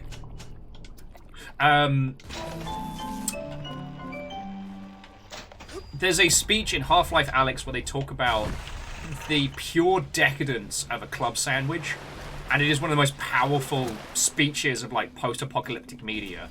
I'm trying to explain to someone who grew up after the fall what a club sandwich is.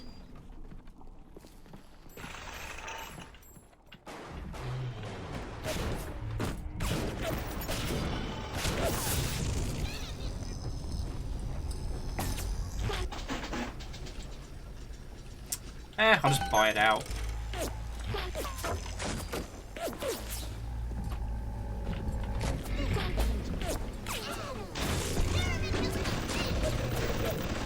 Alright, come on, tiny turret. Oh no! My turret!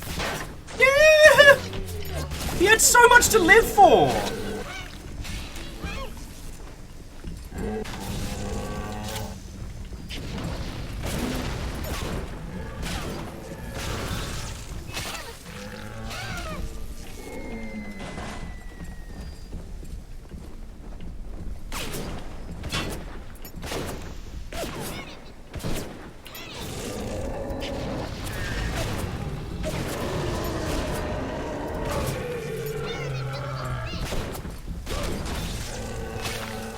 This plan isn't going to plan at all.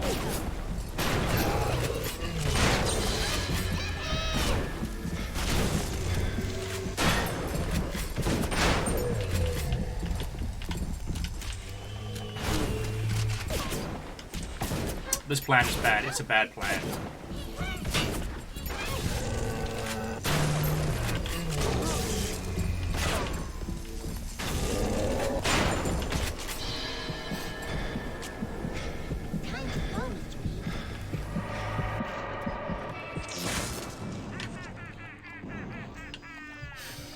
Okay, let's breathe. So I tell you what, friends, because we're getting very much into the combat-y section, and I don't want to risk alienating all of our new friendos via the medium of me being terrible at video games.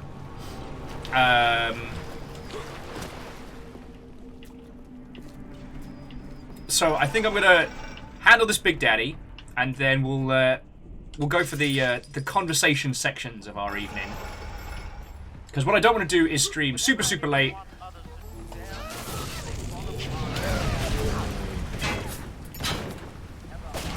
And then end up getting us into... I need 2 rounds, huh?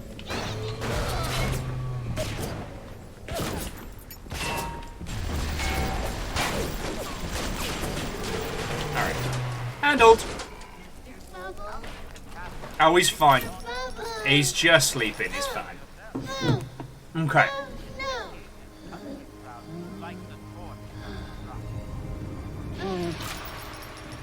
We saved the day! You have shown kindness to my little ones, but are you really a friend to us? Regardless, a little one brings you a gift who demonstrates our appreciation. Yeah, so now we start getting the additional goodies. The rewards be inside a Teddy's bear at the Gatherer's Garden. I love it.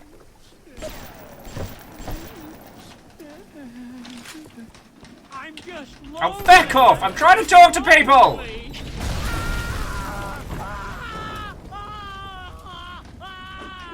Sorry about this.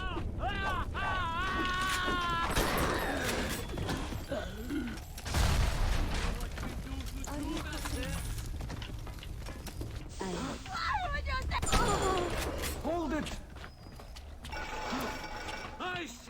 Yeah.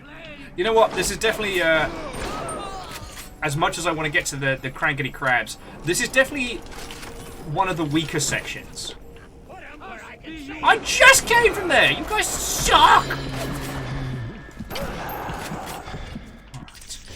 Alright.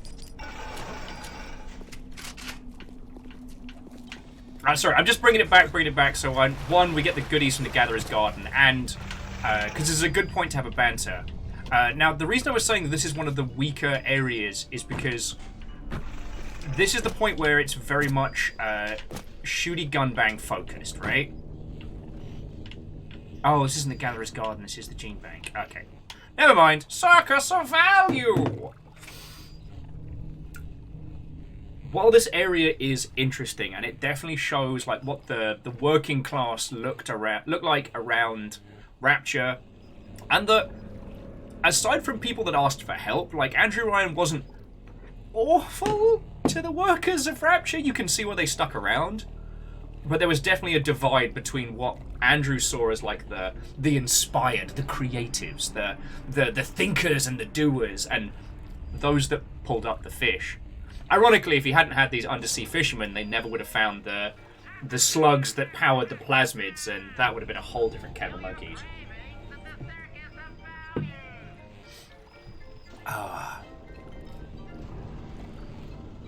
But I do feel that this is the section where the game leans most into its combat system, which is the one that's shown its age the most.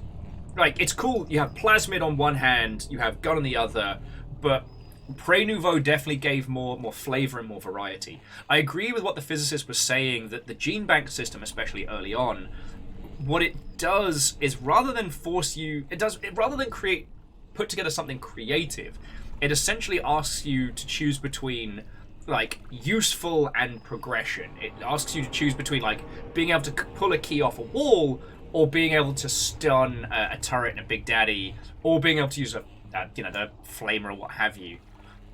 it doesn't give you enough options to be you in this space, and so it constrains you. But the big daddies are still something that you have to deal with. So yeah, not to get too into the weeds, but this is definitely a point at which I feel like the shooty gun bang gets in the way of it.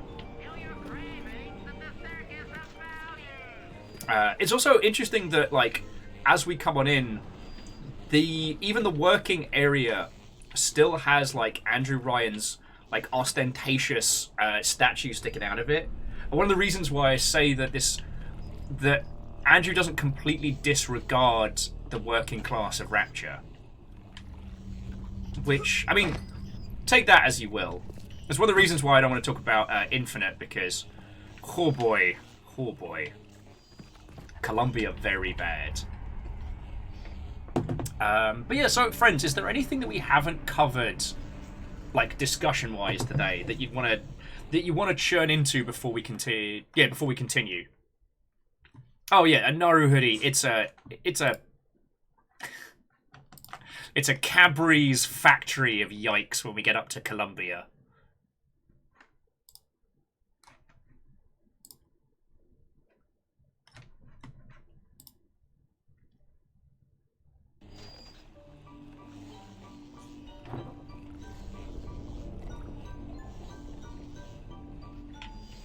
Yeah. Oh, and Fearless, I think we get into that later on in this section. Sorry, Fearless was talking about that Andrew Ryan believed that anyone could become one of the makers, the doers, instead of the parasites who live off the system. Obviously, not my feelings at all. But then, yeah, as Fontaine points out later on, you know, even in a place like this, someone still has to scrub the toilets, someone still has to, you know, serve the coffee and deliver the foods. Like, not everyone can be a superstar surgeon. And Ryan's belief and what actually happens are two different things.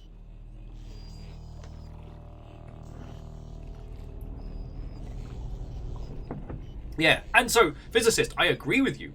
Like, Andrew Ryan believes that everybody who is doing something is valuable, but in actuality, he does create this class divide, which is where Atlas/Fontaine kind of weasels his way in. You know, he provides the goodies for the lower class and essentially creates a criminal element in Rapture, even though in theory there shouldn't be, but here we are.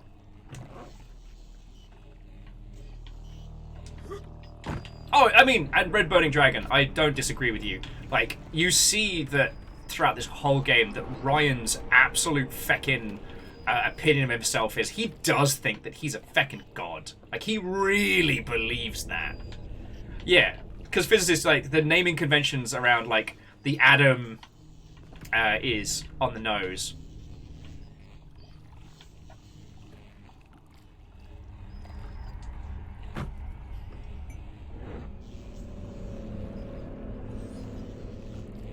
Yeah, I give these people some soup and blankets, and in return they give me their lives, Fontaine. Yeah. Fontaine sees the reality of things, but also sees it in a manner that he can exploit. You know, the thing you can say for Ryan is he genuinely believes what he said. Alright, we'll keep going for a little bit. According to Mr. the Twitch, we're still holding strong, friends.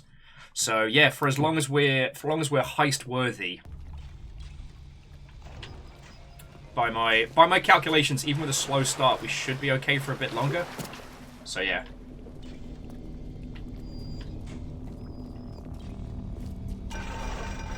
So woohoo!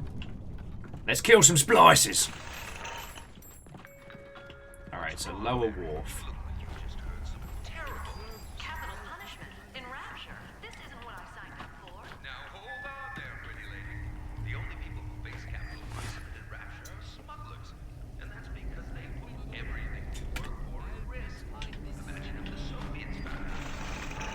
Oh, sorry. It was I was smirking at the announcement about capital punishment in Rapture.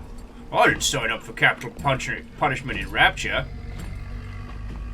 And the guy being like, well, hold on there, it's only smugglers. Yeah. The thing about a person like Ryan is that the core of their ideals stays pretty consistent, but they will absolutely change a whole bunch of them on a fucking whim. Oi!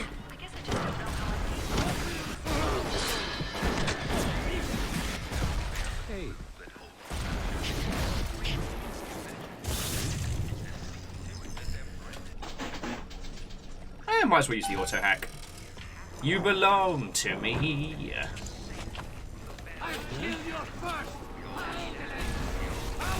Sorry, I slipped it.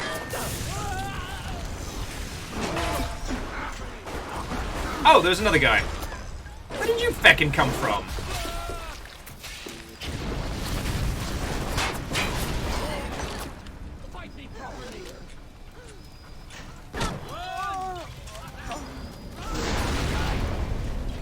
Thank you. Anyway, so here's the gift from the little one. So it's an additional 200 Adam, the Hypnotized Big Daddy, and some armor piercing rounds. Like, those are some powerful abilities. So we've now unlocked... Oh! Plasmid slot. Yeah, we'll take the... Oh, but... See, here's the thing. It would be feckin' grand... Okay, there we go. So now we get all the fun ones. So we get...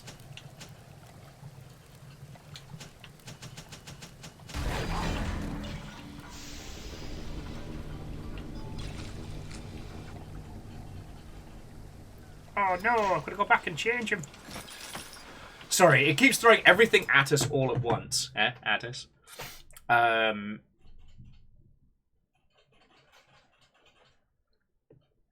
What Feelers was saying is something that I do want to touch on, which is Ryan genuinely believes in what he's doing. He then compromises his own principles and then rationalizes them to himself so that his justifications become part of his own philosophy.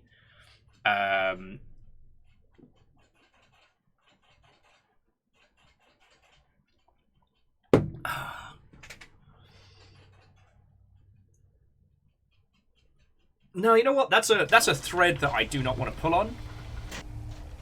So let's just go use telekinesis on some people till it stops being funny.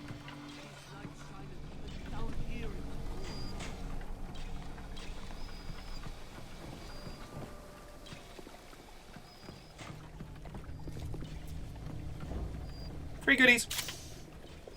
Fish. Hello, fish.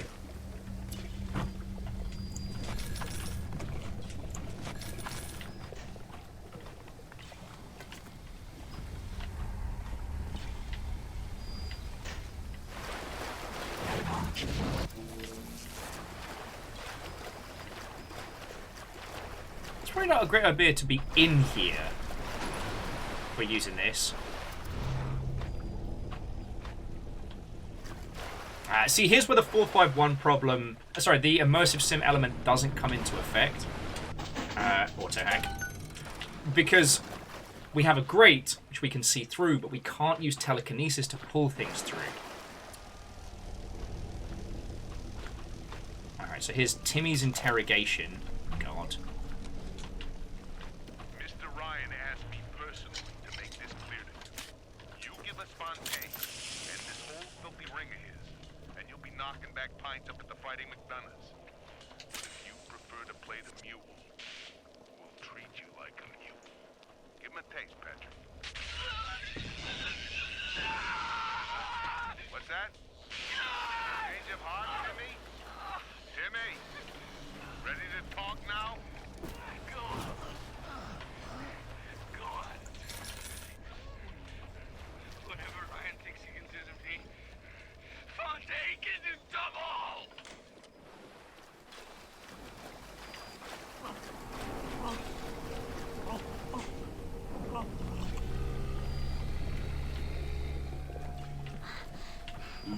What's up, Mr. Bubbles? It's going down. Hello, friend. Okay. So, friendos, I have definitely lost my momentum. And I'd like to move our adventures to a close before I lose the ability to converse with you all proper. You know, I don't want to risk angering Mr. Twitch any further. But what I do want to say is these have been some really good conversations today, and I've really fucking enjoyed them. Like, this is one of those games that you can deconstruct and deconstruct. Like, we've reached this wonderful curve with BioShock where it was very much over-pushed due to its great success and, like, over-discussed. And now that we've had enough time to let it, like, sit and percolate, you know, shit, like 15 years worth, but we can see the bits of brilliance from what was just the thing at the time, you know, what was, like, genuinely inspired. And for me, it's that feeling that it could be a game like System Shock. It could be this grand, free, open experience, but it's not. It's very carefully controlled. You are very carefully controlled, both in and out of the experience. And I think that's feckin' brilliant. So friends, like, thank you for watching. I hope you've had a feckin' grand day. Please don't go anywhere, because I'll be passing you over to one of our grand friendos. And I do want to say my thank yous, because loads of people were feckin' lovely. No, and a Cult Game, it's like, thank you. Now, again, friends, there won't be a stream tomorrow. We'll be hanging out in the Discord. And Friday is the return to the Blackout Club. Tell your friends, tell your peoples. We're doing this. We're going back to Red Acre. No.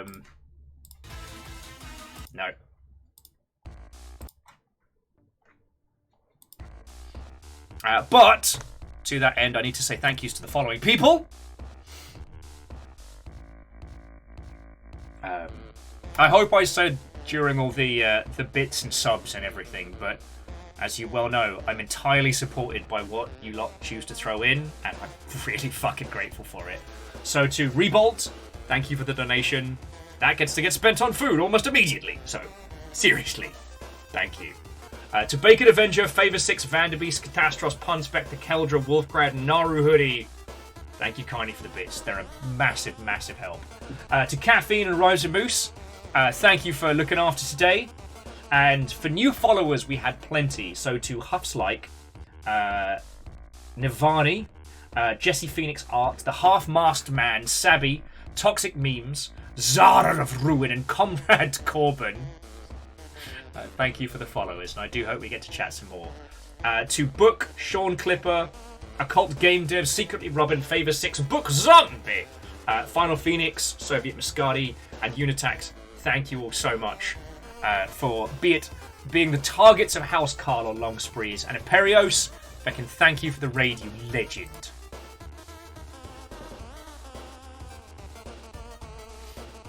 Right, who can I pass you all to?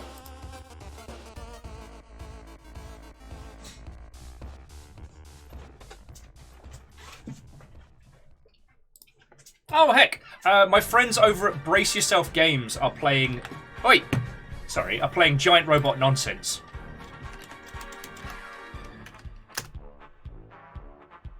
So, we're going to head over there. If you haven't seen the game Phantom Brigade before, it's what if XCOM, but giant robots. We've done some streams of it in the past, and I'm just waiting for it to hit version 1, and then we are going hard. But yes, friends, thank you all for a wonderful day. Thank you for helping with the heist. Do keep an eye on the Discord, because if I've got spoons aplenty, knees weak, arms spaghetti, we'll probably be hanging out there later. Mainly so I can play Zero Soviet and chat with people. But if not, I'll see you tomorrow on Discord for building Gundams, and we'll go from there. Also, if you're not playing This Is Star's new game, you need to. It's feckin' brilliant. But I'll plug that in the Discord later. Right. That's it from me. Friends, have an incredible rest of your evening, alright? And, yeah. Next time we meet on this Twitch.television, going back to Red Acre. It's going to be good. Alright. Good night, friends.